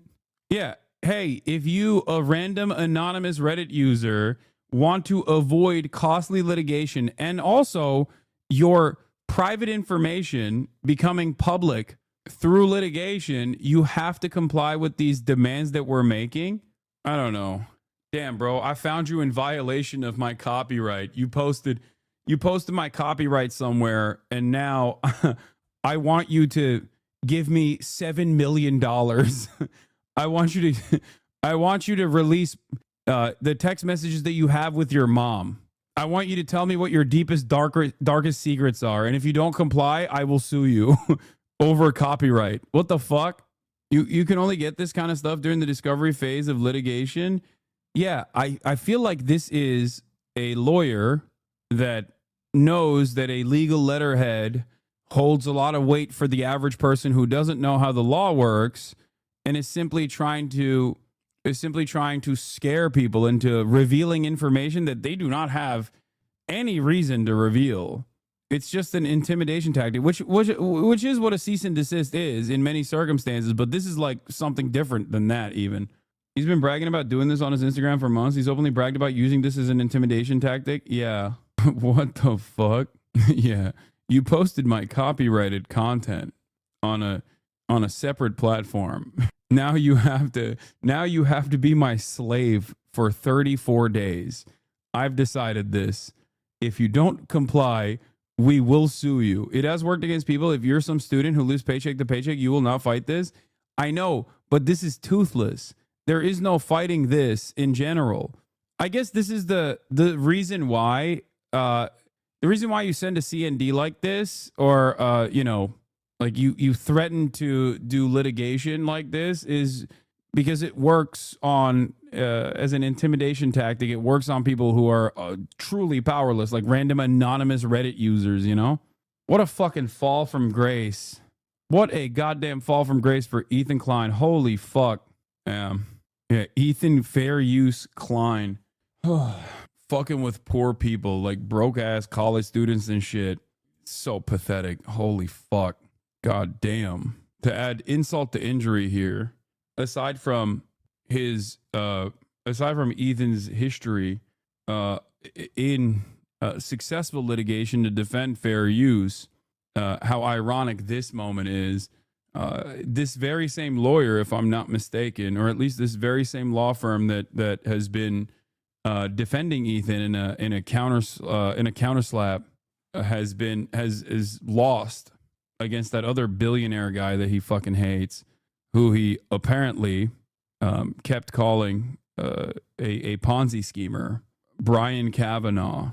This reads like it's fake, but they made it seem like it's from said law firm. I just can't believe an actual lawyer would write something this dumb. I know. Like, Ryan, not Brian. I apologize. His website defaming his enemy, Brian Kavanaugh, comparing him to Harvey Weinstein, was just taken down. Yeah, this is what I was talking about. YouTuber Ethan Klein loses anti-slap appeal in producer Ryan Kavanaugh defamation case. California Court of Appeal upholds a prior ruling that the influencer may have defamed the film financier by falsely claiming that he was running a Ponzi scheme.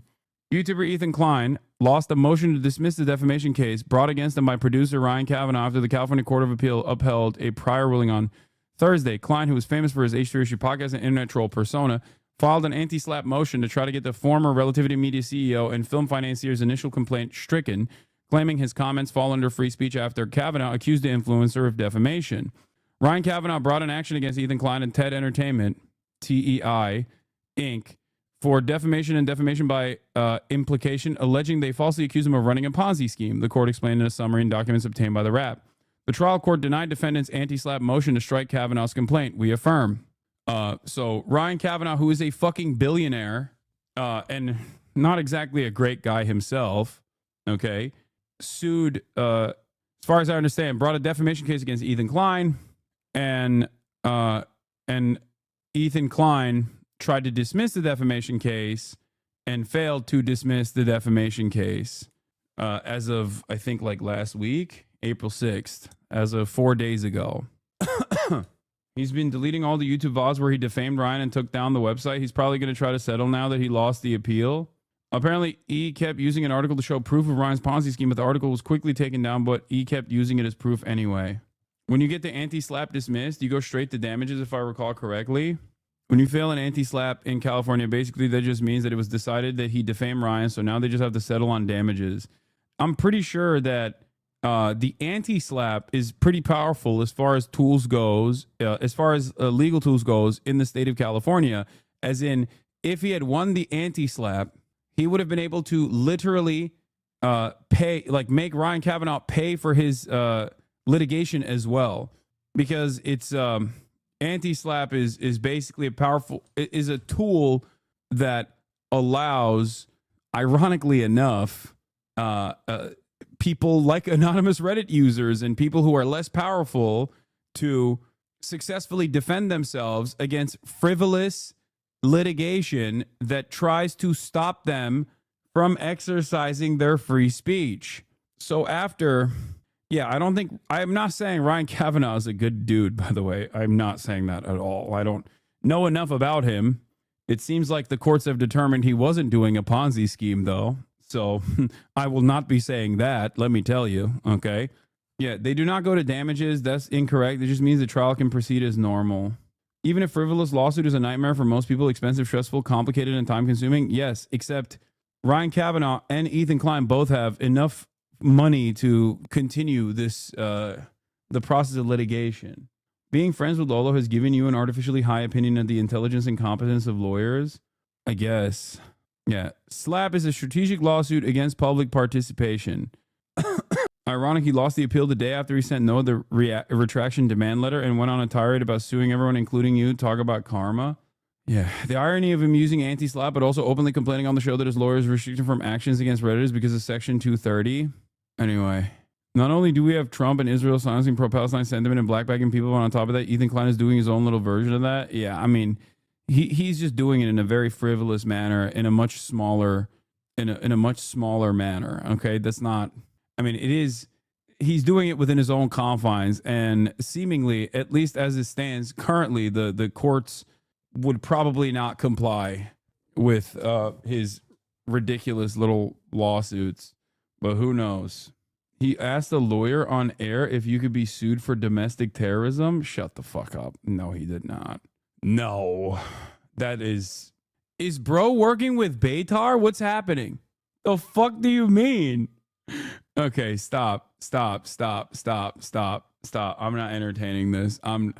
Ethan's continuing to obsess over Hasan asking a civil lawyer if Hasan can get sued for inciting terrorism. No, I'm not. Ethan Klein tries to imply Hasan Piker has committed domestic terrorism or incites terrorism. First, he wants them to go to Gaza while journalists are being murdered. Now, while Trump is currently revoking citizenship, he jokes like this disgusting behavior. For me, the better.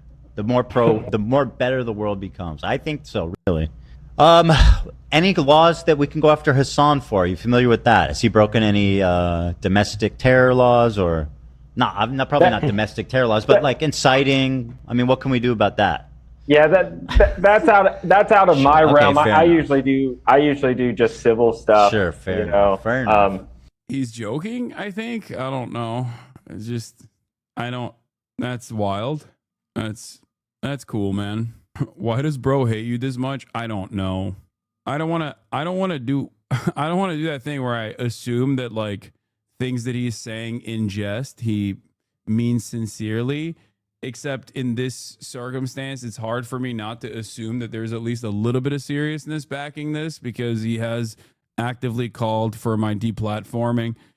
He has said in the past that like a couple months prior, I think he said he wants me to lose everything. And he seemingly hasn't stopped talking about me. So I don't know. Maybe he's joking. Maybe he's not joking. Who knows? He is a joke, however, because he's asking a fucking civil litigator whether or not he could pursue like federal charges. Personal injury lawyer. Can we claim he's terrorizing me by being sexy? Look at how hot he is in this photo. Sir, Please look at this photo and tell me that this doesn't terrorize your mind.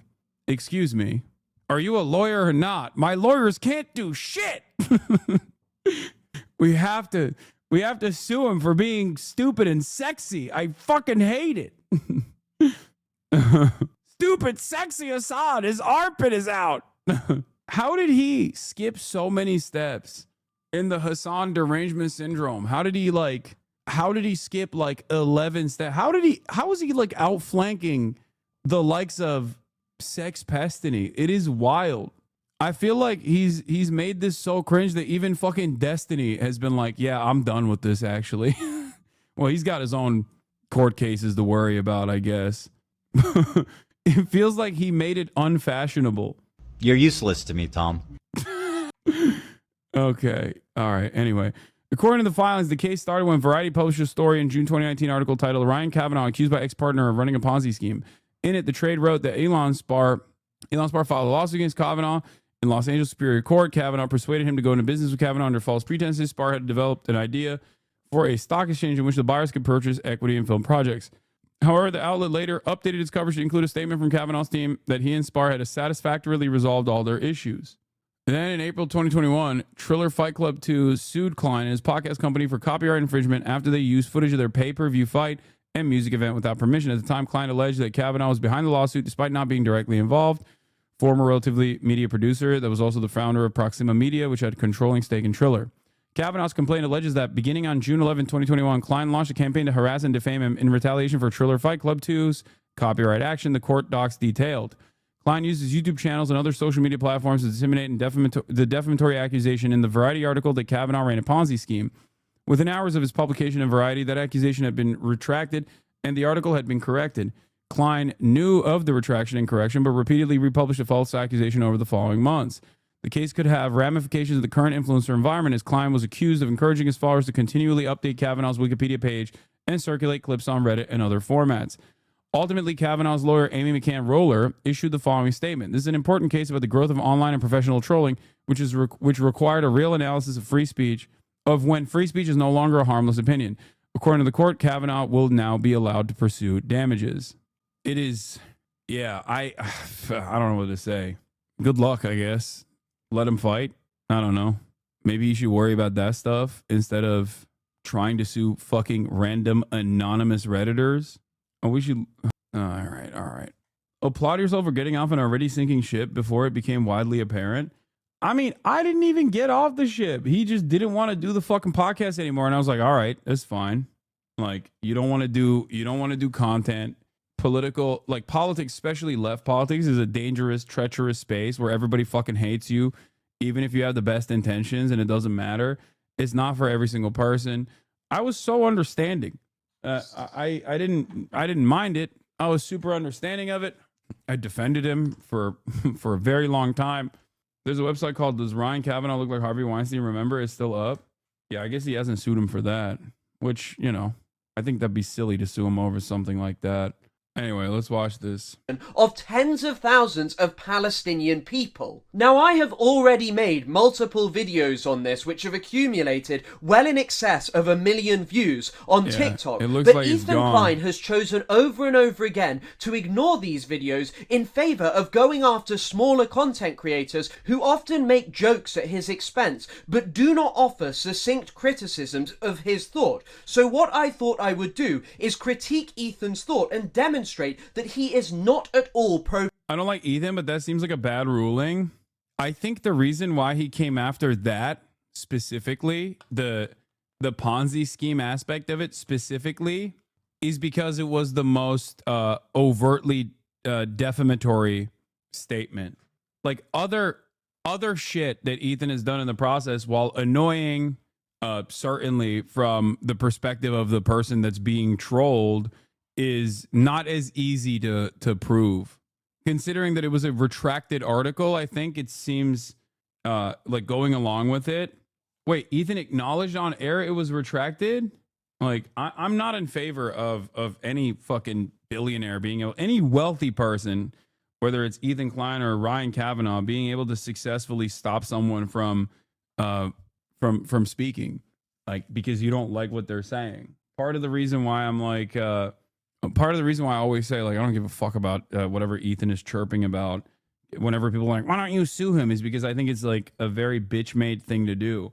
Even if it's like an open and shut, even if there's an open and shut case, like Ethan openly acknowledging that in his own words while sitting next to me, that like the brothel that I went to in like fucking 2010, getting raided for tax evasion in 2016, and then successfully suing both the police force and the Berlin government over defamation and winning.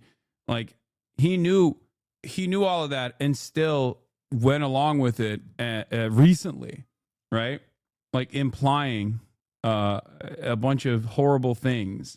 Like, even if that in and of itself is like a fairly easy way to prove, especially paired up with like malicious intent, considering that he has said that he wants me to lose everything and that he hates me and all this stuff. I feel like there's a case there. I would never do such a thing because I think it's just stupid. It's a stupid thing to do. Like, I don't know. Anyway, let's watch this. Palestine, because he is nothing more than a Westerner whose thought is dominated by Orientalism, and he therefore simply cannot offer a succinct political understanding of anything to do with the Middle East. Now, the concept of Orientalism was proffered by Edward Said. It was the first thing that I learnt about when I started my Middle Eastern Studies degree as an undergraduate back in 2019, and what it basically refers to is a distinction between them and us, them being non-Westerners and us being Westerners. And according to Said, this was produced through discourse, and what he meant by this was anything from travel writings, newspapers, stories, depictions, anything that you could think of which created a vision of people from the Middle East or the wider Orient. It is at its most basic media which seeks to create this distinction between them and us, and Ethan's video is a perfect example of it. Through this Orientalism and the discourse it produces, an essentialized image of the Oriental or Middle Easterner is created that is backwards, uncivilized, violent and savage, which is juxtaposed against the civility of the Occident or the West. Now, what is important to note here is that Orientalism is dialectical. It is not just about denigrating the other, creating this barbarous savage. It has always been about making Westerners feel superior, feel better about themselves, and so as to establish themselves as moral and enlightened, even when their politics and behavior shows an exact opposite. Ethan's content around Palestine is a perfect example of this. He consistently deploys Orientalism to assuage his own feelings and to maintain the notion that he is pro-Palestine, and so he never has to avow the disgusting right-wing talking points that he spreads and the violence that these inflict on Palestinian people. Take this part of Ethan's so-called content nuke, where he speaks gleefully about the assassination of senior Hamas figures. Disvalues, or, well, they were billionaires, because they're all dead. They killed it all, they're all dead. Or this part where he condemns Hassan Piker for his endorsement of Syed Hassan Nasrallah, the former leader of Hezbollah, who was killed in an Israeli strike last year. Hezbollah is a paramilitary organization. Do we like them or no? They are a terrorist organization. Like, they're designated. They are designated by the American state as a terrorist organization. I do not like them then. Well, like, I like what you like. I don't have an issue with them, let's just say. This is Hezbollah's leader, Hassan Nasrallah. According to Hassan Piker, this man is a brilliant freedom fighter. But before we get into that, let's see how he... Also, he stretched that statement as hard as he could, where I said, I don't have an issue with them, let's just say, to literally turn that into he fucking loves this guy, bro. Like, no explanation to undermine what I was saying, no context involved in that process. Clips are obviously cut. Did I say anything in between? Have I talked about Hassan Nasrallah extensively? He feels about Jewish people. Here are some choice quotes from Hezbollah. Also, then he turns around and fucking says that Hassan Nasrallah is anti-Semitic, which is ironic because one of his most famous statements is about how a lot of dumb Arabs are anti-Semitic when they don't realize that Israel is not operating at the behest of Judaism, but instead operating at the behest of American empire. Now, of course, if he was even remotely curious about even learning about his enemies, he would know that reality.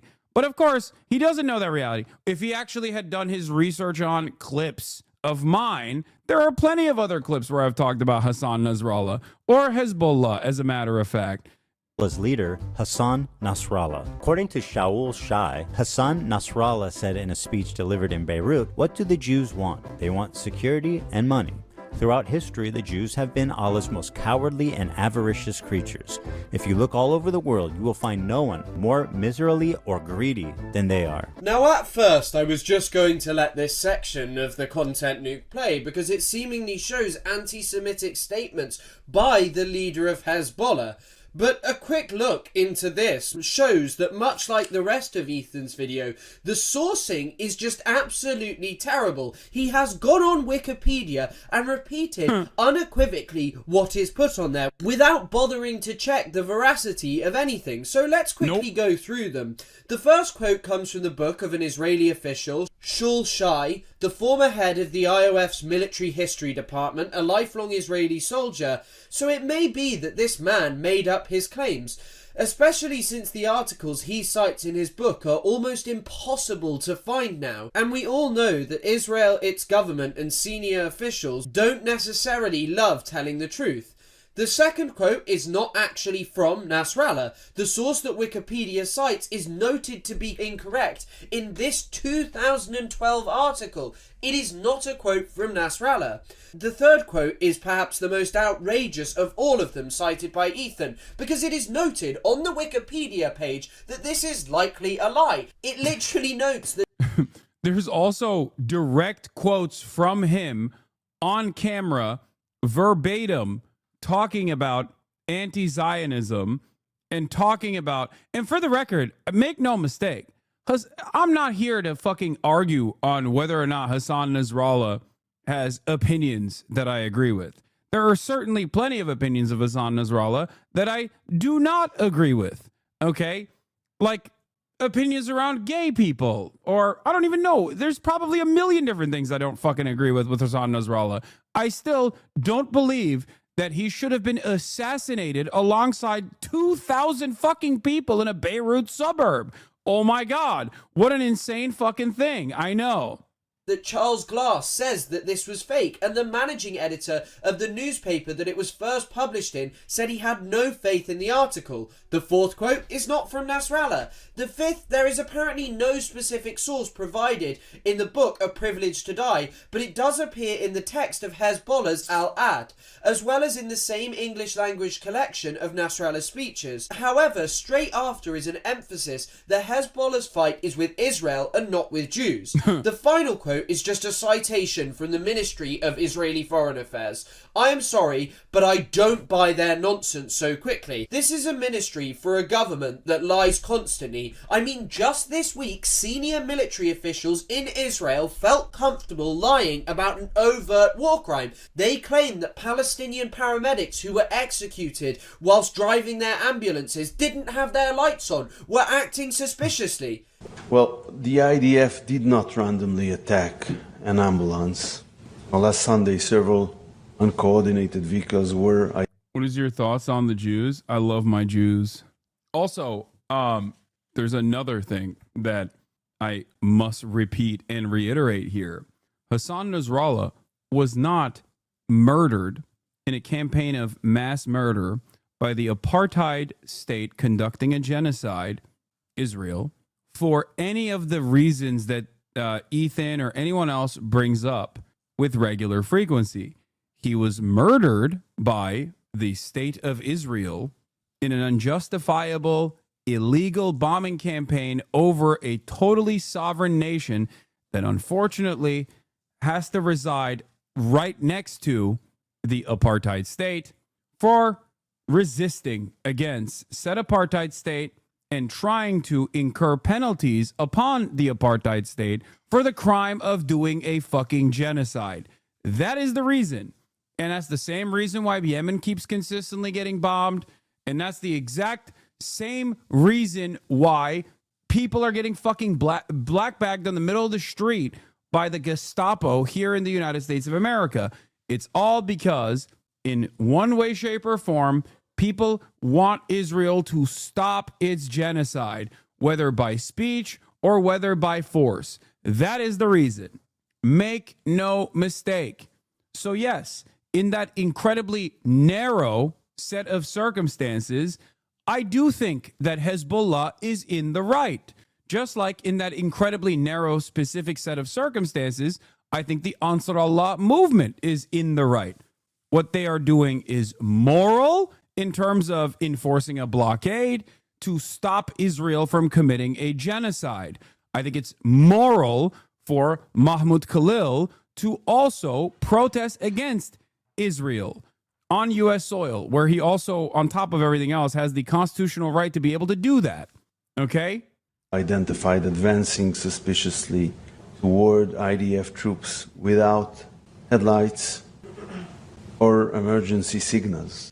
And now there is literal video evidence showing the exact opposite. Israel will say and do anything because they rely on morons like Ethan believing absolutely anything because it fits with their narrative that the other are barbarous and evil monsters who commit crimes constantly. But then consider Ethan's reaction to this clip of his wife. Just the other day, Bibi fired a really good guy that a lot of people are pissed about, and he fired him because they had a disagreement, and that's like so Trump coded. He was like a moderating voice in the war room. Yeah.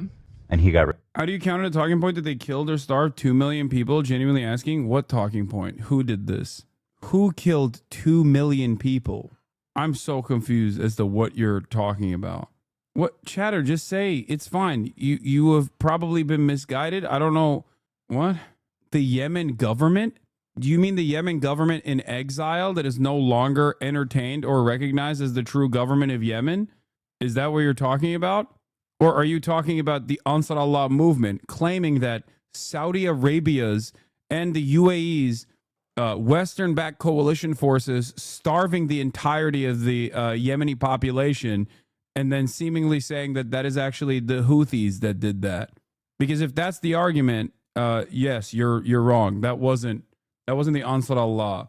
As far as the Yemen, the government of Yemen, I think you're talking about the government of Yemen in exile that was used as a puppet for the Saudi ambitions in Yemen. What Yemeni government? I'm Yemeni and I don't even know who he's talking about. No, I think he's doing this thing. I think he's doing this thing where people will say that like the shit that Saudi Arabia and UAE coalition forces did was actually because of all of those crimes are directly the responsibility of the Ansar Allah movement. I think he's misguided. Also, I don't think anybody, I don't know what the exact casualty numbers are, but I don't think even the Saudis killed 2 million people in Yemen, for the record. Yeah, no, I think Ansar Allah, no, they did not do that. I don't know the exact numbers. I can look it up right now if you want me to, but I don't even know who would claim that there's a 2 million number anyway. I was making a pro-Yemen point on TikTok and someone said, but they starved 2 million people. Yeah, that person that you're talking to has no fucking idea what they're saying. It's partially because Yemen is the poorest nation on the fucking planet. That's pretty big part of that problem. There's not a lot of information, and most people don't even care to understand the situation there. And you're asking me how to debate a TikTok comment, so I feel like this is not the best use of our time. But yeah, not even the Saudis use this argument. This is just Western depravity. Yeah. So there's no way to know the exact numbers. The situation is chaotic. There are also no longer valid institutions. All are puppets of Saudi, UAE, or Houthis, who I am neutral towards. Yeah. The irony, of course, is that with the exception of the one guy who is still the former leader in exile, even his forces, even his coalition forces, have, in the aftermath of October 7, put down their arms and joined in unison the Ansar Allah movement and participate against the demonstrations against the state of Israel for the crime of genocide. And as far as I understand, are firmly committed to trying to stop Israel from committing a genocide. So there's like 3 guys at this point that are not on board with what the Ansar Allah movement is doing. Where have you read all that? Read all what? Anyway, let's continue. Get rid of him, or at least a more moderate voice. I don't know anything about the guy.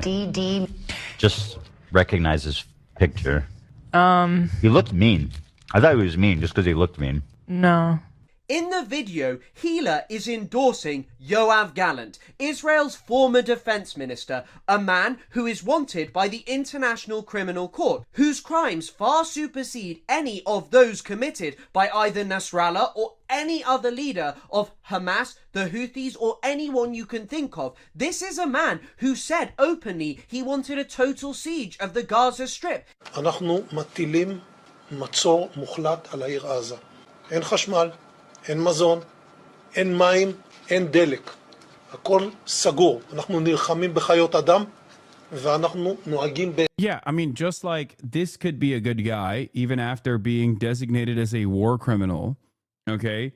Ethan also does this exact same thing by falsely claiming that a TikToker dude who's 19 years old in Yemen is a fucking terrorist and a member of the Al-Houthi family, okay?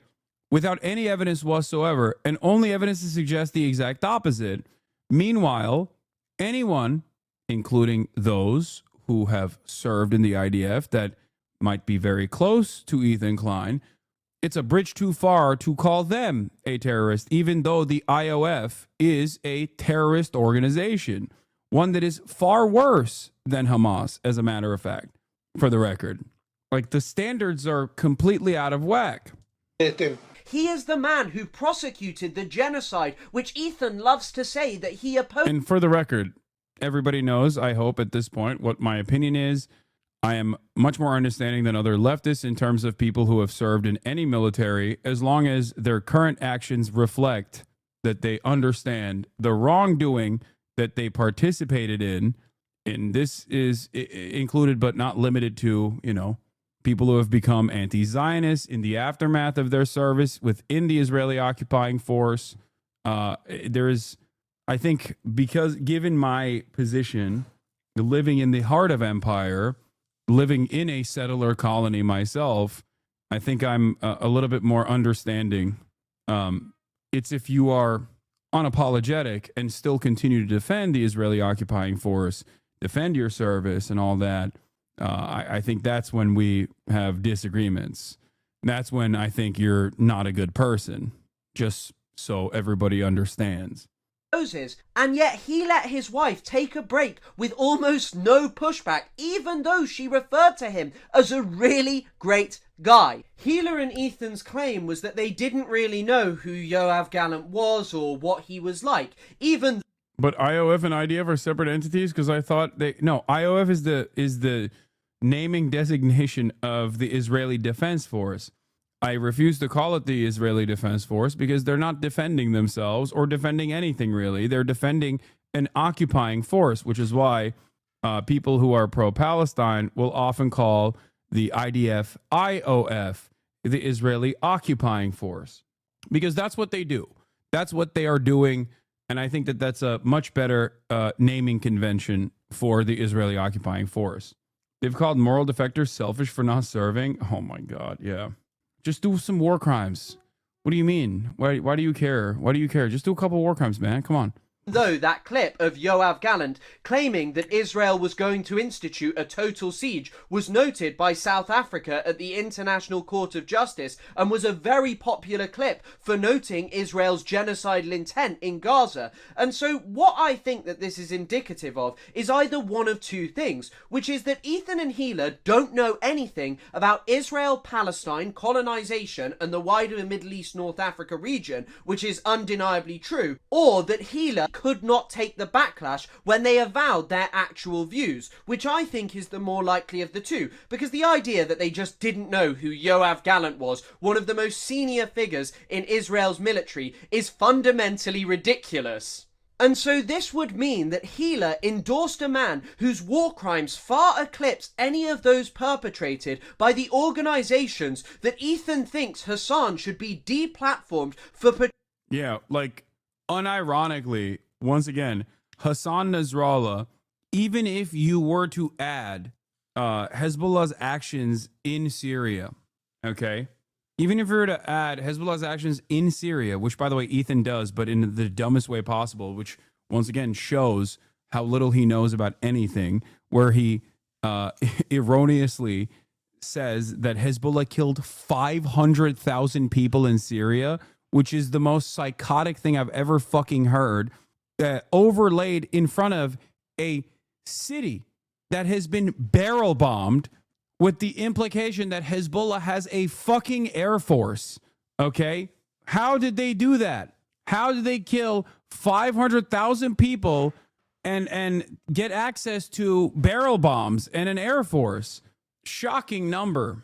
Portraying in even a semi-positive light and offering context for why they do what they do. So why is it that Ethan just does not carry the same energy for when it comes to his wife in comparison to Hasan Piker?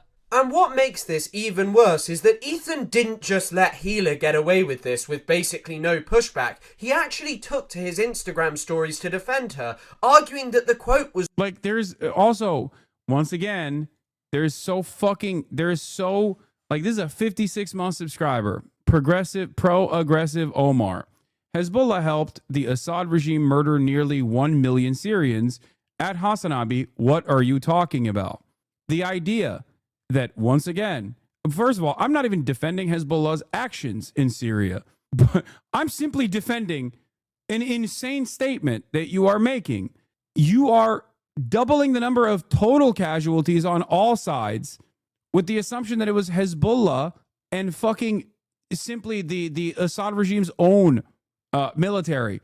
Like, there's the Russian military's involvement in Syria. There's obviously Hezbollah is involved in Syria as well.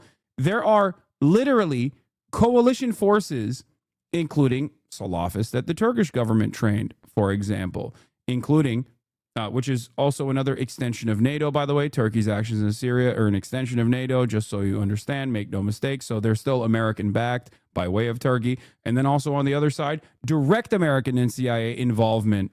Direct American and CIA involvement in terms of the militia movements, the Kurdish militia movements in the region, specifically in Rojava. I'm friends with someone who went and fought in Rojava alongside the YPJ. I'm very good friends with someone who fought in Rojava alongside the YPJ, as a matter of fact. I've had him on this broadcast on numerous occasions. Okay? Do you deny the demographic change by Hezbollah? No, I don't know what the fuck. No, I don't know what you're talking about. I've never said anything about... Notice how you just made a fucking insane statement, okay, without mentioning any of the other parties involved, doubled the fucking casualty numbers in the entirety of the Syrian civil war, attributed it to mostly Hezbollah in a conversation where I'm saying, no, it's not fucking Hezbollah that's responsible for 1 million deaths, not the 5. Ethan didn't even make this claim, for the record. Ethan said 500,000, which is the total number of casualties in the Syrian civil war.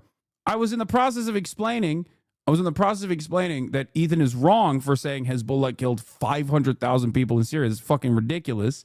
Okay? You doubled that number, said it was Hezbollah, and when you recognized that you were in the wrong, you turned around and moved the goalpost to something different. What are we doing? The fuck are we doing here? Fongs is 2406, but a 56-month sub? No, he is. He's a long-term community subscriber who probably fucking unfollowed and then refollowed.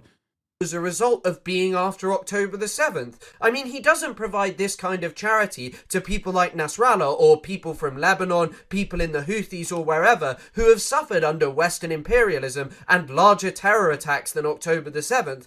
No, he just thinks that this applies to Israelis only, and he doesn't seem fussed that his wife endorsed a man who referred to Palestinians as human animals, because whilst he seeks to make the distinction and say, oh, he was probably only talking about Hamas, the thing is that this was the man who oversaw the Gaza genocide that Ethan says he condemns, but he doesn't mind this man referring to Palestinians as human animals so as to establish them as subhumans worthy of death. No, he thinks that that's completely fine because he was a moderating voice who wanted to end the war.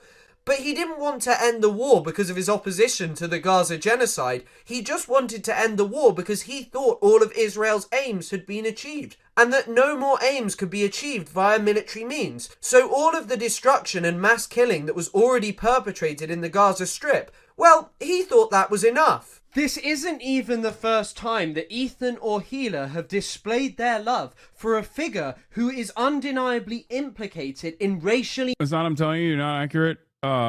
You're not accurate on Syria. With all love and respect, my people and I experienced the brutality of Hezbollah, not you nor Ethan. Dude, I'm not saying Hezbollah was a good force in fucking Syria. I'm simply stating that Hezbollah nor the Assad regime murdered 1 million Syrians, even though the total casualty number is closer to 600,000. And yes, a big part of that was Russian military involvement and the coalition forces under the command, or at least the directive, of Bashar al-Assad. There has never been a moment where I've defended Bashar al-Assad. I do not defend him at all. Okay? This conversation is about something entirely different. I'm not saying Hezbollah in Syria was a force for good. Motivated slaughter. Take George Bush, for example, who in this 2017 clip, Ethan says he loves. I gotta tell you, I saw George Bush on what was it, Jimmy Kimmel? And I was like, man, I love this guy. I love George Bush. As a dude, he's a fucking... George Bush, he's got a lot of character. He's a bro, dude. You know, he's like painting. He just made a book of portraits. He's drawing portraits of veterans. This was a guy who said he wanted to launch a crusade in the Middle East and then went on to do so. And the American people are beginning to understand. Now, this crusade, this war on terrorism, is going to take a while. Slaughtering hundreds of thousands of Iraqi people, all in the name of oil, something which Alan Greenspan, the former chairman of the Federal Reserve, literally admitted in 2006. Hey, this is journalism. It's so weird. It's so weird. Motherfuckers want journalism, and when I'm trying to do journalism, they go, "Why are you doing that?" What do you mean? I'm just chilling. We're just vibing. Yeah, we're just vibing. We're vibing big time. Hassan uncritically interviewed this kid for about an hour. It was the most brazen display of disgusting terrorist propaganda that I have maybe ever seen in Western media. So if a 19-year-old from Yemen, who isn't even actually a member of the Houthis, but simply supports them, is an evil terrorist who shouldn't be allowed a platform, what does that make Ethan and Gila, people who endorse war criminals responsible for the slaughter of far, far more people than the Houthis? Left. Once again, also, Gila was in the Israeli occupying force. And not only that, but also literally participated in a raid in the West Bank, which is illegal. Okay? Israeli military presence in the West Bank is illegal. Ethan himself has said that West Bank settlers are open season targets. What the fuck? Like, if random Yemeni TikTokers are terrorists, then what is your wife at that point? You know what I mean? Like, that's a war crime. The only difference here is that America doesn't consider that to be a war crime because Israel is an extension of America. All right. I always thought that despite our differences, there was one thing we could all agree on. And what was that? That we love America and everything she stands for. And then there's this part of the content nuke, which has leapt out to me every single time I have watched it. Because why on earth would you say that everyone can agree on loving America? This is most certainly not a universal position. From Iraq to Cambodia, to Vietnam, to Afghanistan, to Korea, across the entire world, tens of millions, hundreds of millions, if not billions of people have suffered under the yoke of American imperialism just over the last century. And even the wider nexus of states that the United States supports is obscene. Take its two current closest allies in the Middle East, the United Arab Emirates and Israel. Both are countries currently facing genocide cases at the International Court of Justice. The United Arab Emirates for its involvement in Sudan, and Israel for its horrifying crimes in Gaza, which absolutely would not be possible without the rhetorical and material support support that it was offered by both the Biden administration and the current Trump administration. If Israel didn't have the massive amounts of military aid which America only sells to them so they can maintain an edge over other countries in the region, it would stand no chance against countries like Iran. And so to sit there and say, oh, I love America and we all agree on this, whilst America is responsible for the genocide that he claims to simultaneously condemn, is fundamentally ridiculous. And it really does show you that Ethan just does not like anything which is anti-Western. Any group who is anti-West are differently evil. They are monstrous savages whose ideology has no explanation, who are fueled by anti-Semitic hatred in most cases. But when it comes to the obscene violence of the United States, oh, well, you know, it's just politics and we all love it, really. I do not think the Orientalism which dominates Ethan Klein's thought could be any more clear. He sees a 19-year-old from Yemen, Rashid al-Haddad, as a monstrous, violent savage who is an anti-Semitic beast, which, by the way, the kid did apologise for, but he has no problem with his own thought. He never wants to confront the fact that he refers to America as something which we all love, even though it was the country which sold advanced weaponry to Saudi Arabia as it bombed Yemeni civilians. It was the country that refueled Saudi planes as they tore Yemeni weddings and other social events to pieces with their horrifying bombardment. It was the one who trained their pilots as they manufactured a siege and starved the people of Yemen. And this is what defined Rashid al-Haddad's life. And Ethan couldn't have some sympathy and say, you know what, this is what motivates this guy. This is why many Yemenis don't actually like the West. But instead of doing that, Ethan would rather sit there and essentialize them and try and portray this as it is some kind of innate anti-Semitism, some random hatred of the West. In the content nuke, Ethan literally refers to the Houthis as the bad guys. All right, so these guys are clearly the bad guys. So my question is, how does Hassan... Oh, dude. Shit. My bad. I didn't know they were the bad guys. Okay. Well, how can I argue against that? Yeah.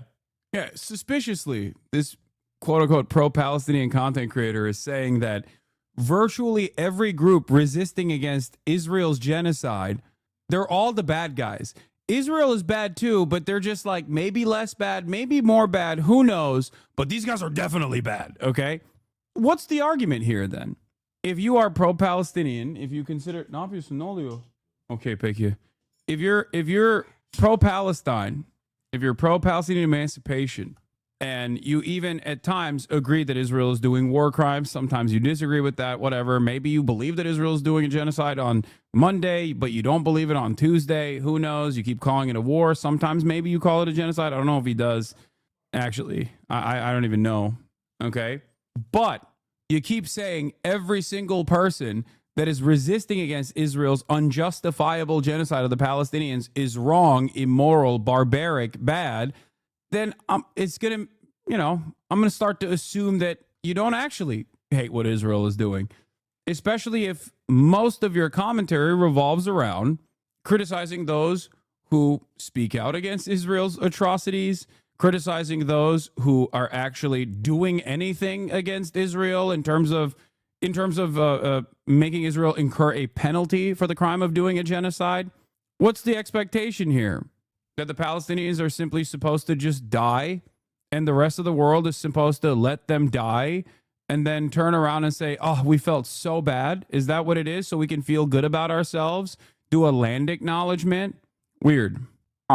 Cover such a genocidal, violent, misogynistic, homophobic, terroristic organization. Which really does show his childish, marvelized understanding of politics, because if you think that the Houthis are somehow the evil baddies and America and Israel are some kind of axis of good, then I don't know what to say to you. You have the political acumen of a child. And Ethan's argument as to why they're their bad guys is the classic Orientalist tropes. He refers to their slavery based on some rather dubious evidence published by pro-Saudi outlets. And Ethan acts as if it is bizarre in his recent lawsuit to quibble with the State Department or what Saudi Arabian news outlets are saying. But anyone with a basic knowledge of how you write an academic essay or make an argument would tell you, Well, if the Saudis are bombing the hell out of the Yemeni people and trying to claim that the Houthis are the evil of all evils, they might be willing to make things up. But what I think is most important to note about all of Ethan's condemnations of the Houthis for their regressive politics is that Israel, the progressive nation, which along with America he sees as the good guys, could be accused of all of these same things to a horrifying extent. I mean, take Israel's use of slavery. A recent article which appeared in Haaretz referred to the IOF practice of Israelis taking Palestinians as human shields and sometimes killing them for fun as a form of slavery. And when you think about it, denying these people autonomy and forcing them into a horrifying working environment is slave-esque, isn't it? And his highlighting of misogyny is the most obscene part, because yes, the Houthis are probably misogynistic. Misogyny is prevalent all over the entire world, but when it comes to Israel, the extremity of their gender-based violence is absolutely obscene. A recent UN report documented this disproportionate targeting of women and young girls. It targeted the use of sexual violence, how their reproductive rights are infringed upon by Israel. So stop sitting. There's a lot more hard evidence, by the way, from the United Nations of Israel's standard practice of sexual abuse and systematic destruction of reproductive health care from the Israeli military against the Palestinian population, as opposed to the mass rapes directed by Hamas atrocity propaganda that Ethan unironically uses in his context puke. As of today, there is no hard evidence that mass rapes took place and was directed by Hamas especially on October 7. There is, however, evidence for this. I doubt that Ethan has talked about this stuff. I don't know. Maybe he did. Sitting there and pretending that you're some kind of defender of women's rights because you oppose the Houthis, but generally seem to have no problem with the IOF, and you haven't made a near 2-hour-long video about Israel's supporters, people like Lonabox, who Ethan literally invited on his show. It is absolutely ridiculous. Yeah, this is who Ethan thinks is a good person to criticize Israel in the right way, a person who has talked about, like, Israel sniping children in the head and disparage those, disparage the hard evidence against such things, saying it's simply a mistake or an accident.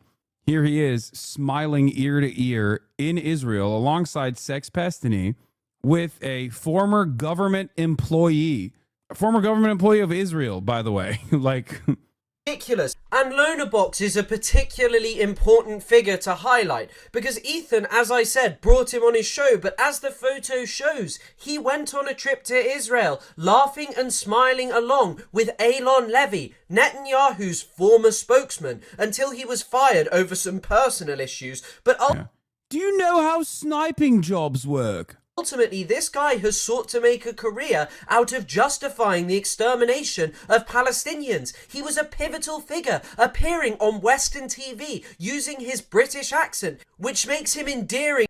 Does Ethan even have clout on the left? He did at a certain point, but this is not the reason why there's a lot of focus on his work.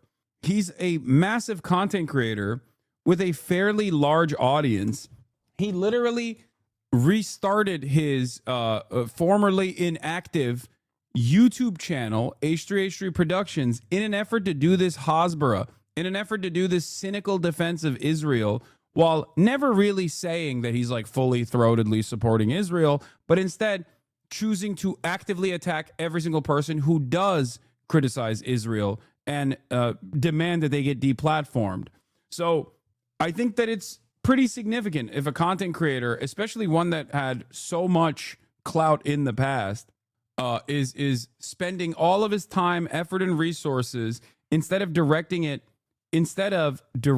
towards I don't know, fundraisers for Palestinians, or instead of talking about the atrocities that Israel is committing. This is the overwhelming majority of his commentary on Israel's genocide. He goes after content creators no matter how large or small. So yeah, I think it's not about his clout necessarily on the left, but more so how much time, how much effort he spent, how much social capital he's actually destroyed in the process even. Ethan never had leftist clout. He had normie clout amongst mostly people who are, not meaning this critically, but the most common memesters normies. Yeah. To Westerners to justify the extermination of Palestinians, to lie about what was going on in Gaza so it was plausible for Israel to carry out its genocide. And since this point, he's continued making videos, including one from the other day where he explained why Palestinians had no right to the West Bank. And yet Ethan just does not care. He's not making 2-hour-long videos about Loanerbox. He's making 2-hour-long videos about Hasan, because he spoke to a 19-year-old. Hasan didn't spend time with the former spokesman of Benjamin Netanyahu, a man accused of leading a state perpetrating genocide. How can you reconcile the idea that you are pro-Palestine when you welcome Loanerbox onto your show and don't care about this, yet spend your time crying about Hasan interviewing a 19-year-old? It is a choice to make a video like this which sought to deplatform one of the biggest pro-Palestinian voices on Twitch. It is a choice to engage in smears of the... It's not the YouTube drama, it's the YouTube drama clout he has. He can spit lies because no one will look it up. I have considered why these slop tubers hate on you, and it's because you do not auto-agree with them and you talk about things they do not know and it shakes up their worldview. Yeah, also, considering that a lot of my commentary revolves around undermining and directly tackling pre-established social conditioning that you get from an early age, whether it be unconditional support to Israel. This is pre-October 7, where most people had that social conditioning, or that these brown guys overseas are not like the scary monsters who are equipped with a copy of the Quran that says you have to kill all infidels, or whatever the fuck people believe, the Islamophobia that they learn. This makes it incredibly easy to just turn around and engage in reactionary commentary, even from the framework of being a supposed progressive liberal. If every outlet, if every institution that you trust when you're growing up, even as a progressive, even as someone who fancies themselves to be a liberal, is telling you that these are big, brown, scary bad guys and they're barbaric, then it's much easier for someone who also presents themselves as a liberal or progressive, or even, dare I say, pro-Palestine, to be able to engage in commentary such as this. This is literally the basis for how Sam Harris made so much leeway with his Islamophobic sentiment while still maintaining the presence that he was a liberal. He was a high-minded intellectual liberal. Pro-Palestinian movement, and to seek to exoticize any form of resistance against the state of Israel. You do not refer to Israel as the bad guys. You do not condemn people who openly support Israel, even though it engages in these excesses. Take homophobia. You have Israel's Minister of Finance who said that he was a proud homophobe. He's in control of the economy. In control of the Israeli police is Itamar Ben-Gvir, a man who is also homophobic and once kicked a transgender person and organized a rally in Jerusalem where they paraded around farm animals to mock pride parades. And you sit there and go, oh, the Houthis, they're homophobic, they're this, they're that. It is just pinkwashing, Ethan. You are seeking to create a barbarous other who is unlike the Westerner, who does not share our values, and therefore they are the bad guys, and anyone who might seek to offer them any form of context is someone who supports evil, terroristic, genocidal entities. But your own wife who endorsed Gallant, oh, you know, she's your wife, it's understandable. October the 7th had just happened. And then you think about the West allies, the people who oppose the Houthis, the good guys, according to Ethan Klein, the nexus of pro-Western states. You have Saudi Arabia, most of the Gulf countries, who use the kafala system, something which is equivalent to modern slavery. They invite foreign workers over under promises that they're going to find new and great lives in Saudi Arabia. Then they take their passports and effectively offer them no rights. And many people have referred to this as modern slavery. So why is it the nexus of pro-Western states are the good guys in Ethan's political understanding? Because whilst Ethan might say, well, I'll condemn Israel, I'll condemn Saudi Arabia, this is what America and Israel have helped to set up and maintain in the Middle East for decades now. They want dictatorial regimes like those of Saudi Arabia, the United Arab Emirates, because these keep people quiet. You know, they will perhaps normalize with Israel, allow it to carry out its ethnic cleansing in the West Bank, the Gaza Strip, destroy any hopes of a Palestinian state, whilst they hide behind the idea of a two-state solution. Any time that these things are perpetrated by an ally of the West, it doesn't matter. It's not a problem which is indicative of how rotten and... There's nothing more powerful than a corked up white boy with a British accent, well equipped with a Middle Eastern Studies undergraduate degree. I didn't know. Someone said he had a PhD as well in Middle Eastern Studies. I'm telling you, dude, is OP. Because at the end of the day, no matter how white I am, people are going to be like, your name's Hasan, shut the fuck up. Okay? They hear a guy like this, they're like, wait a minute. On this issue, he's clearly not biased. You know, I have my biases. Evil these ideologies are to the core. Instead, for Ethan, it is just okay. It is something that is basically not even worth mentioning because it's perpetrated by the allies of the country that he so loves. Now, Ethan, the definitely pro-Palestine content creator, like many other pro-Israel news outlets and Zionist content creators online, chooses to focus on the Houthi slogan, "Death to America, a curse upon the Jews, death to Israel, victory to Islam." And whenever I've watched someone's video, you know, they've highlighted that it's just a slogan from people who are oppressed. But what I don't think they've noted is that Ethan comes from a country with elected officials like Randy Fine. I mean, let's just read out one of the statements that he put out on Twitter. "There is no suffering adequate for these animals. May the streets of Gaza overflow with blood." This man, who is part of the most powerful government in the world, that is actually making the streets of Gaza overflow with blood currently, and has been for a year and a half, well, that's okay, you know. We don't focus on those as representing the rotten nature of Western society, a pervasiveness of terrorism. No, that's the country that Ethan loves. For Ethan, the Houthis, whose attacks on Israel pertain specifically to Israel's genocide in the Gaza Strip, I mean, they literally stopped when there was a ceasefire. He is more obsessed with their slogans than the comments and sayings of high-up US officials about exterminating people in the Gaza Strip. And it's not just Randy Fine. You've got others like Brian Mast and many other senior American politicians who are happy to talk about exterminating Palestinians as Israel, their closest ally, actually did that. I would encourage the other side to not so lightly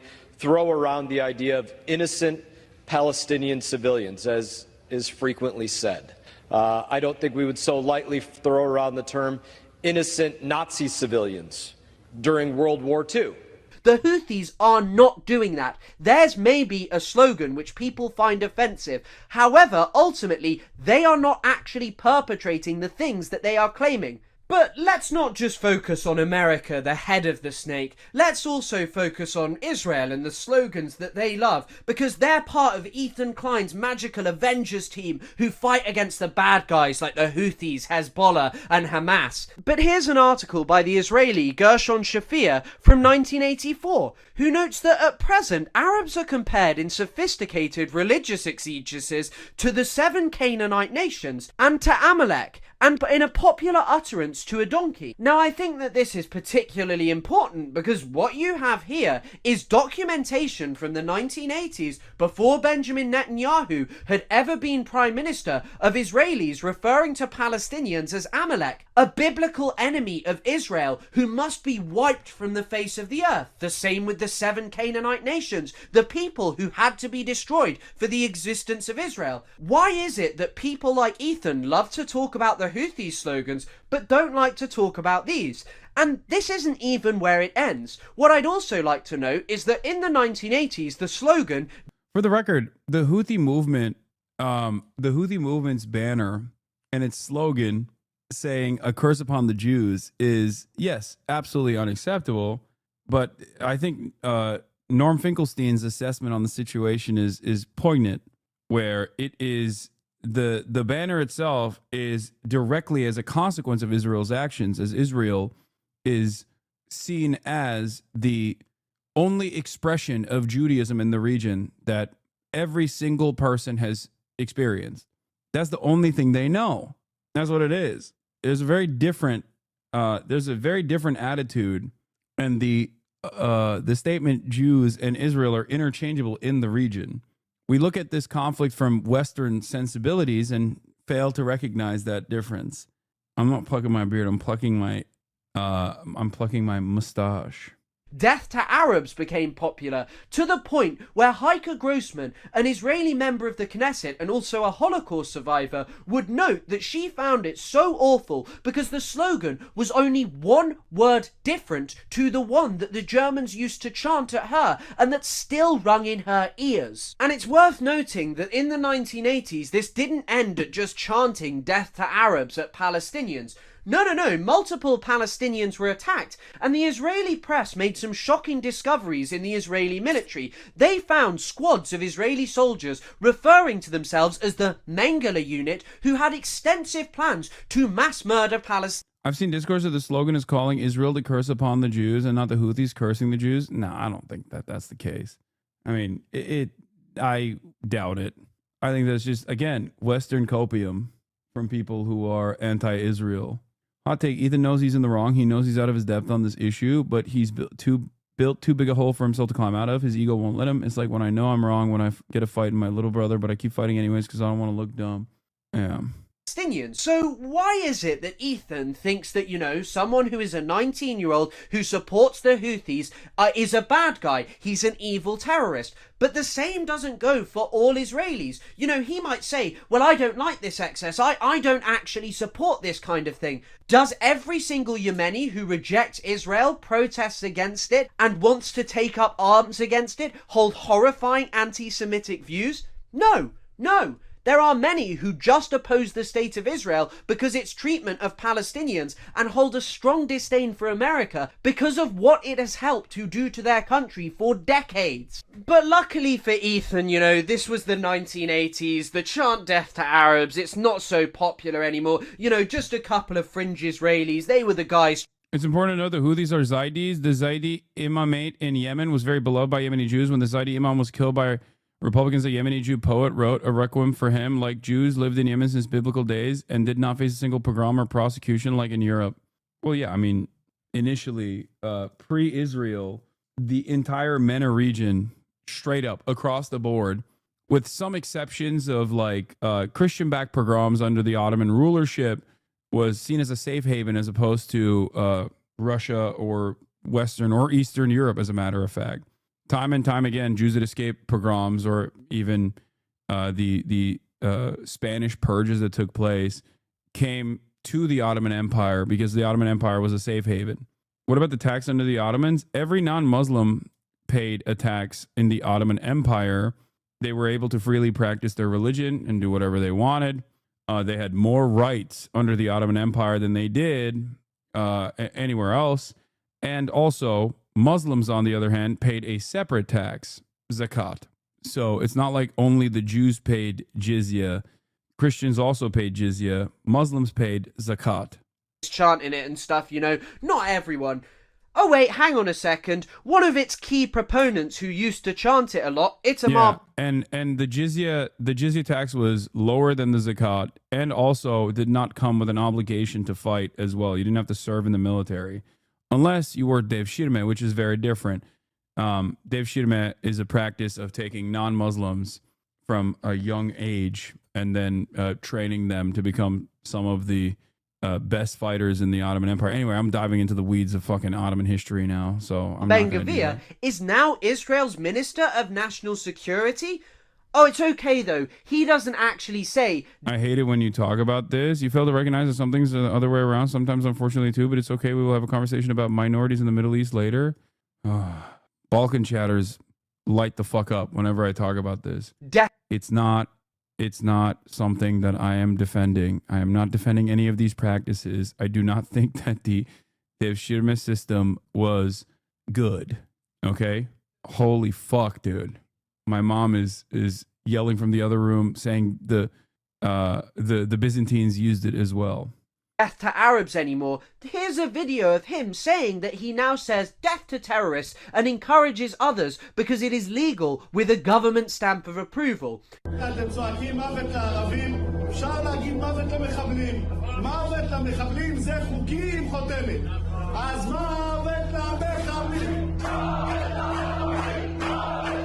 But when you consider that this man refers to all Palestinians as terrorists, including the mother of an autistic Palestinian who was murdered in cold blood by Israeli security forces, what is there to say? This guy has transformed Israel's prisons into even worse torture dungeons than they already were. I mean, there's decades of the horrifying treatment by Israeli prison officers of Palestinians, but it's only worsened in recent years. And Ethan doesn't see this as a sickness within Israeli society. He doesn't see it as indicative of the monstrous nature of their ideology, their movement. He thinks that there is still something redeemable about Israel. But what is there redeemable about this? Why is it that you would make a video this long condemning Hassan Piker for interviewing a 19-year-old, for showing Houthi music videos? Why is it that you would spend your time doing this when Israelis are out here doing these kind of things? And it does not end there. One of the other most common chants that you consistently hear from Israeli soldiers is "May your village burn." Here's a video of the Israeli soldiers chanting it before they go out and actually do that in Gaza. Burn, baby, this house is on fire. This house is on fire.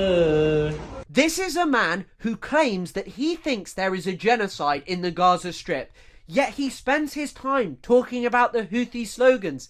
He doesn't talk about the Israeli slogans. He doesn't talk about this as a sickness in Israeli society. I have said it over and over again. He sees Yemenis and Middle Easterners who are not Jewish from Israel as monstrous savages, whose ideologies are different, whose motivations are different to those of Israel, Jewish people and Americans. He is a man who exceptionalizes the state of Israel in order to make himself feel better about his horrifying right-wing views, which justify the slaughter of scores and scores of colonized people across the entire region. But all of that's okay because, as Ethan puts it, they're the bad guys. Israeli Rudy was saying that Palestinians are taught at 2 years old to kill Americans. That's pretty spicy. Yeah. Do we have that one? Like Kamala, the other one. I could add it. You're excusing people being burned alive and kids being murdered.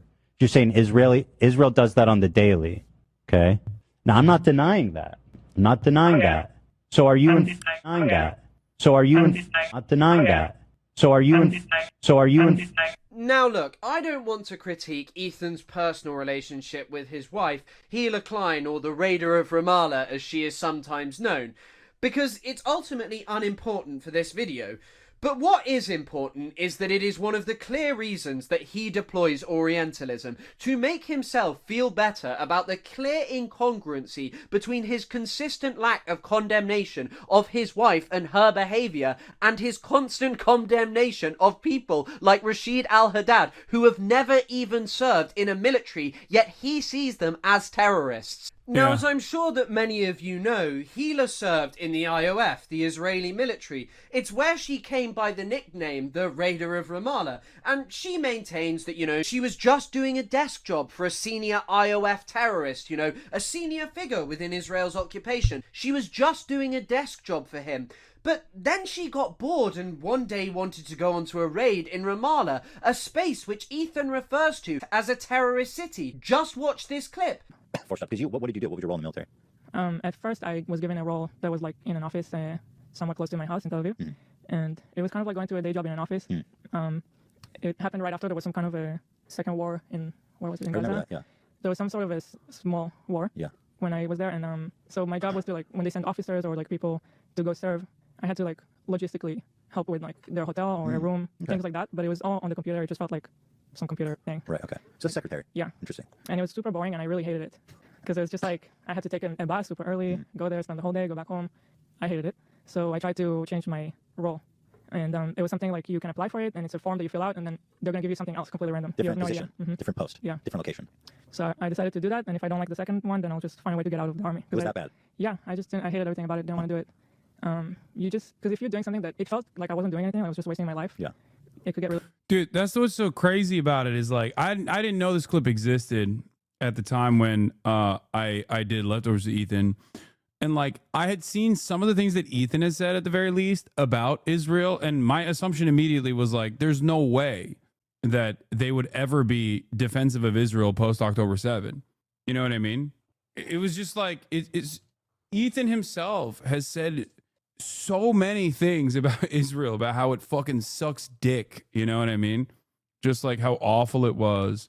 And it's wild that he's just done an about face on it, but in the opposite direction since then. Really frustrating. I don't know. Right. And you got to do it for 2 years. Right. So I filled out that form and I tried it, and then I somehow ended up in a better place that I liked a lot more.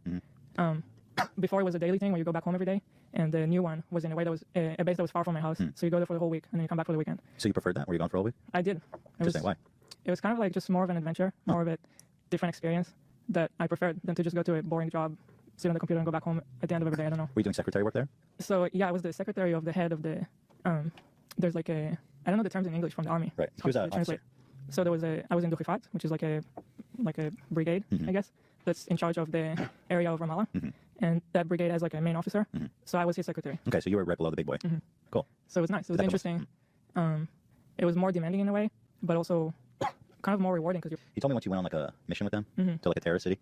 Yeah. That was kind of a crazy story. Yeah. So my officers and like the soldiers in that brigade, they would go every night on a raid. Right. In Ramallah to arrest terrorists, and so. That nighttime raid by people who were also in the Israeli occupying forces that then joined Breaking the Silence, which is a philanthropic organization comprised of former Israeli occupying force vets who are against the occupation, has been clearly branded as an act of terror, for the record. It is not to arrest terrorists. You would be the terrorist by the legal standard in that instance. You're not supposed to be there. You're not supposed to be there as an occupying force. You're not supposed to be there with arms. Israel's illegally occupying Ramallah, as well as the rest of the West Bank. Make no mistake. Okay? And the purpose of those night raids is not to actually arrest terrorists. The purpose of those night raids, which, by the way, everyone's a terrorist according to Israel. The purpose of those night raids is to instill terror. Ironically enough, it is to make your presence known, to constantly be a force upon the Palestinian population, an illegal force.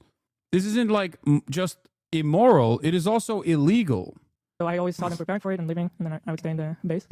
So a big part of this also was documented in the now Oscar award-winning documentary, No Other Land. Actions such as the one that she partook in. Time I wanted to go with them just to experience it. Why, you just were all of a sudden had an urge to go with them? I just wanted to see what it's like. Right. I wanted to see it. And there you have it. She did this because she was bored. So why doesn't Ethan condemn her as an evil terrorist? Why doesn't he think that she should be destroyed along with members of the Houthis? What is the difference between her and a Yemeni person who hasn't even fought against another country?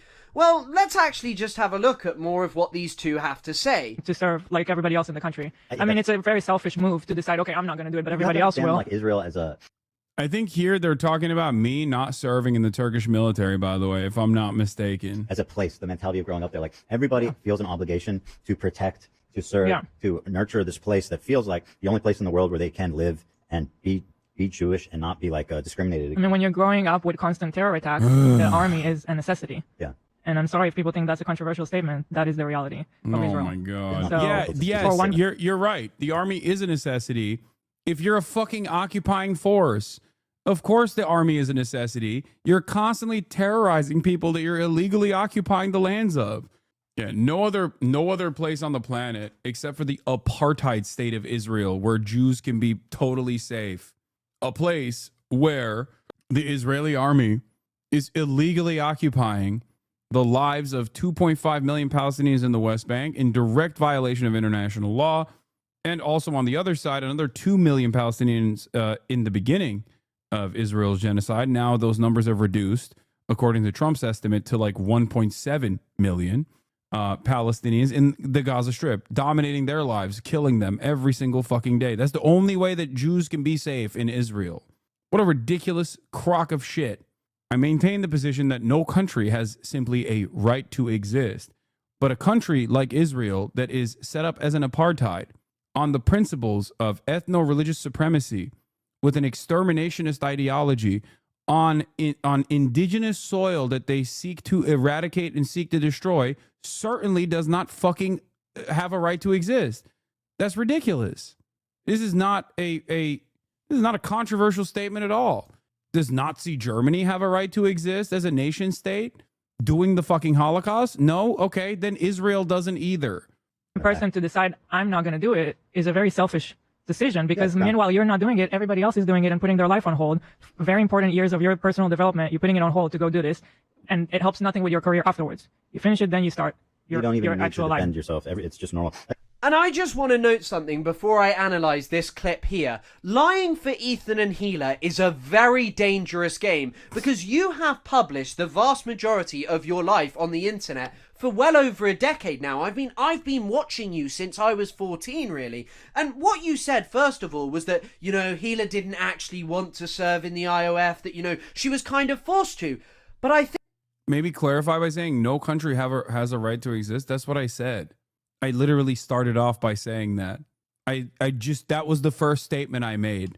Like, the idea that, like, any country has a right to exist is a silly one to begin with. Like, people have a right to exist, okay? But it's so funny. You didn't hear me say exactly those words verbatim and said, hey, man, you better clarify. I think what's becoming clearer is that both of you are letting the mask slip more and more, because in that original clip you claimed, oh, it was mandatory and all of these things, but now Ethan is saying that it is a necessity, and Gila is saying that people who don't serve are shameful.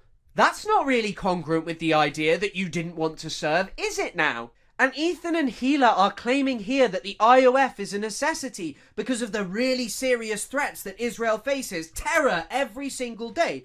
But what are these threats? Where do they come from? Is there any context to them? Or are they just the result of the barbarous anti-Semitism that Jewish people face every single day in the Middle East? Well, of course they're not. And it's so ridiculous for Ethan to sit there and claim that he is pro-Palestine, because once again we can pick apart another part of his ideology. So Ethan says in the content nuke that he thinks Israeli settlers in the West Bank are colonial settlers. Condemned Netanyahu as a war criminal. They're led by Netanyahu, who should resign in disgrace and go to prison for being a war criminal. Called the West Bank settlements an abomination. Settlers in the West Bank are religious zealots. They're monsters. They're genocidal. I've even said the West Bank settlers are valid military targets.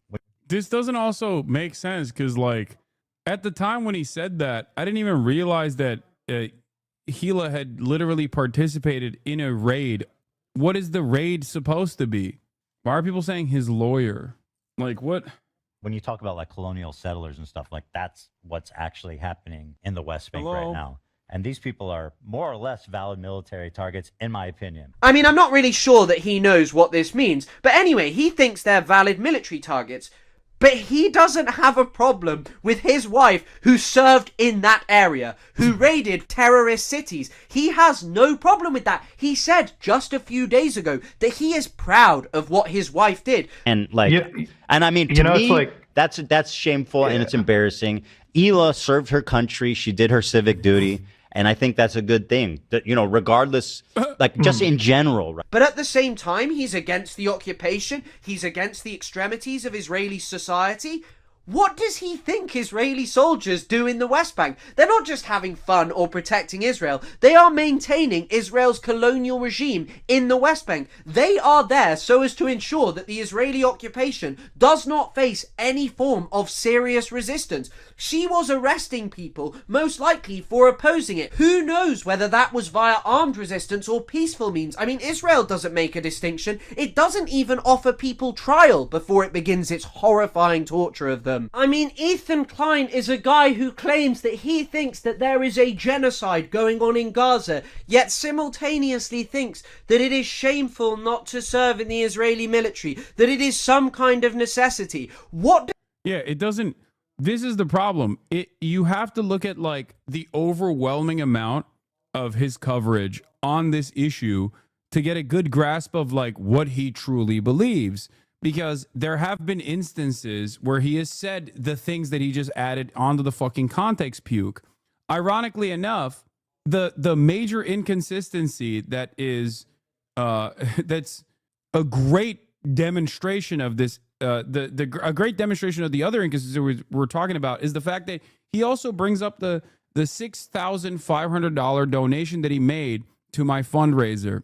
Okay, that fundraiser where we raised alongside this entire community, where we raised $1.6 million, I believe, in the immediate aftermath of October 7. He uses that to say, look, I'm pro-Palestine. Look, I gave $6,500. Like, how could I be anti-Palestine? And then he chooses to deplatform the guy whose fundraiser he gave money to, and also has continued to say, oh, these guys raise funds, the Creators for Palestine charity that we also set up together.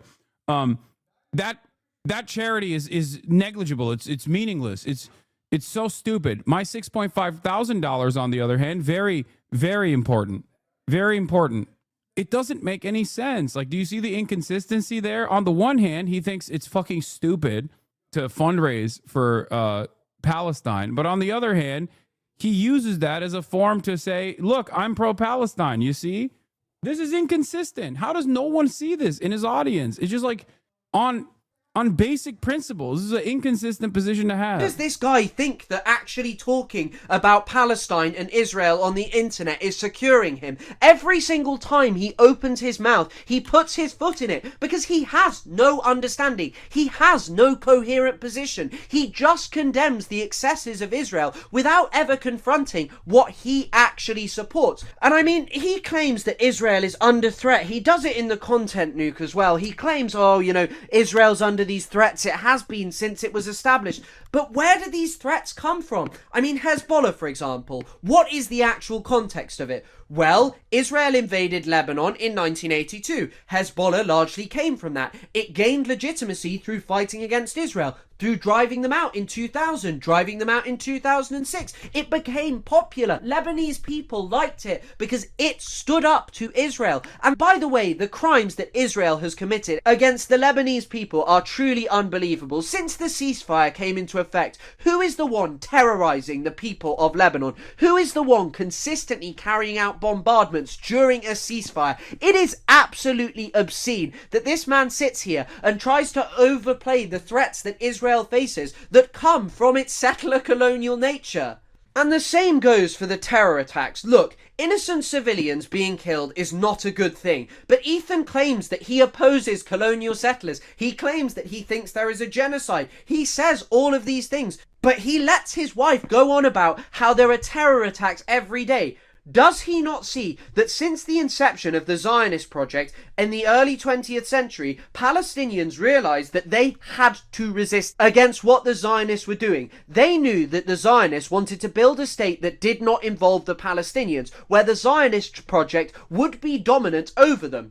And so Palestinians have resisted ever since that date. And Ethan even seems to say that he thinks settlers in the West Bank are valid targets, but he doesn't carry that same energy for people who settle outside the Gaza Strip, who live on the lands of the people who were expelled to Gaza in 1948 during the Nakba. He doesn't.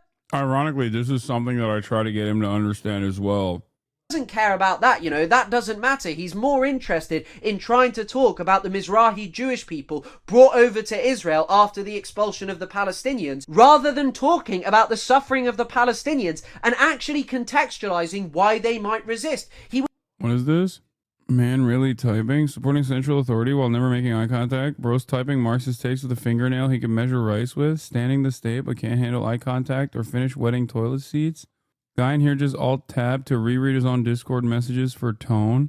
You don't have to look over your shoulder. It must be weird seeing yourself in the reflection of your screen when you're trying to disappear. Someone just adjusted their glasses and held their breath for 3 seconds. Love how some people in the chat are like they're scared their professor's going to grade their casual text messages.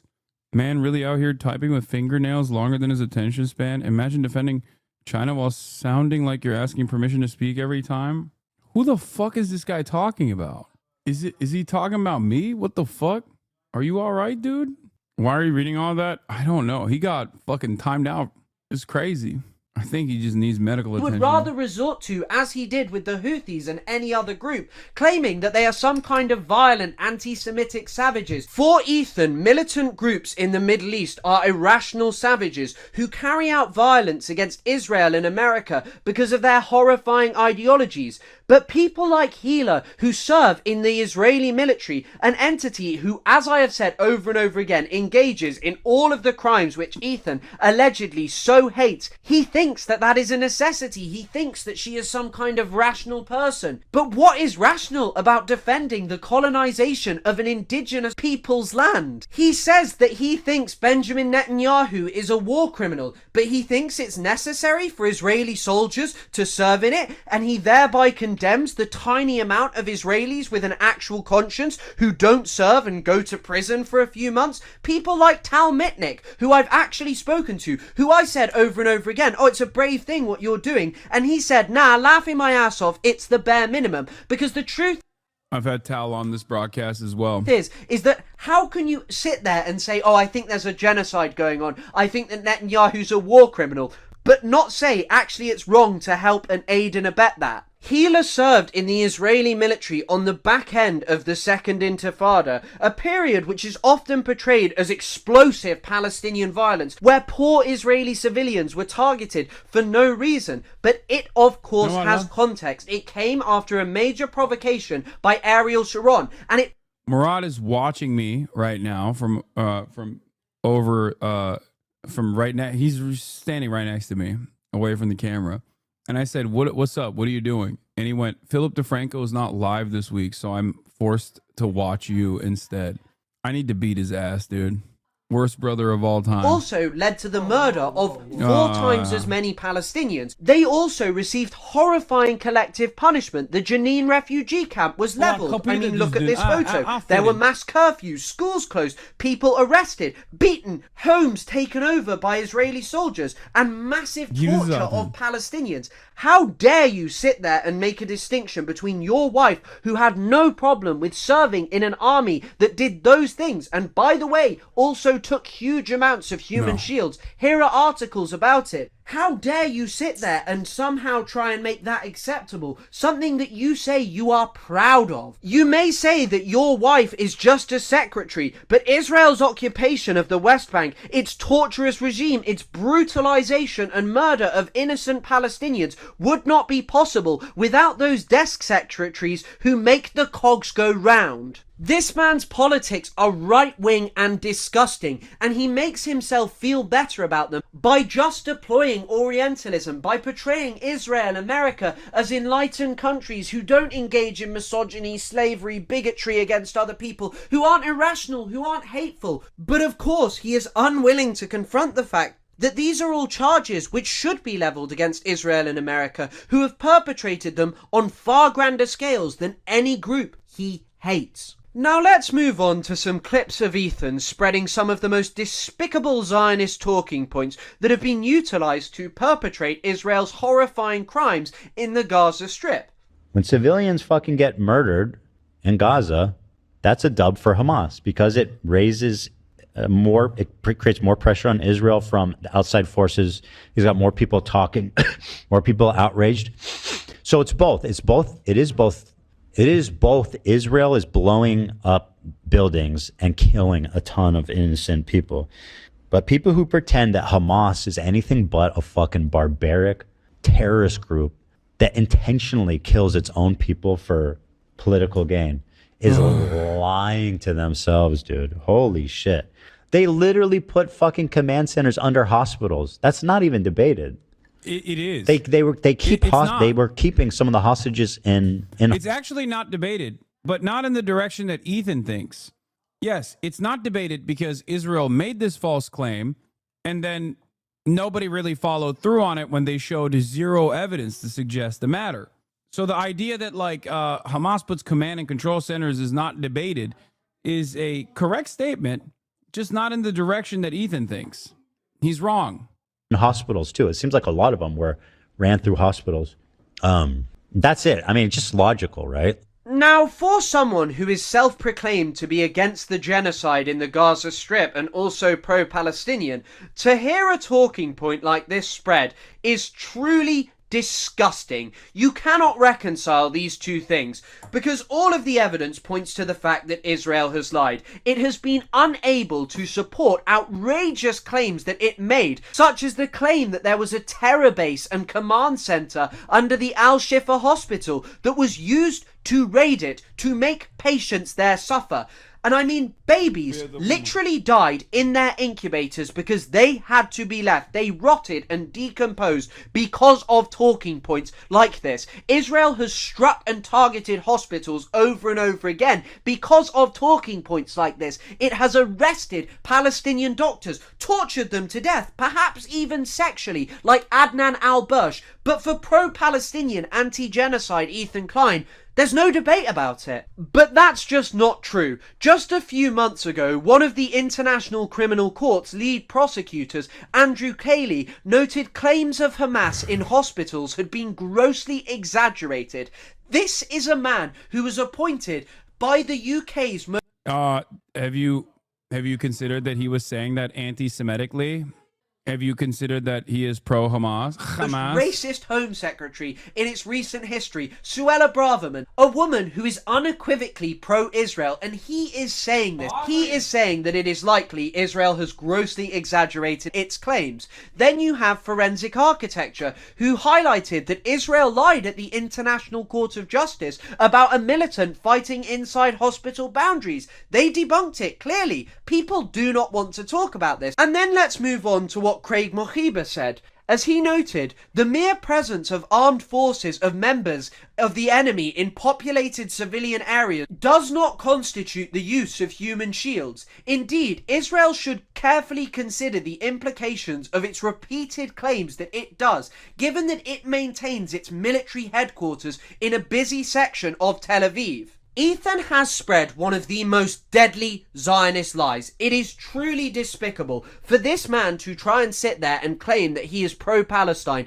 is utterly obscene. And it's provable that the Israeli military just make up numbers when it comes to claims about terrorists or militants. You had this Haaretz article which stated that of 200 people who crossed an arbitrary line invented by Israel, which they executed, less than 10% of them had any link to Hamas. Or you have this article from the BBC about Israel's bombardment of Lebanon, where Israel made the claim, oh, we were bombing a Hezbollah command center, we were only targeting militants, we were eliminating Hezbollah commanders. But of the 73 people killed, only 68 of which could be verified, likely because they were torn to shreds and their families will never even get to bury them. Only 6 of them had links to Hezbollah's military wing. None of them held a senior rank. The other 62 of them were civilians, 23 children. And they were killed. And Israel lied, and people like Ethan believe it, and they show it to their audience of millions of people. Tell them these kind of lies that are currently killing people in the Middle East. These are the claims which undergird Israel's genocide. This is the way that the consent is manufactured, which makes Israel's slaughter possible. This is why people are so anti-Israel, America, and the media in our countries. And as I have said over and over again, to the point where it is getting tired, for someone who claims to be pro-Palestine and anti-genocide to say these things is despicable, but it still shows you his Orientalism, this distinction in the way that the other fights. They are savages who lie, who want their own civilians killed, not like Israel. No, Israel's a moral nation. His wife was in their army, it's something that he's proud of. And I'd like to end with a very short segment about the recent anti-Hamas protests in Gaza that Ethan, like many other liberals who purport to be pro-Palestine but in reality are Zionists, has not been able to get over. Ethan said you wouldn't have a career if you didn't have a podcast with him, Lamau. I think I'd probably have a better career right now if I never encountered Ethan Klein, if I'm being totally honest. A big part of his haters, and even like members, like a lot of content creators on the left, put me in the crosshairs for my association with him and started dunking on me way fucking harder. Like, it was definitely a reputational hit. You hadn't heard that, Lamau? No, I had not heard that. The reason why Ethan had me on as a co-host on his podcast was not because he was giving me a leg up. The fuck? I was averaging I was averaging 30,000 viewers back then. The fuck is he talking about? If anything, it probably was reputational damage. He said you had under 10K viewers prior to October 7 and that the podcast revived you. Wait, what? Yeah, I think he, I don't know. Whatever. Yeah, sure. This man has been so excited about them. He's found a new way to condemn Hasan, to say, oh, he's more pro-Hamas than me. Oh, I think that these are the only way to end Israel's genocide, and they're going to be brilliant. But what I would like to say is, look, no one who knows anything about Palestine should be surprised that there is anti-Hamas sentiment in Gaza. Life is very difficult in the Gaza Strip. During times like this, people turn against their government. And so I wouldn't actually have a problem with Ethan covering them if he hadn't used them as yet another way to excuse Israel's genocide. Because Ethan has posted a plethora of stories about this, but I just want you to watch this very short clip where Ethan effectively says that the No, he specifically said that you do pro-Palestine content for the clout, not recognizing that your viewership took a hit because of it. Perhaps if that was the case, maybe he could use a little bit of that clout by doing actually pro-Palestine content then. Ironically enough, a third of my community left because of my insistence on covering Israel's atrocities every single day after October 7, including the podcast that I had with Ethan that he did not want to continue doing because of our disagreements on Israel, and also the fact that he could not handle the backlash that he was receiving. Yeah. Also, I covered Palestinian emancipation extensively before our podcast. I covered it before October 7 as well. these are the only means to end Israel's genocide. The reason you don't see this, and I mean, Israel's forced them into a point of desperation where like they're willing to risk their lives, but like protesting against Hamas publicly is a grim. You lost so many viewers out to 10-7 for standing by your beliefs. He cannot imagine that. No, he can, because he's losing viewers because he's standing by his beliefs. The problem is his beliefs are fucking immoral. That's the difference.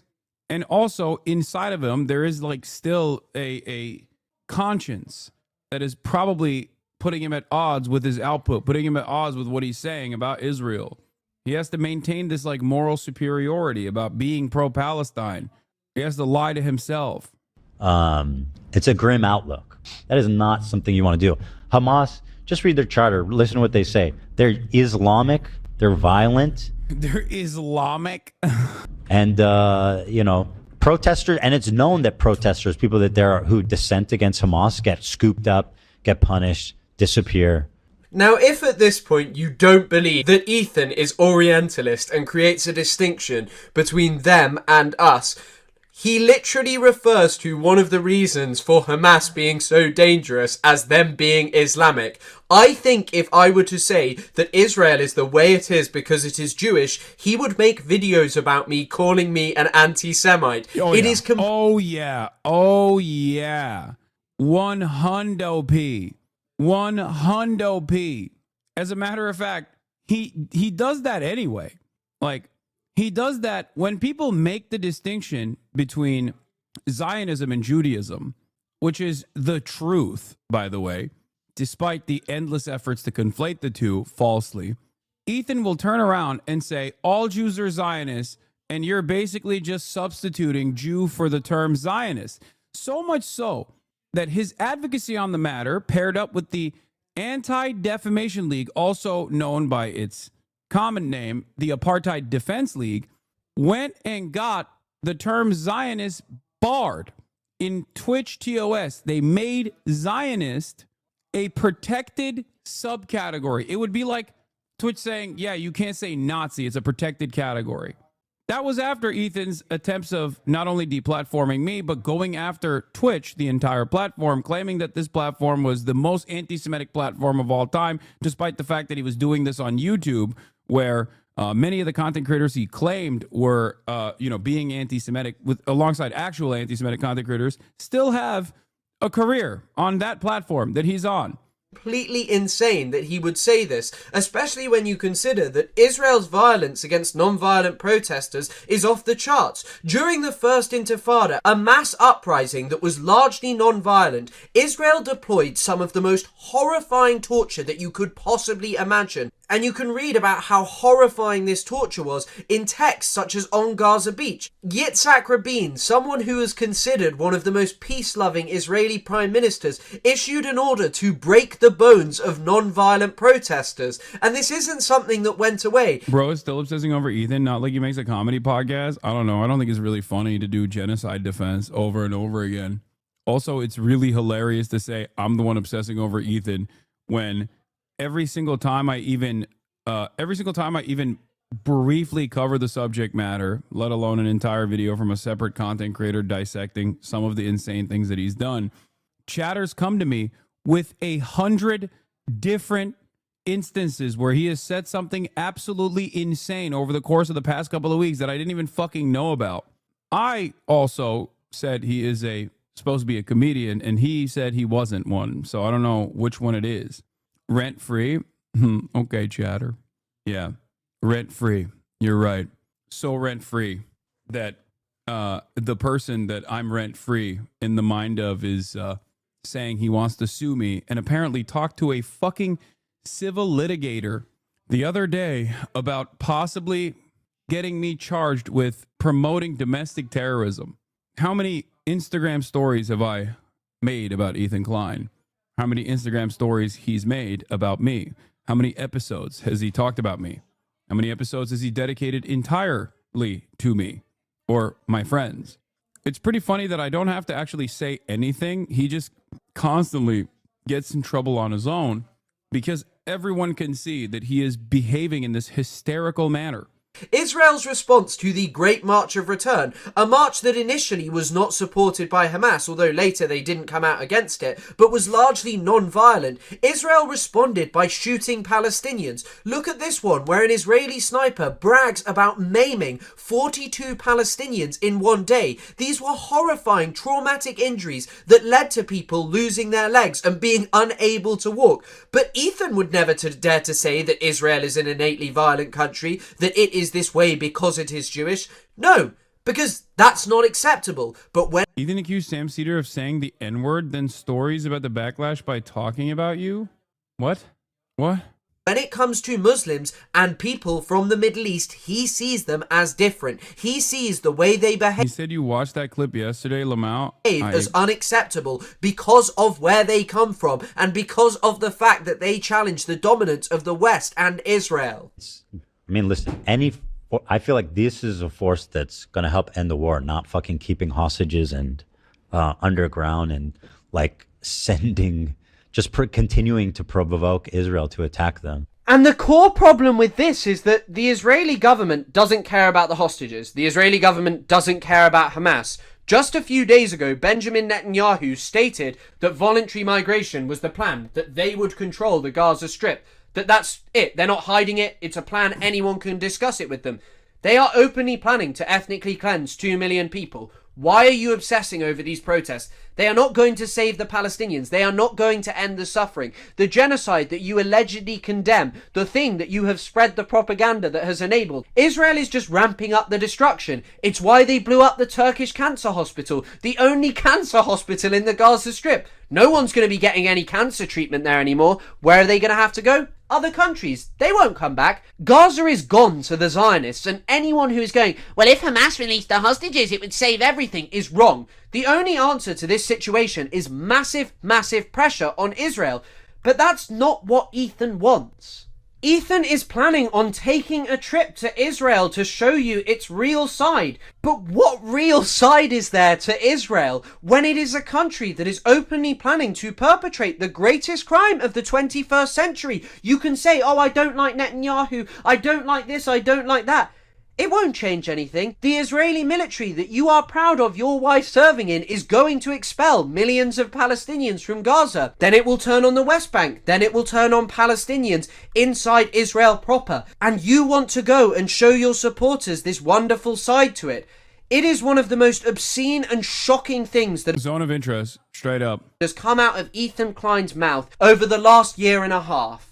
Because it is not only that as he goes, Israel will be implementing its plan to expel 2 million people, it is also that what he loves and enjoys about Israel is inextricably linked from the dispossession, marginalization, and extermination of the Palestinian people historically, the Nakba, the consistent displacement of Palestinians. But it is also linked to the fact that only a few hundred miles away, if even that, in the West Bank, Palestinians will be being expelled. Communities will be being wiped away. There will be violent pogroms against Palestinians. And Ethan is just going to ignore it. He will not care because he wants to show you the real side.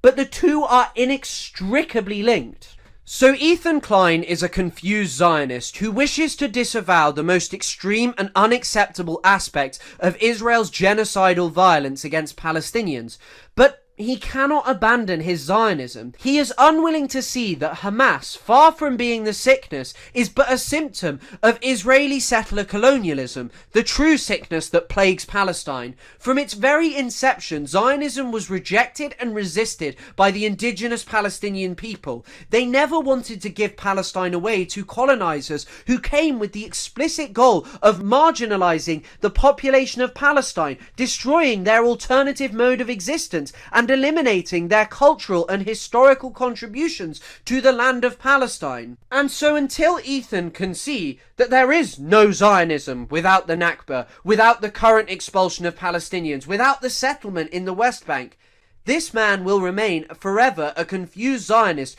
who will continue to aid and abet Israel's extermination of the Palestinian people. Yeah, that's all I got for today, folks. I am gonna be on one of the Nelk Boys' podcasts. I was offered a platform to preach the gospel. So I'll see y'all tomorrow. I gotta go. I'm already late. Love you all. Free Palestine. That was Chris Kunzler's video. He's great. I've been following him on TikTok. I didn't even know he had a YouTube channel, but his video banged. I'm going to explain to the Nelk Boys, the Jelk Boys. Anyway, peace, everybody.